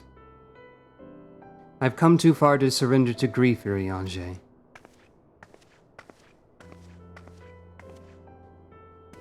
My lady, I'm resolved to defeat these fiends, and naught shall sway me from my path. Now let us peer more deeply into the well of our discoveries. As you wish, my lady. By your leave, I would speak first of the coil's late guardian, Nail Van Darnus. Van Darnus was a legatus of the Garlean Empire who strove to bring about Eorzea's final destruction, only to fall even as the sixth sun did set. If thou hast heard tales of the White Raven, then it is he of whom I speak. Aye, he, I say, for Nail was certainly, for a certainty, no maid. For a certainty, you say. We've been over this, Urianger. The noble house of Van Darnus was, as we discovered all too late, had long safeguarded the wisdom of ancient Alleg. 'Twas thus that the legatus came to learn the true nature of Dalamud and seek to employ the Red Moon as a weapon against Eorzea. But the crystal tower and the mechanisms required to command the satellite yet lay hidden beneath the ground, compelling Nail to construct a far less subtle mechanism. And in his first faltering attempts to communicate with Dalamud, he did likely rouse the satellite's slumbering prisoner. Thenceforth did the White Raven's soul belong to Bahamut. He was fortunate indeed to acquire so powerful a thrall by chance. 'Tis little wonder he was so loath to part with him. Why let a simple thing like death deprive one of so useful a pawn? Though we may accuse him of bungling Van Darnus' resurrection, I dare say Bahamut was as content to have a handmaiden as a manservant. I only hope that the two thralls that we encountered were the extent of his flock. Yet I cannot help but dwell on Nail's words, those beloved children of whom he spoke. I assumed at first that he referred to the moon's beastly guardians, but should Bahamut have enslaved other mortals, we must needs remove this source of worship. Otherwise our efforts to disable the coils shall be for naught. Forgive me mine indelicacy, my lady. Thou art wise indeed to speak of expunging the primal's thralls, but canst thou truly pursue a course which would cost thee thine own grandsire? My heart and mind are as one on this matter. Grandfather's salvation can be won by but a single method, the destruction of Bahamut and aught that might serve to sustain him. Sucro, while Urianger and I endeavor to ascertain the existence of any further thralls, I suggest you grant yourself a moment's respite. Or respite? I always say respite for some reason. Rest assured that I will contact you the moment I have need of your inimitable talents. That we have achieved so much I owe to you. I fear, however, that our trials have barely begun. Nod. Though time hath dulled the pain of thy passing, I find that I am wounded afresh. Master Louis Sois, what good shall come of this unending search for knowledge and truth? Long have I believed the pursuit of such treasures to be the duty of every true Charlian. Yet when each new revelation serveth only to heap further anguish upon those whom we would fain protect, must we truly reach for more? So you found your resolve, dear sister. Will you now find a use for the secret, for the key that only you and I hold? Given our familial propensity for curiosity, you would do well to remember that keys may serve to seal doors as well as unlock them. And Bahamut is a most unwelcome guest, to whom the door should never have been opened.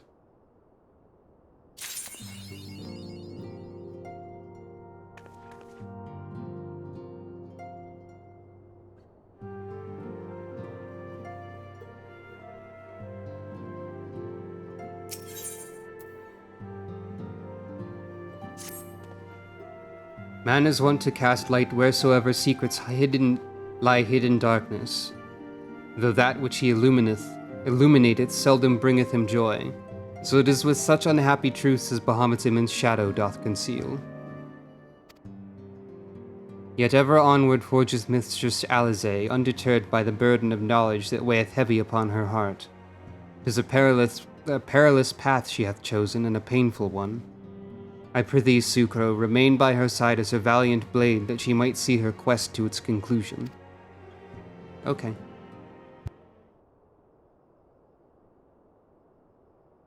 Sucro, it is well that you are here.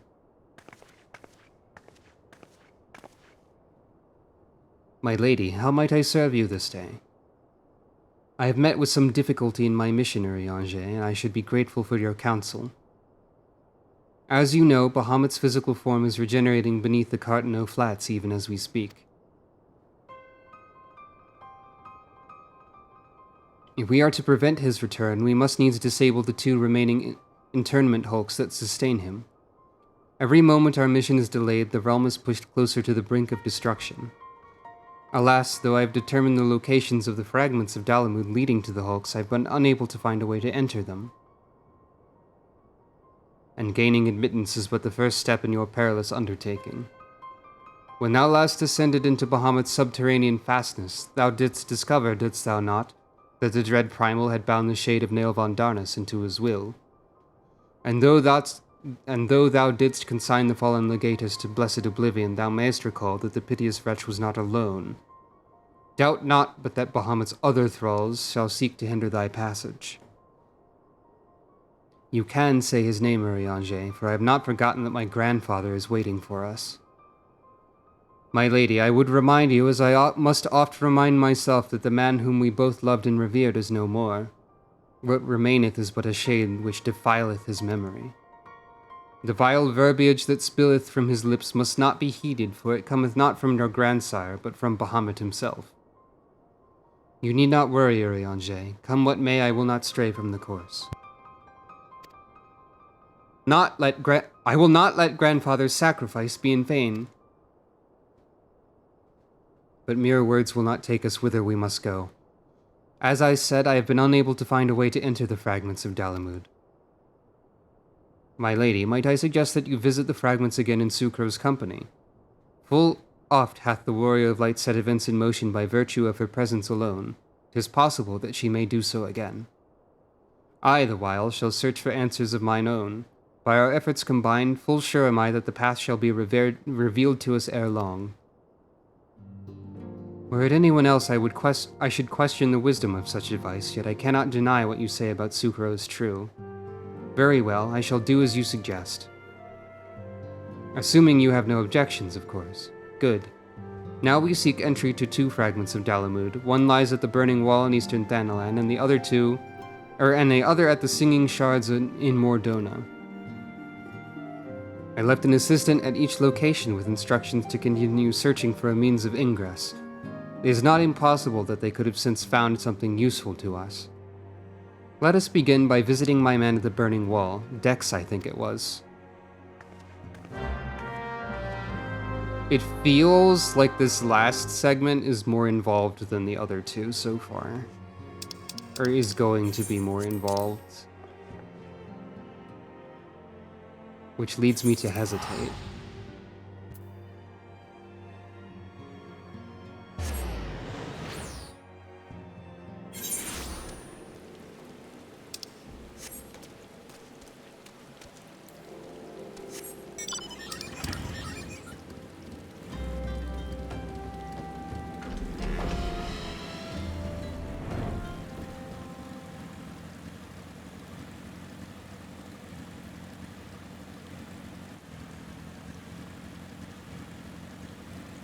This is the sunk cost fallacy in a form I'm not used to. Well, in the form of video game progress. Because on one hand it seems like I'm almost done, but on the other hand it seems like this last leg is going to take more talking than the other 2.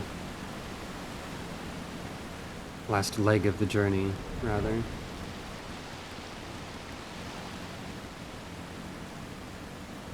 And I'm running out of talking.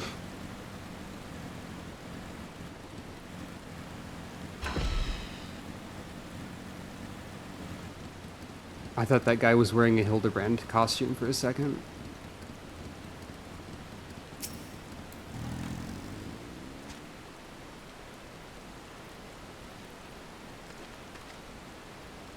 I say, are you not Mistress Funk, my lady's most faithful companion? Sinis, madam, at your service. And may I say what an honor it is to meet you. How goes the survey, Dex? Ahem, my lady, it shames me to say I found no viable path to the fragment. Though it stands there before our very eyes, the way thither has thus far proven impassable. When the fragment fell and pierced the land, it caused a prodigious amount of ether to spew forth. It was this that gave rise to the land's twisted lay, which seems destined to thwart our efforts. Even were an opening to exist, I fear that we would struggle to reach it. We cannot give up, keep trying. So near and yet so far. Well, it avails us not to stand here and stare at this thing. Let us away to Mordona and try the other fragment. Perhaps Sinis has fared better. Upon that note, my lady, there's something I must tell you. I'm sorry to report that I lost contact with my brother just over a bell ago. As you know, the Singing Shards are home to many fell creatures, ogres among them. While I do not wish to cause you undue alarm, I fear something unspeakable may have happened to Dex. Why didn't you give me strength? We must hurry to my assistant's aid, Sucro. Okay, so there's another pair of twins who are ironically being mixed up by Alizé as a little bit of lightheartedness amongst all of this. Also, their names are literally just like left and right for some reason, because they're Dex and Sinis. Why are they just left and right? I know Latin. You can't fool me. I know a little Latin.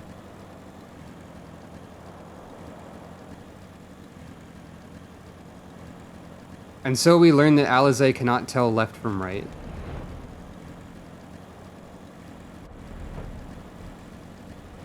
Sea wolves don't have Latin names. They have something entirely different.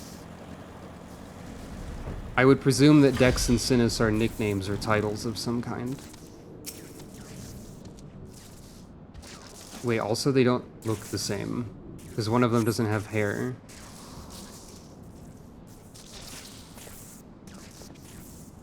Thank you, adventurer. For a moment there, I feared that my bones were to be ground up and used to bake bread. That's really specific. I'm relieved to see that you are unharmed. It was wrong of me to press such a dangerous task upon you. My lady, your worries are wasted on me. 'Twas nothing at all, I assure you. Ahem, if it please you, I shall report on my findings. As you can see, though the tip of the fragment is exposed, the rest is encased in rock and crystal, rendering it impossible to enter the structure. We might try excavating the area around the fragment, but that is like to take time, and there really is no telling how deep we might need to dig before we find a suitable point of ingress. As such, I'm forced to conclude that gaining entry to this fragment is unrealistic. Forgive me, my lady. Confound it, we're losing precious time. What are we to do now? Phone call. 'Tis I, Urianger. Glad tidings have I for thee and my lady. For a blessing a way hath been found by which thou mayest enter the remaining fragments of Dalamud. Pray escort Mistress Alize to the ceruleum processing plant in northern Thanalan. There all shall be made clear. Urianger is going to tell us how to enter the place. Urianger has found a way? Yeah, we must go to him at once. The fact that it's the ceruleum processing plant makes me think Urianger is just going to, like, use explosives to get in. My lady, I hath invented C4 plastic explosives.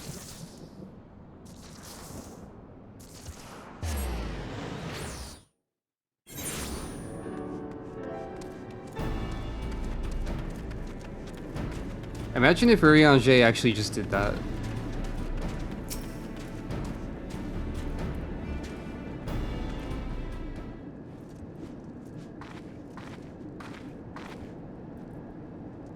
Mine apologies for summoning you thus from afar, my lady, but 'tis here that your journey may finally begin. I did wonder. To my knowledge, there are no fragments in northern Thanalan. Nor are you mistaken, my lady, yet a pathway doth exist, one which you yourself have made use of in the past. At the conclusion of your several forays into the binding coil, 'twas at the crystal formation which lieth to the north of this place that you did emerge, was it not? Yes, an ethereal stream bore us back to the surface. That much I had surmised. Are you suggesting that we can use it to return underground? And even if that were possible, would it not simply bear us back to those places which we've already explored? It need not, my lady. Pray allow me to explain.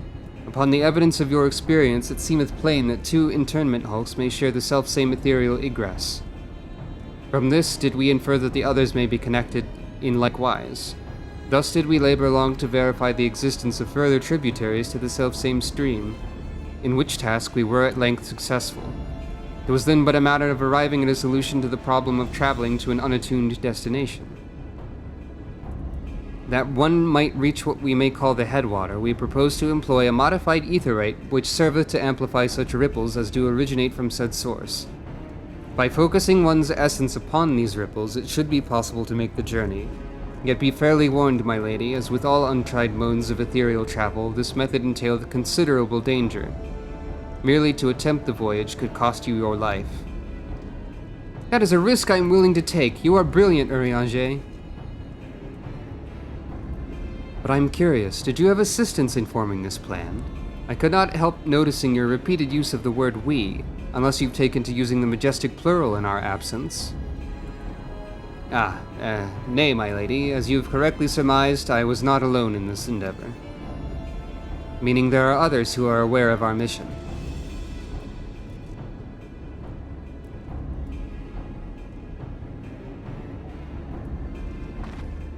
Well, it cannot be helped now. Preventing Bahamut's return is what matters. If some secrecy must be sacrificed to achieve our goal, then so be it. Nod.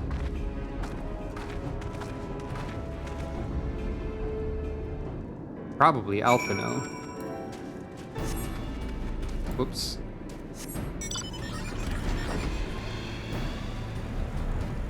Why drive through the gate when you can fly over it?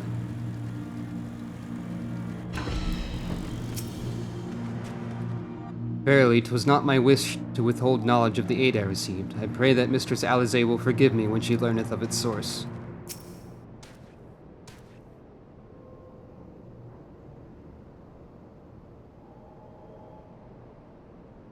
So that must be the modified aetherite, but what are the immortal flames doing here?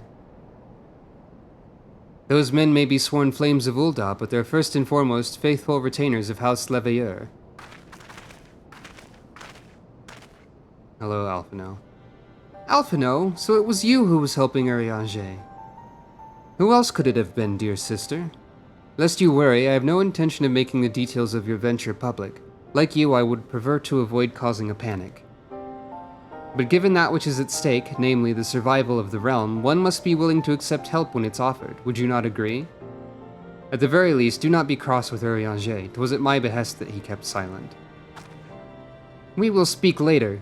We'll speak later, Ascian. I mean Urianger.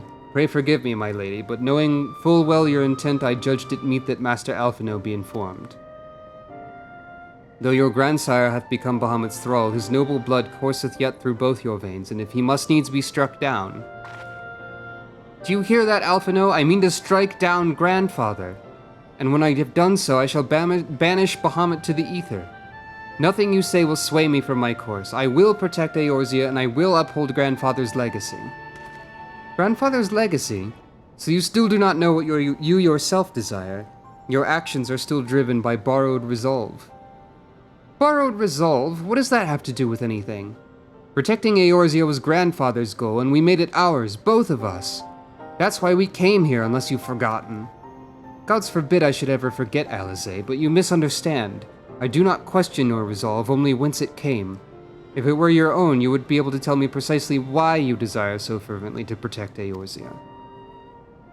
Yet you cannot, for it's not your resolve, but grandfather's. You may struggle to see the difference, but borrowed resolve shall never be as strong as that which springs from within. But let us speak of this another time. For now, preventing Bahamut's return is all that matters. To be plain, I have no objection to striking down whatever is left of grandfather.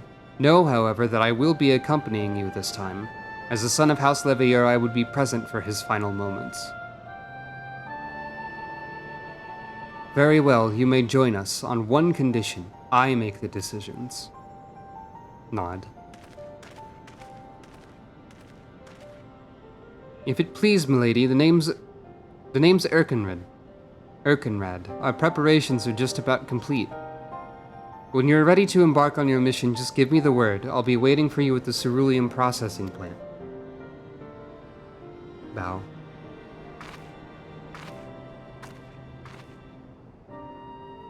Pay no heed to my brother. You can rely on me. We've come far together, you and I, and together we shall see our journey to its end.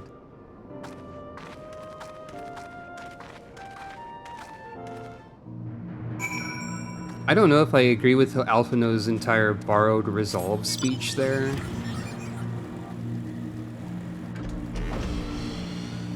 I feel like fighting in the name of someone you dearly and deeply respect and care for, and fighting for what they cared for is plenty valid.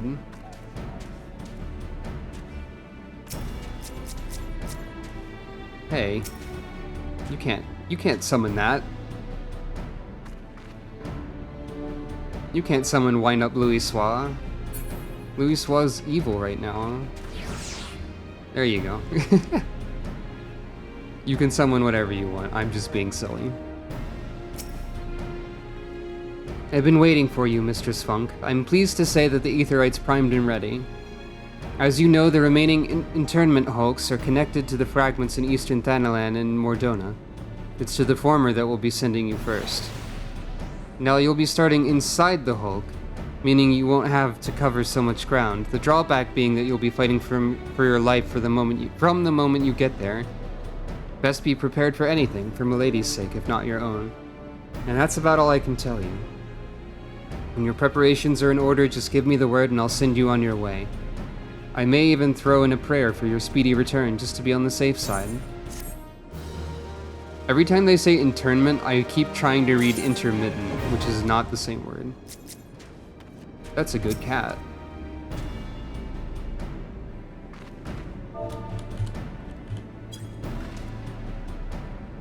I will pet the cat. Anyway.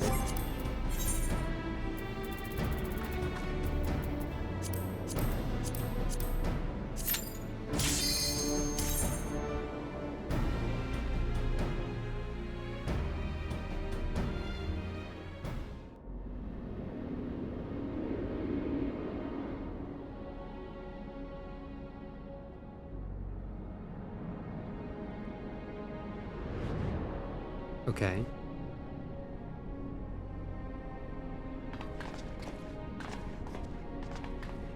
So this is how it looks on the inside.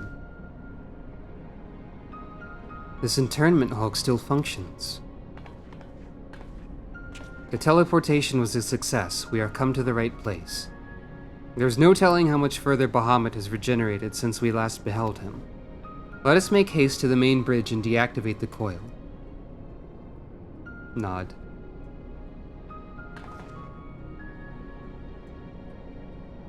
There were receptacles similar to these in the previous hulk. Those held chimerical beasts, but only the Alligans know what other abominations may be sleeping within. They may well be part of Dalamud's internal defenses. We must stay on our guard at all times. Alphino shrug.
Can't believe the Alligans have installed so many convenient boss platforms everywhere.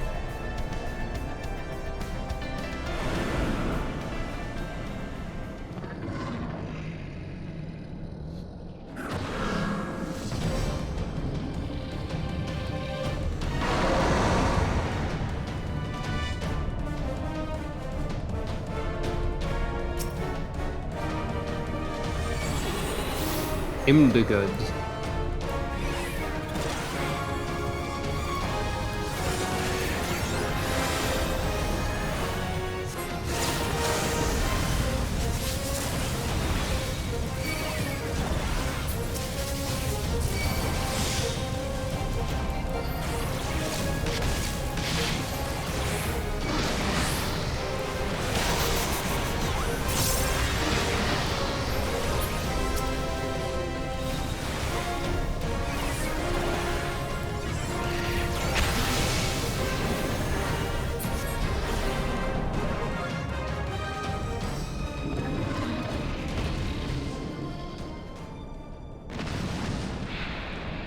Defeated.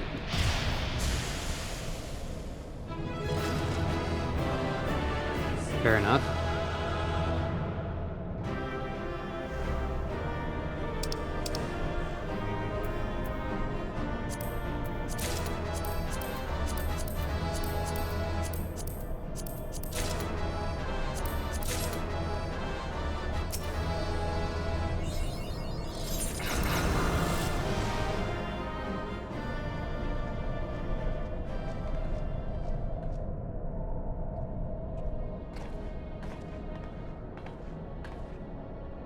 By the 12 dragons and so many.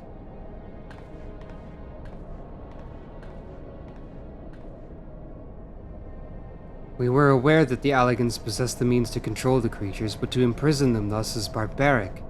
I would not wish such a fate upon my worst enemy. It is plain that no love was lost between the Alligans and the dragons, but was it truly necessary to keep so great a number here? Dalamud did not want for defenses. This we've experienced firsthand. Such guardians as the Alligans created, both living and unliving, were surely no less capable of repelling intruders than these poor creatures. Tell me something, Alize. Have you not managed to determine by whose will Bahamut exists? No, I have not. At first I assumed Bahamut had no people of his own, that the Alligans had perhaps discovered a way to simulate prayer itself. However, Nail's words gave me cause to reconsider, specifically the Shade's mention of Bahamut's beloved children. From that, I inferred that the Primal is given form by the will of worshippers whom we have yet to... Oh. God strike me down for a blind fool. Bahamut's beloved children right there before my very eyes. How could I be so stupid? Who else but the dragons of Eld would summon Bahamut? Who else but they could sustain him? And to think I wondered why the Alligans kept him imprisoned here.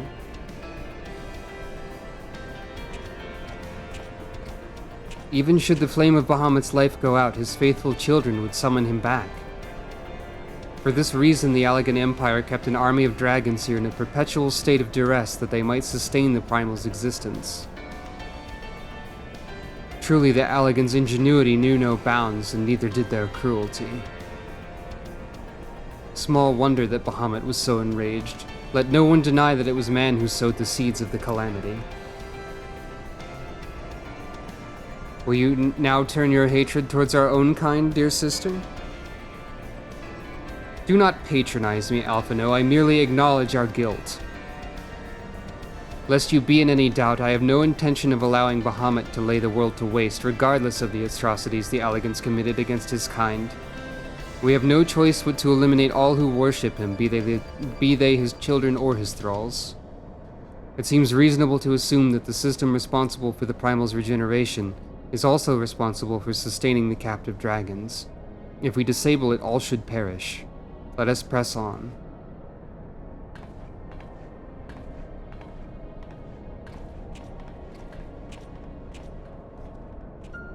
Yeah, I guess we kinda have to, and yeah, I guess is this where they reveal that dragons are people?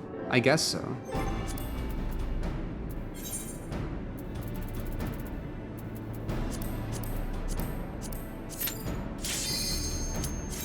Two.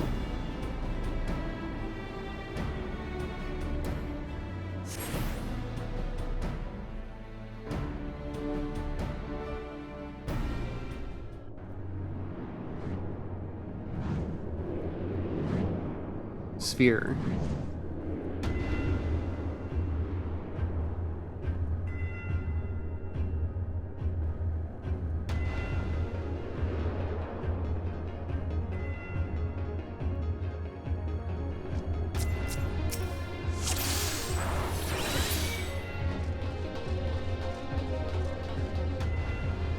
I go left and you go right, we need to split up? Alright.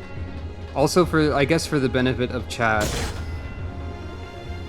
it should be noted that Aya is telling me stuff in the in-game chat that's covered up.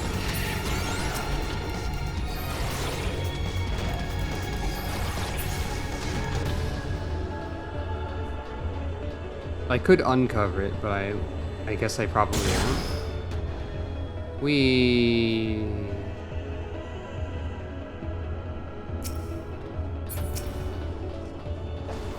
Oh. Well, we've already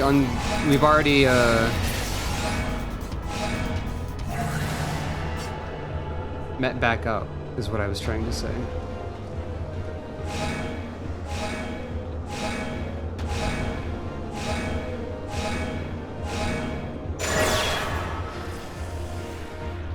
Oh, okay. We split up again. What happens if you don't split up?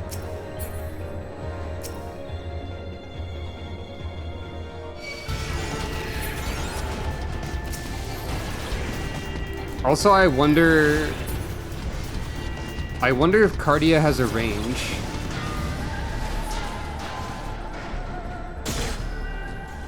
Or if you're still being healed by it from this distance, which would be funny if so.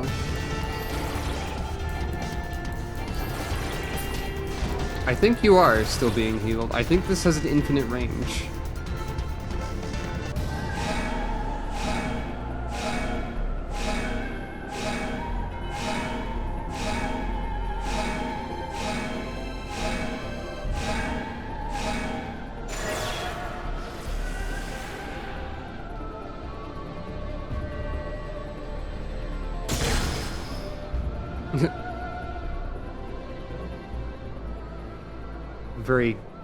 We sort of like cut over to being on this island.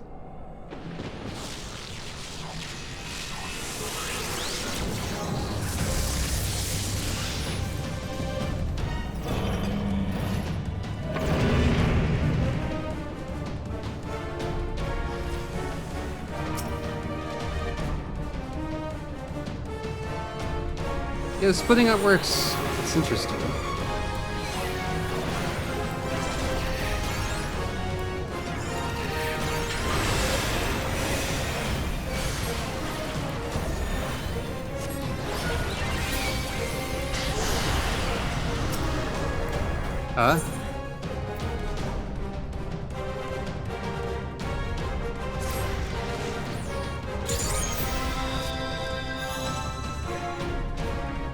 Oh, this one has a gimmick. Of course it does.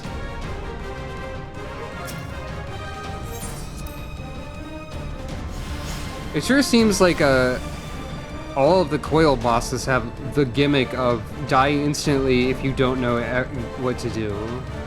Which isn't a great gimmick, I don't think.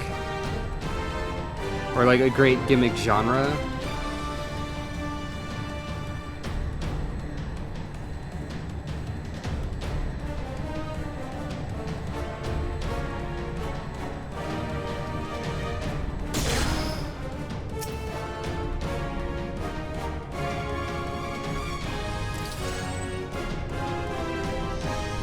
The gimmick is don't stand in front of it. I was at the side of it, I think, though? But alright, I'll stand further away. It's a cone.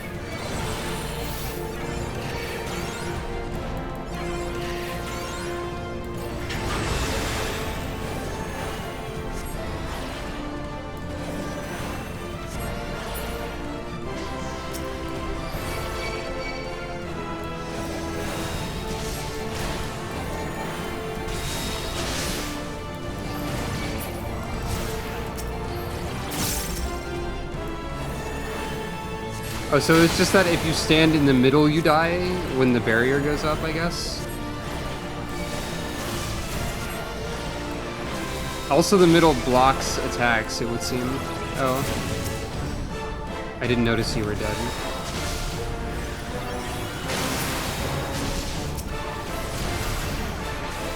I'm a great healer.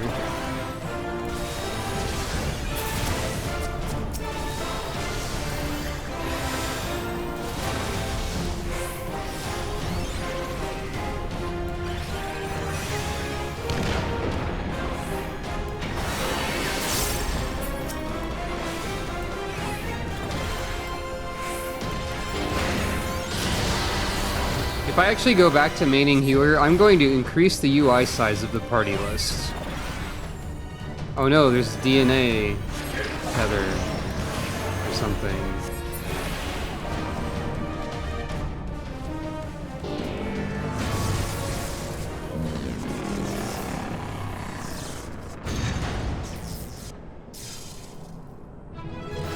Maybe I should just go ahead and do that.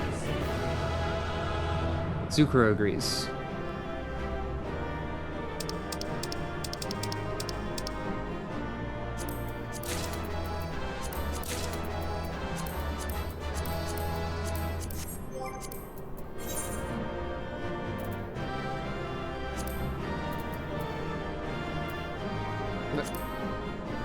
Get out of here, New Game Plus guide.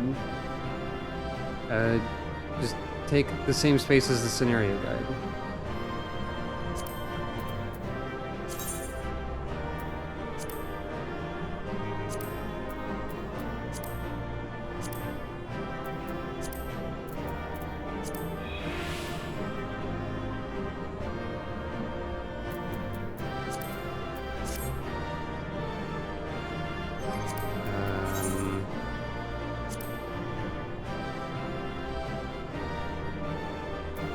The fascinating world of UI editing.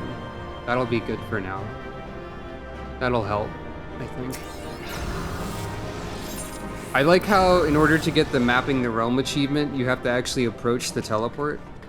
When you could theoretically leave the duty through the menus without doing that to technically save a few seconds of time, but you wouldn't get the achievement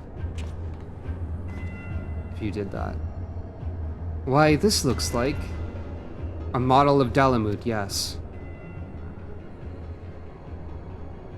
For millennia, Bahamut must have gazed at this unchanging view. Trapped inside a prison that was scarcely large enough to contain him. Unable to move, denied the release of death, how his hatred for man must have burned.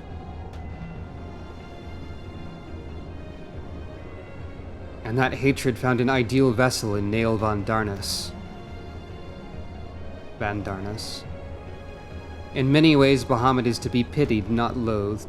But knowing the true extent of his fury, I am more convinced than ever of the necessity of our endeavor.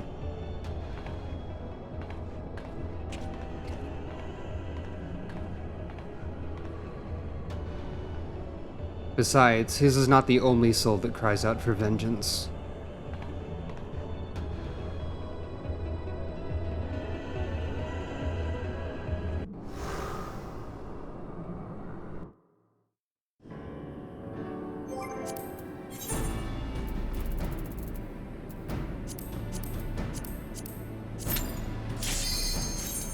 Three.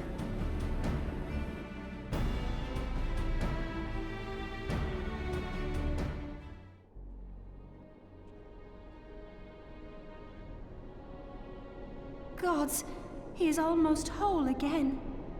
Hello, voice acting. Old Alize voice.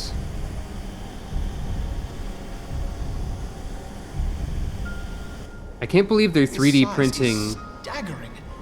I can Bahamut. scarce imagine how Grandfather stood against such a monstrosity. And also old Alphino voice. This is essentially 3D printing Bahamut, right? I don't know why my brain says that's true. Proceed any further. Let us disable the coil and move on.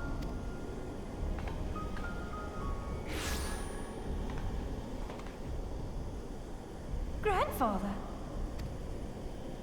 No, that man is dead. I will not dishonor my beloved grandsire's memory by calling you such. The Alligans would download Bahamut. The Alligans would download a car and then turn the car into, like, a Metal Gear, basically, probably. You are but his twisted shape, the thrall of a mad primal. Odd voice direction You for were Alize. foolish to disregard my warning, child. Are you so convinced of your own righteousness? Yes. Shoot with laser, move on. 'Tis the rightness of our path that led us to return. Eorzea will never be safe whilst Bahamut remains to threaten all we hold dear. Yeah, I agree. I don't know what's going on with Alize's way of speaking. Louis Sua's voice good though. Also, it's been kind of funny to see Ayato just standing here this whole time, like in all of these scenes, by the way. What of the hero who gave his life in defense of the realm? Do you truly dispute the justice of our cause? My poor, ignorant grandchildren. Your world is shaped by naught but recent conflict. Listen, and I will speak to you of justice. 'Twas in the twilight of the Third Astral Era. The southern land of Mericidia suffered invasion at the hands of the Alagon Empire. Oh, With no interesting. atrocity too depraved for their purpose, the forces of Alec were unstoppable in their advance.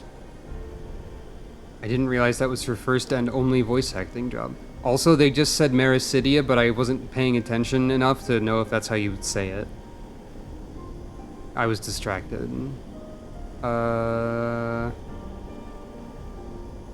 Alagon being a bunch of jerks, got it. Desperate for salvation, the dragons prayed to one of their first brood, to their ancestor Bahamut. Infused by the power of their fervent supplications, Bahamut arose from the abyss of death and took wing as the Mericidians' newborn god.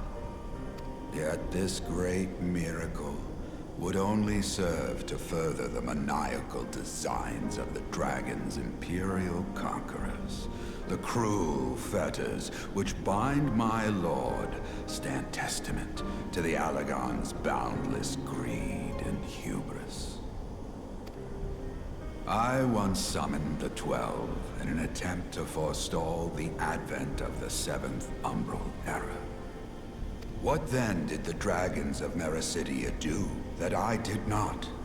Wherefore are they accursed and I exalted?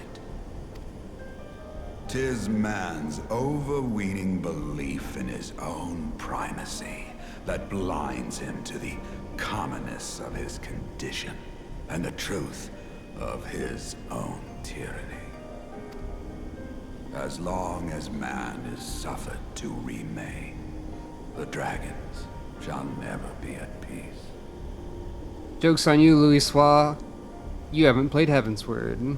Only when the plague of people has been expunged shall the children of Lord Bahamut be free. Then shall the world know true justice. Stop it! Grandfather would never say such things. His belief that people were worth saving never faltered. He had faith in their strength, that they could stand together and push back against the darkness seeking to shape them. A false hope. 'Tis folly to place one's faith in so flawed a race. Stand together?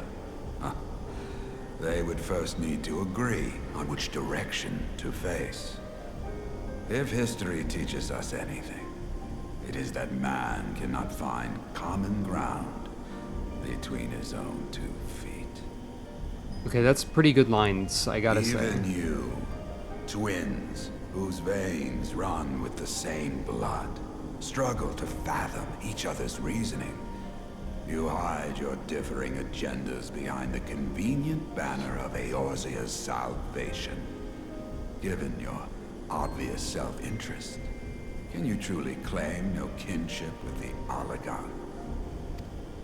And though I hope they might bring you closer, 'twould seem that the twin grimoires I bestowed upon you were a wasted gesture.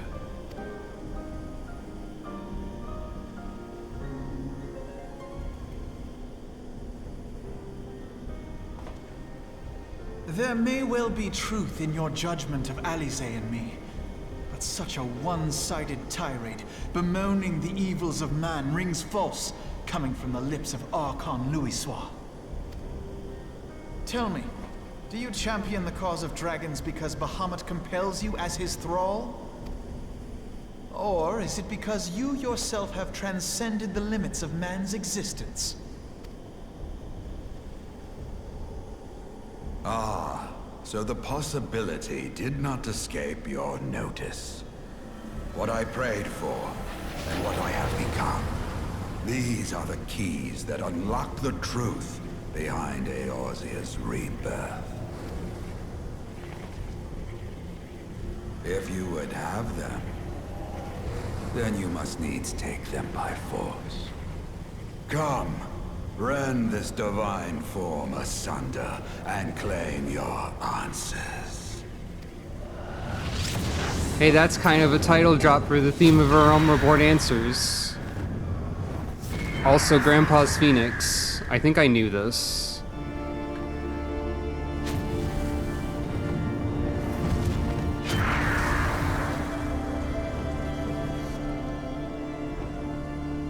But I thought...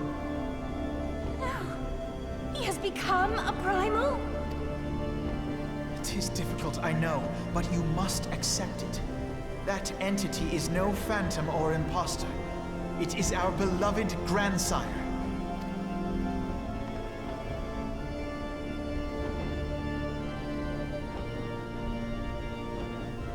Also, this is a remix of Answers here, so yeah. Please, for his sake and for ours, you must defeat our grandfather.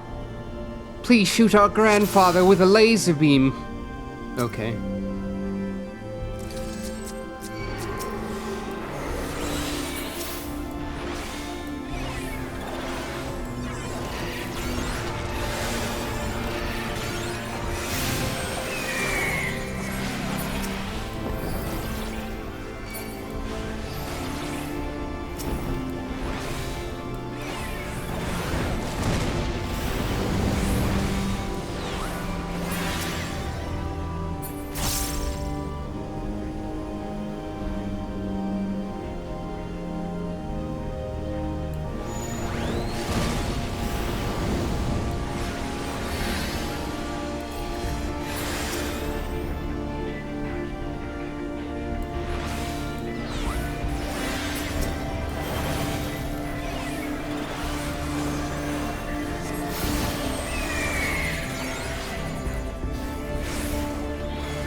Oh, they did?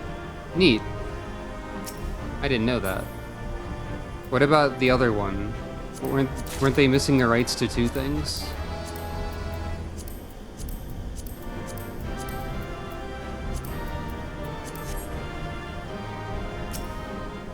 Oh, neat. Well, that's good then.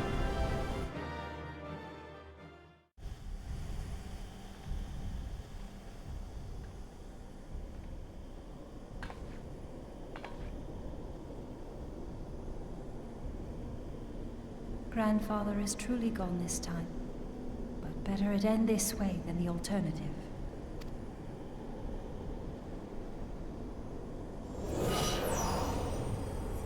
I am yet here, Alice, my dear, sweet granddaughter. Grandfather?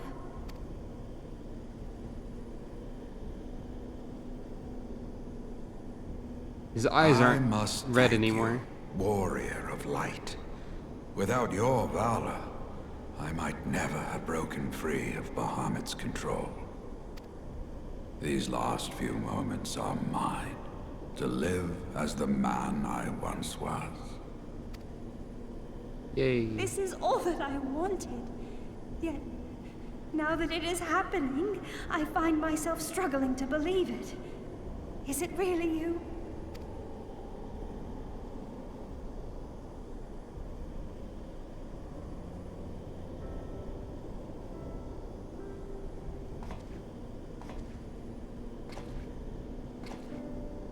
Grandfather, pray forgive me my insolence. It was not my intent to demean you. Forgive you? I am proud of you, child. You were wise enough to deduce the manner of creature I had become. A bird. Not Alfino, many could see that I had Alice, become a bird. If any here should beg forgiveness, it is I. So did Louis Swat literally just like wish he was a bird? Just like funny cat Azumanga Daioh? And then that happened? Grandfather, I must ask, will you not tell us what befell during the calamity? Yeah, he probably didn't actually do that. I just was thinking about Azumangadayo. That's all. Yes, yes, of course. You have come far to hear the truth.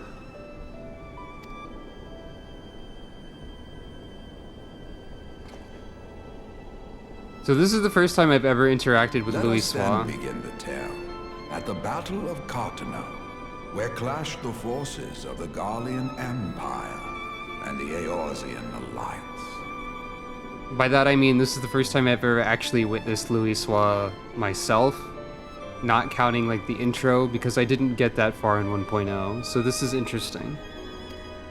'Twas there in the sky above the surging armies that the elder primal Bahamut broke free of the Red Moon Dalamut. In an effort to contain this avatar of destruction, I called upon the 12 to aid me in the creation of a prison of ether. But Bahamut would not be caged by such feeble bars. Too vast was his might, too fierce his rage.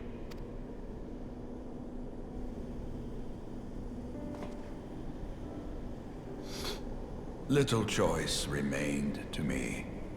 I used the last of my strength to entrust our hope unto the future, and prepared to meet my end.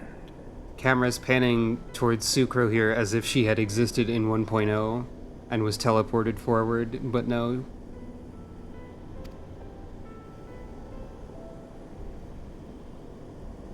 Unless there's more to it.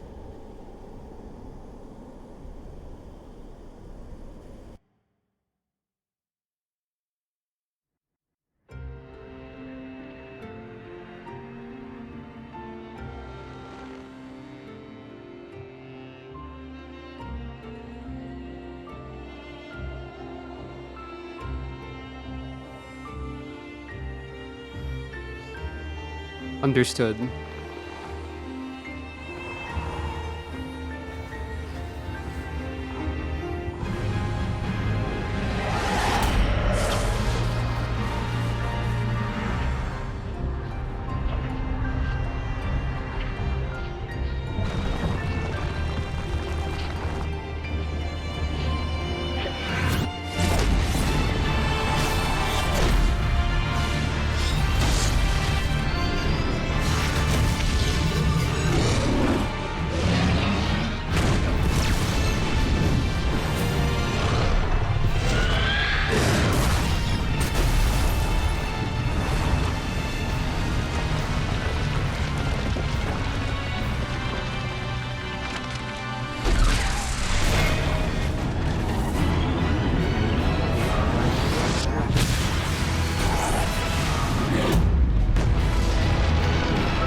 So I sort of processed what just happened, though I was also a little bit distracted still. But, yeah, you go Super Grandpa, I guess.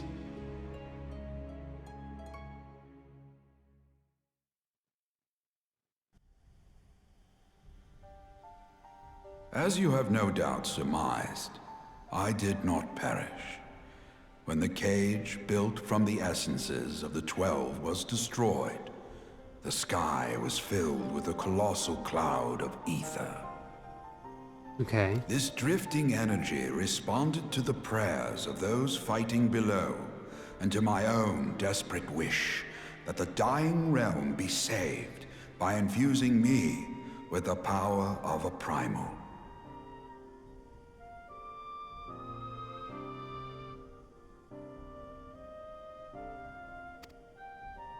I became the immortal phoenix, ancient symbol of rebirth. Rising into the sky, I struck Bahamut with all my newfound strength.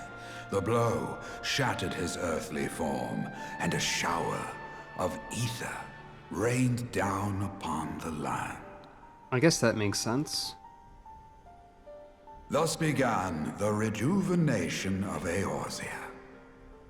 Ah, because of the rebirth of Phoenix and stuff. Believing the deed done, I relinquished my hold on that staggering energy, desirous that it should be returned to the realm without delay. But I had not reckoned on Bahamut's tenacious will. Even as he teetered upon the cusp of oblivion, the dragon reached out to claim me.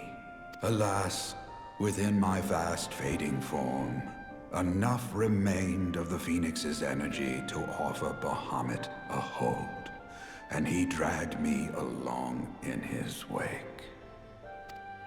And thus began your existence as the Elder Primal's thrall. I cannot help but wonder at his will to survive.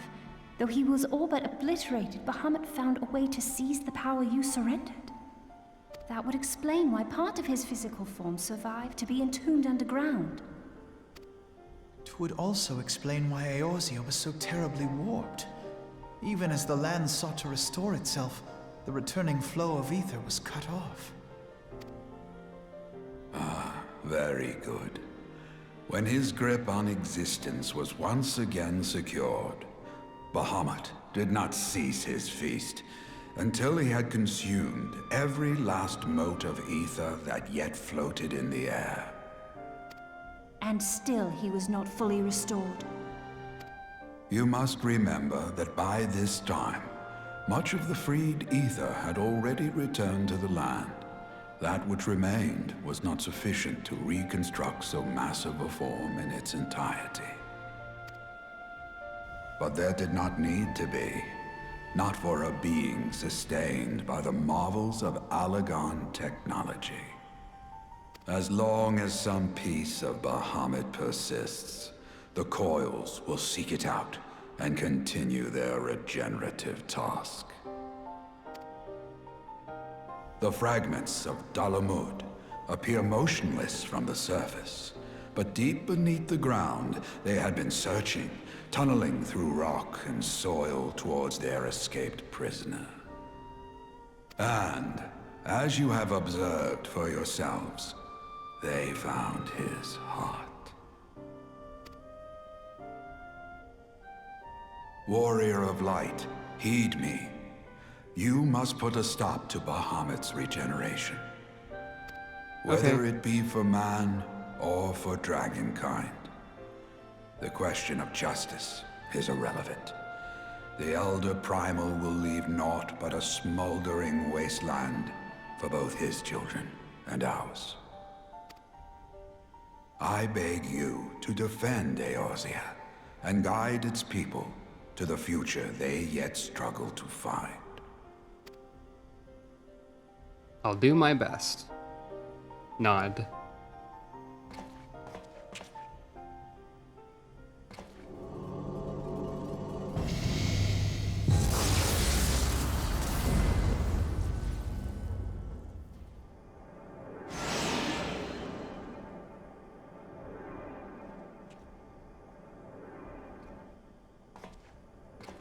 This portal will take you to the final internment hulk. 'Tis time for the tale of Bahamut and his part in the calamity to come to an end.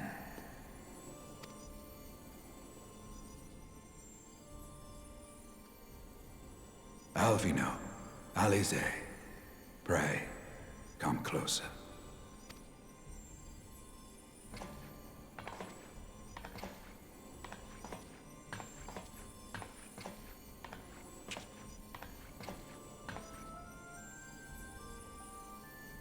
Your hopes and dreams must no longer be an extension of mine. You must needs find your own reason to fight for this realm, your own meaning in this sea of chaos. Will you do that for me? Of course, Grandfather. I have already made it my mission to see this newborn Eorzea survive and flourish.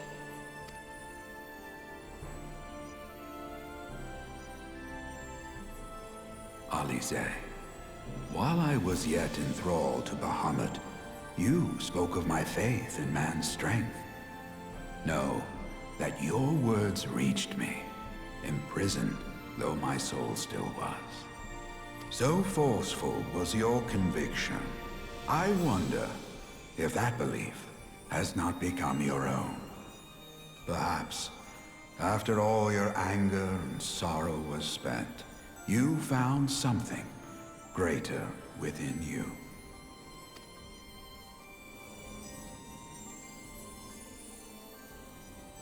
See this fight to its culmination. 'Tis also your strength in which I have faith.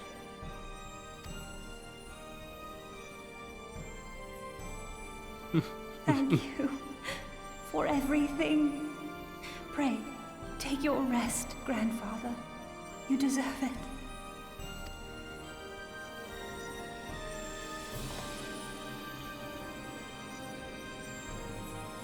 There are records of an art that allowed one to summon the power of a primal from the essence of its demise.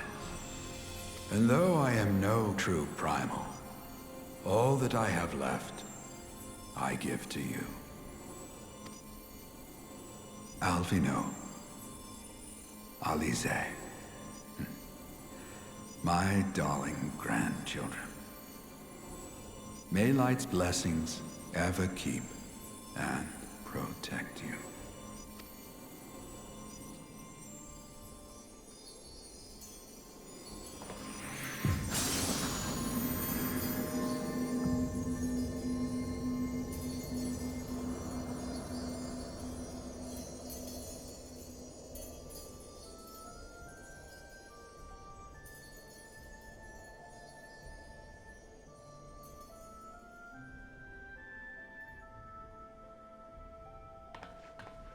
Come, Warrior of Light. Our task remains undone. Nod.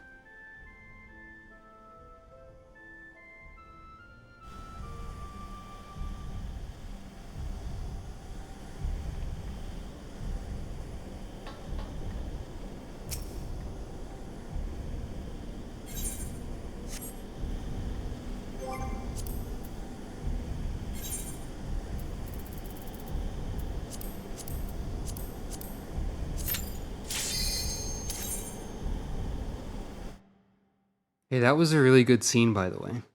Just saying. I did tear up a little bit. It might be difficult to tell, but it happened.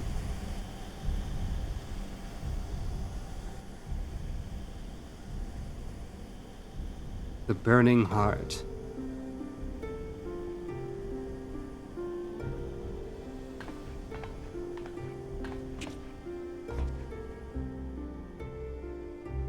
Ayato is still here also.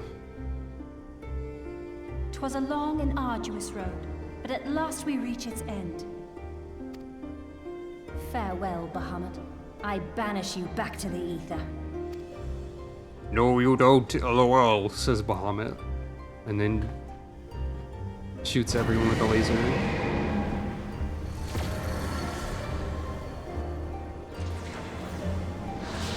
Hey, I was kidding. He is not yet whole. I did not think him capable.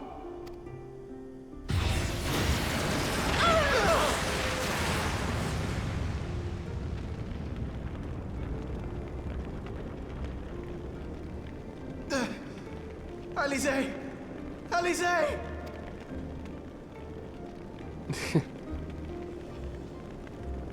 I had thought it finally over. Not yet. will not survive another blast.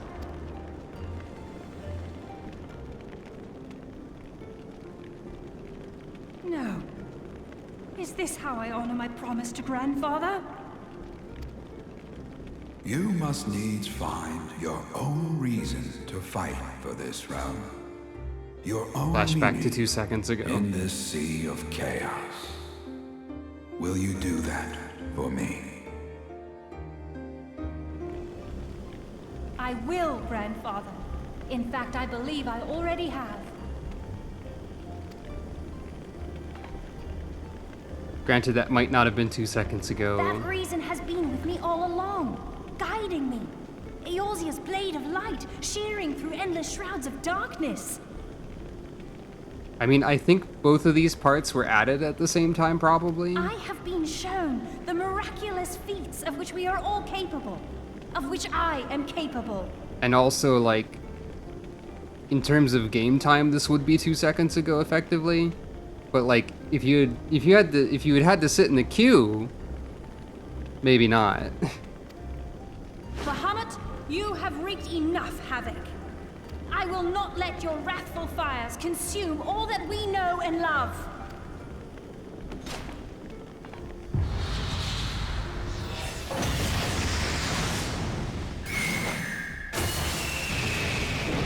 Hell yeah.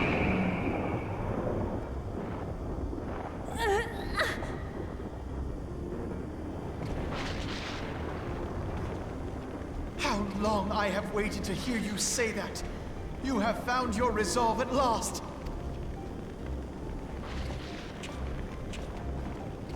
Hey, I could heal you two if you wanted right now. Let me join my strength to yours. Just saying. In this place, in this moment, our purpose has become one.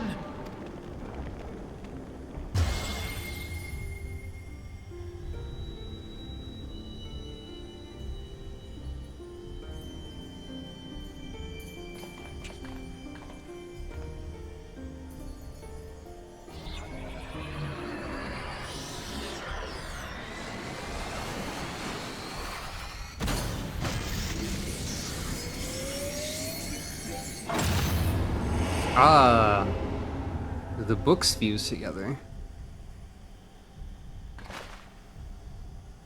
For the future of Eorzea!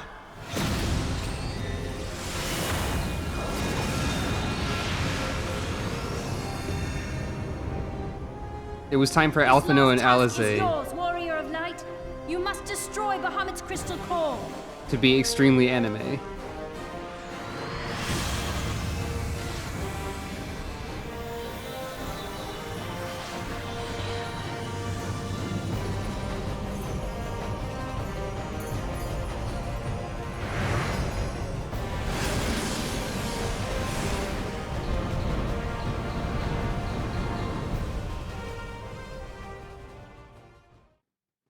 I love how every single shot that has Ayato in it is very much, and she was there too.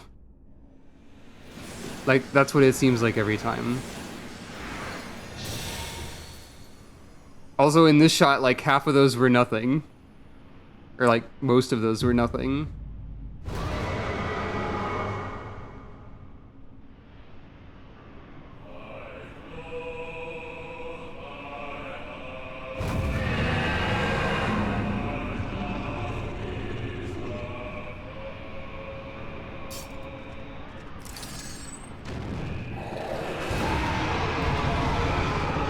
I do appreciate how they went back and adjusted every single cutscene to, like, include the new weapon drawing animations. Anyway.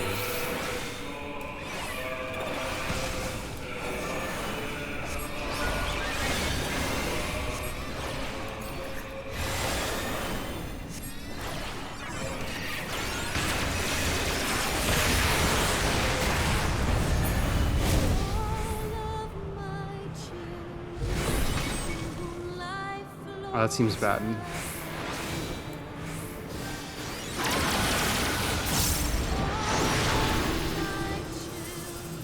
Probably need to stand in that.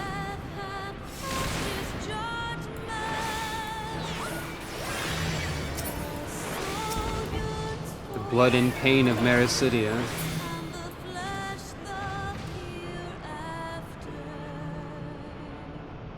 If they ever remake Coil, I might want to experience it properly. Because damn, it seems cool. Like, in a lot of ways, even if the mechanics aren't so good right now.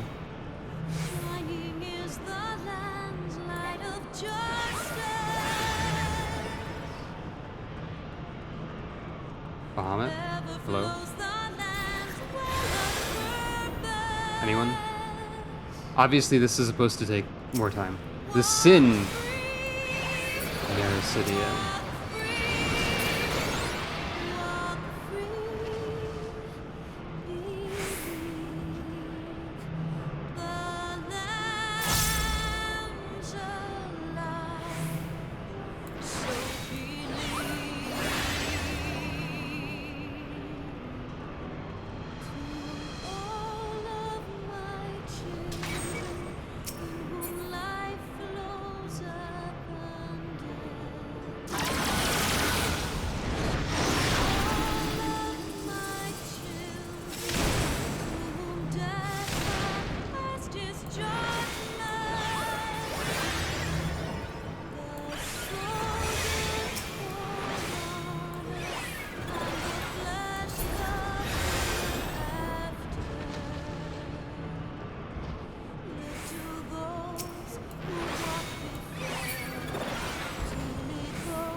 I assume there's a lot of waiting because they expect this to take longer, and also the whole song has to play.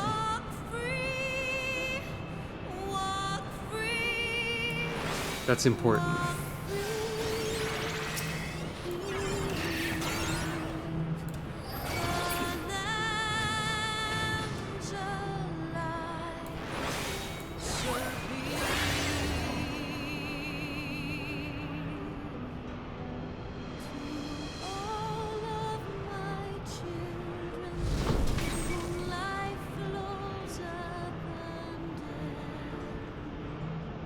Watching the stream and playing this at the same time, so it sounds like the song is like being sung in a round, sounds really interesting. Oh, laser.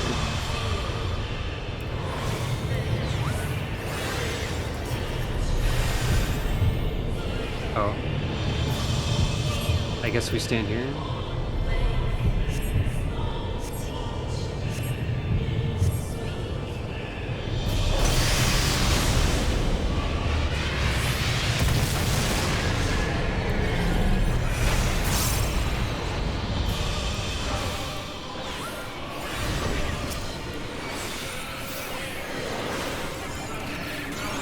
Akmorn.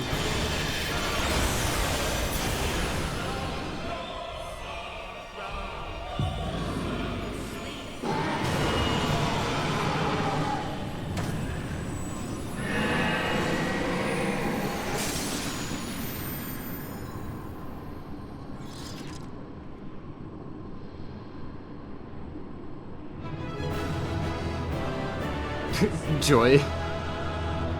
I always forget the Viera Joy is like really subdued. At least the female Viera one. I actually don't know what the male Viera emotes look like.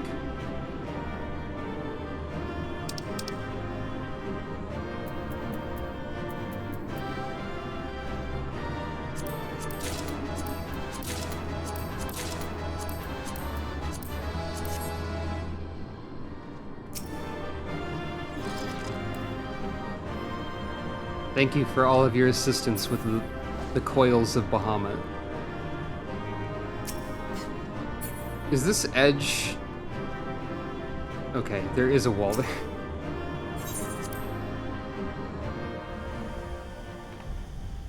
I was reminded to check because of seeing elusive jump happen. You did it! I did it. Nod.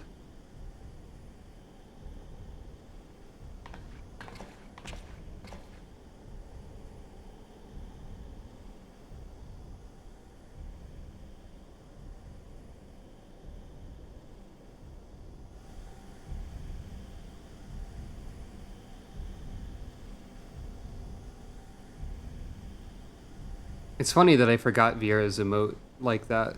But one task remains. Or it's funny that I forgot that specific Viera emote because I played as a Viera for a long time. And saw it a lot.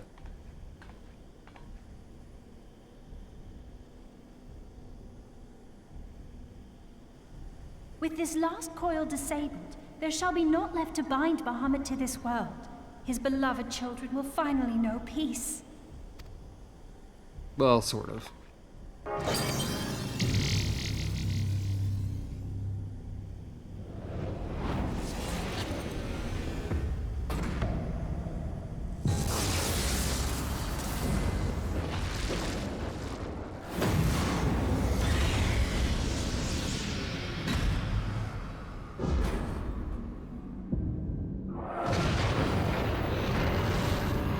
Wonder if any of Heavensward would have been different if I'd done this first.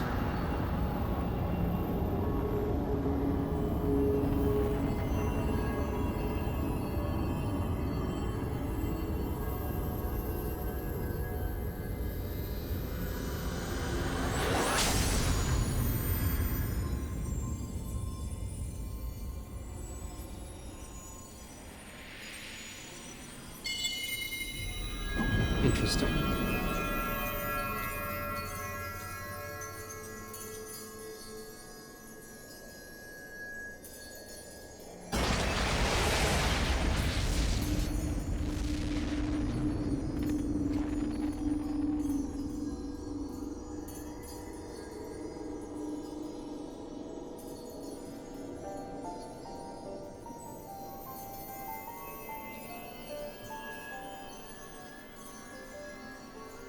I forget what Alice says if you don't do this when you next meet her. Done. He is truly gone.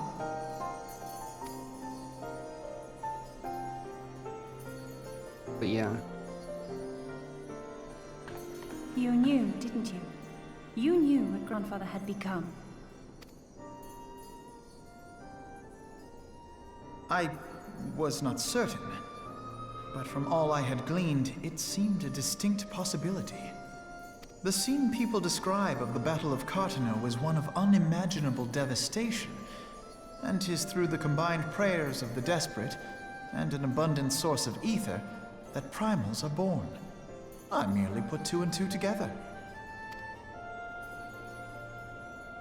And you consider that a sufficient explanation? Well, however you stumbled across your theory, 'twas this revelation that made you wary of my attachment to Grandfather. You feared that in my obsession, I would fall under his primal sway.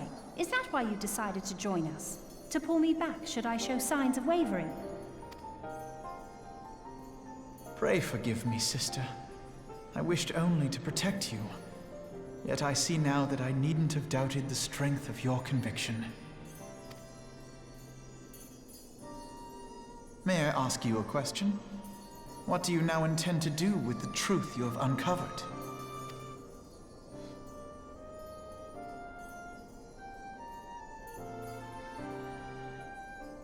Which particular truth was that, brother? The fact that desperate prayer gave rise to the primal phoenix? That this new god was responsible for setting Eorzea on the path to rebirth? Should such a tale become common knowledge, people would soon offer up their prayers in earnest. They would beseech Phoenix to complete the healing that was begun. Yet as you and I know all too well, the very act of calling forth this savior would do more harm to the land than good. We cannot encourage such worship for this very reason. Were Grandfather forced to return as an ether-draining primal, it would undo all that he had worked to protect. Your abiding love for him was the key that unlocked the truth of the calamity. But keys may also serve to seal doors that were best left unopened. You already said that earlier. Alphino was practicing this line this entire time, I think. Let your love now guide your actions, and lock away deep inside the fate of both Grandfather and Bahamut.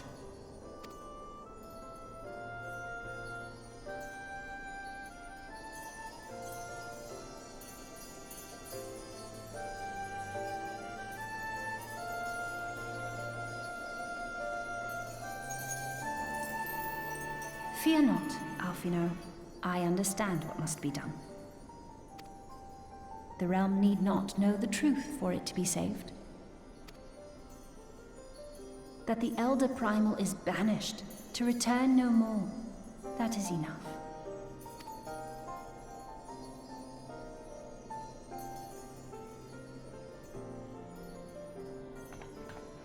Let us make our way back to the surface. Poor Oriange must be beside himself with worry. Nod.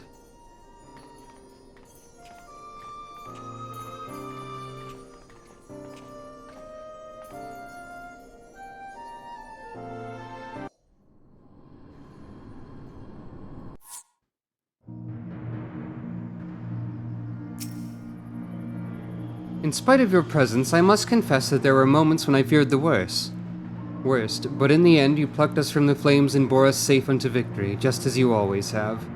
As for Alize, I have never been more proud to call her my sister. And here we are again. After that descent into darkness, the desolation of northern Thanalan seems paradisal. As promised, I shan't reveal the truth of the calamity to a single soul. However, the nations of Eorzea will require certain assurances that the threat of a new primal is gone. Kept in the dark overlong, 'tis only a matter of time before they seek answers of their own accord. Let us recommend that the fragments of Dalamud are sealed off, that the truth may rest undisturbed. But first we must go and report to Urianger. It would not do to keep him in suspense. I dare say we shall find him pacing up and down at the cerulean processing plant.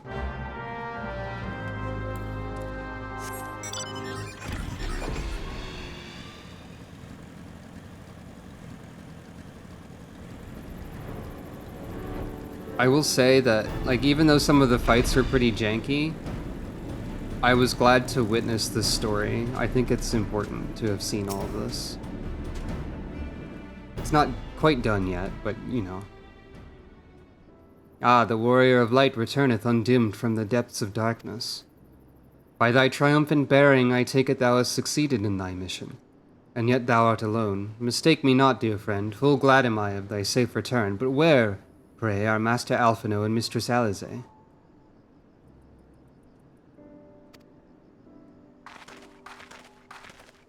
They didn't have a flying motorcycle, so they took a little bit longer to get here, that's all. Here, my friend, forgive us our lateness, we took the scenic route. Bahamut is no more, the realm is safe. By the heavens, look at you! I could have used a heal spell. What horrors your young eyes must have seen! What suffering your young bodies must have borne! Pray tell me, where are you hurt? Your wounds must needs be cleansed and dressed at once. I shall make for you a poultice which draweth out. Be at ease, my friend. We are hale and whole, I assure you. We took a few tumbles, but the worst of our hurts are healed. I believe we have Grandfather to thank for that. Master Louis Sois, then you met him once more? But wherefore should Bahamut's thrall seek to ease your suffering? I promise to reveal all to you in due course, dear friend, but first there's a matter which requires our immediate attention. Now that Bahamut is defeated, we deem it best to bar entry to all of the fragments of Dalamud. To this end, we will convince the nation's leaders that the danger is past, and invite their cooperation in ensuring that the fragments are never again disturbed. Come, let us depart and seek an audience with them forthwith. A moment, sister. You need not burden yourself with this task. Urianger and I will more than suffice. Might you not take this opportunity to rest? The gods know you have earned it. But I'm fine, brother. Besides, you've been through as much as I have. Oh, I see now. You would play your game of diplomacy and wish me out of the way. No, naught could be further from the truth, Alize.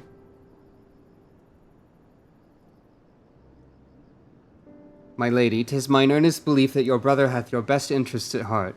You have more than done your part, and he desireth but to relieve you of a burden he might easily bear alone. I have some experience treating with dignitaries, you must allow, and as you never fail to remind me of my fondness for diplomacy, I feel it only right that I remind you of your aversion to it. Then it's settled. Alize, tried to say something for a second. Uriage, pray make arrangements for a chocobo carriage. The ride should give us ample time to prepare our story.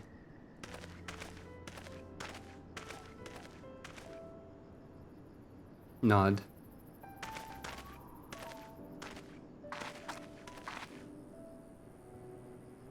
Alphino!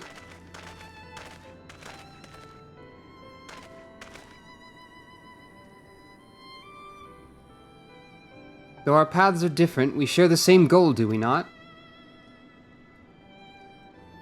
But of course, dear sister, that which we've just achieved together stands as testament to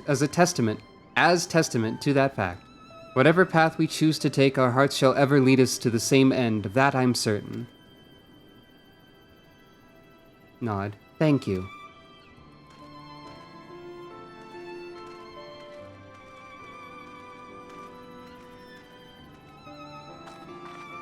There is a place that I would visit. Might I ask you to accompany me? Nod.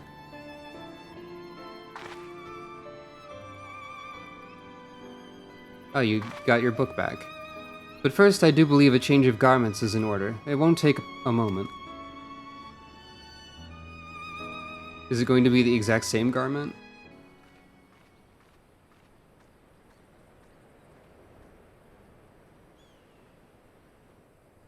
Nope.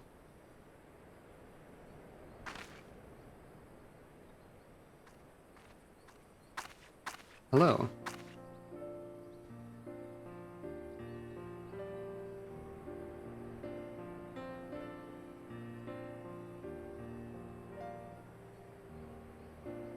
The landscape is the same. Of course, there's no reason that it would be otherwise. Though it would be poetic for the fragments to magically disappear, I'm well aware that they shall remain long after you and I are gone. Sucro's immortal, though, actually. Children. Adults.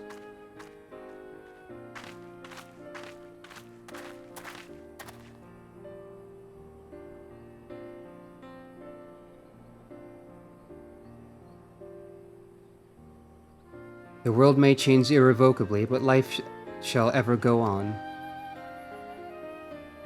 Let us take a closer look, shall we? Nod.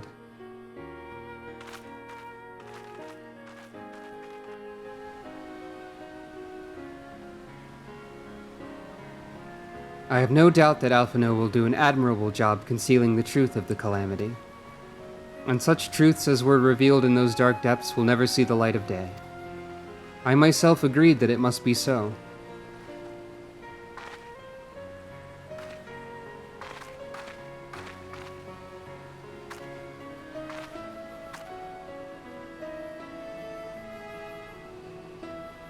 But the thought that the people of Eorze shall forever remain ignorant of their savior, of your deeds, the injustice of it is almost too much for me to bear. Oh, don't worry, I've saved them from other things. They know about that, I think. Shake head. How typical of you, Sucro, ever the heroine. Even so, I cannot deny that I feel better for your reassurance. But I want you to know that I will never forget. You are the one who freed Grandfather's soul and saved Eorzea from Bahamut's wrath. And though these great deeds will never be remembered in song, their consequences will be felt forevermore by every soul who calls this realm home. Nod. Nod. Also, I think there was some sort of bunny lady there. I've already forgotten, Sucro.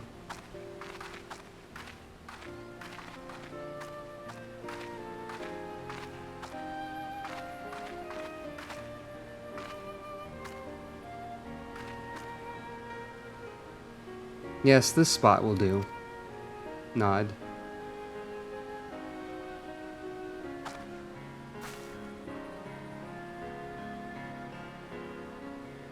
For grandfather, Nael, and the dragons of Mericidia, for all those who were taken by the calamity.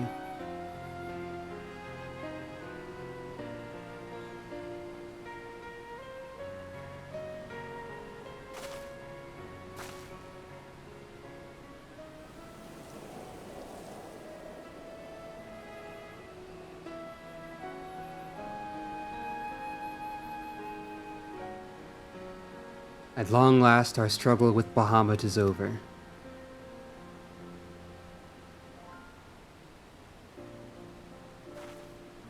The realm, given new life through the prayers and sacrifices of countless souls, may look to a brighter tomorrow.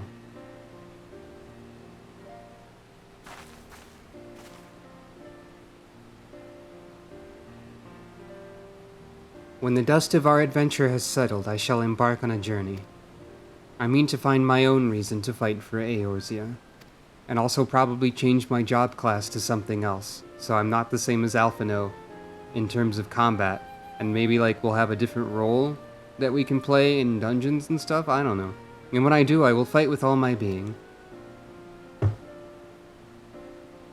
Literally with all my being, because red mages use their own ether to... Never mind.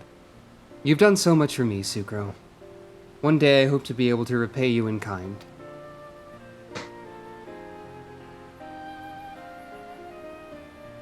I have no doubt but that you will continue to help those in need and grow ever stronger in so doing. I shall endeavor to do the same, and if the 12 are kind, I hope one day to become Eorzea's sword in the darkness, as you are. Like literally with the sword, because of red mage... Never mind. Come what may, you may rest assured that I will not be outdone by Alphino. Thumbs up!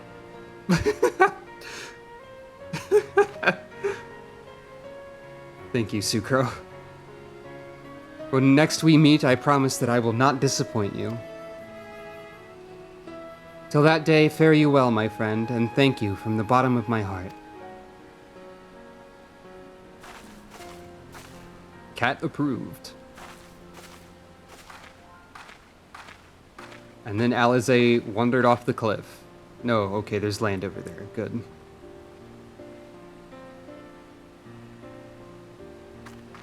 And then Sucro wandered away. Not off the cliff either. Nobody's falling off a cliff. Did you know that one of the traits that Ninja has is a reduced amount of fall damage taken? And it's called All Fours. That's kind of funny. Uncoiled. That probably gives me some sort of a title or something. The Final Witness. Also, I can take this wind-up Louisoix here.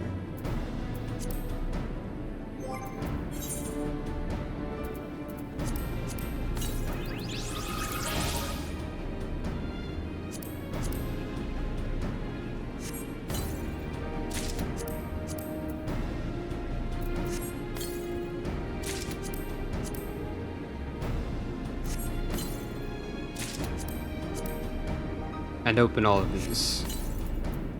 Except for the weapon ones, because Sage didn't exist.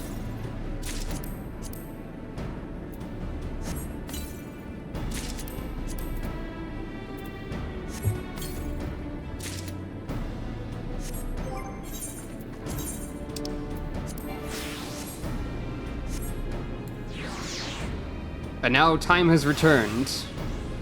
The timeline has been moved back to the place it should be.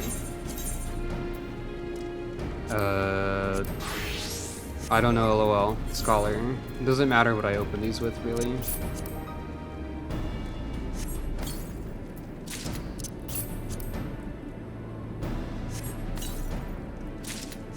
For right now, I don't care too much.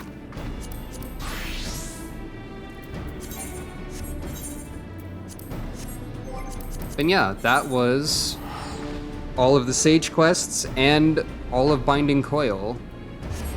Wow, 6 hours, okay. Over 6 hours. 6 hours and roughly 13 minutes. As of that sentence ending. Quite a while. But I managed it. Next time, I guess... I think I want to cover the rogue quests at some point, just because they're neat, and then Void Art.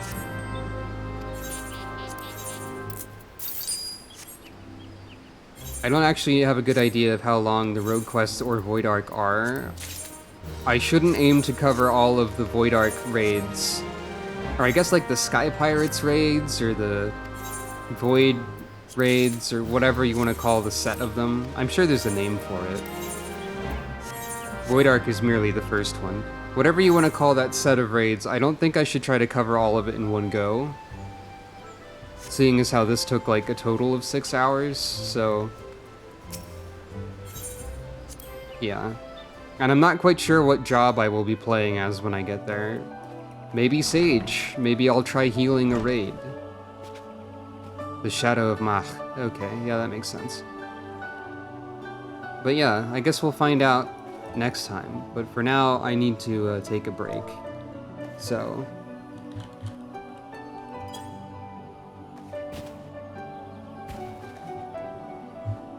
thank you all for watching. Sucro missed the pillow, but that's alright. I will see you all again next time. Which would be... assuming I can keep up the schedule I've been doing, Monday. Which is wild to me that I have a schedule. Yeah, I can relate. But yeah. Thank you all very much for watching. Feel free to support me in whatever way you wish. Thank you to those of you who have supported me and who have watched, and you don't have to support me with money.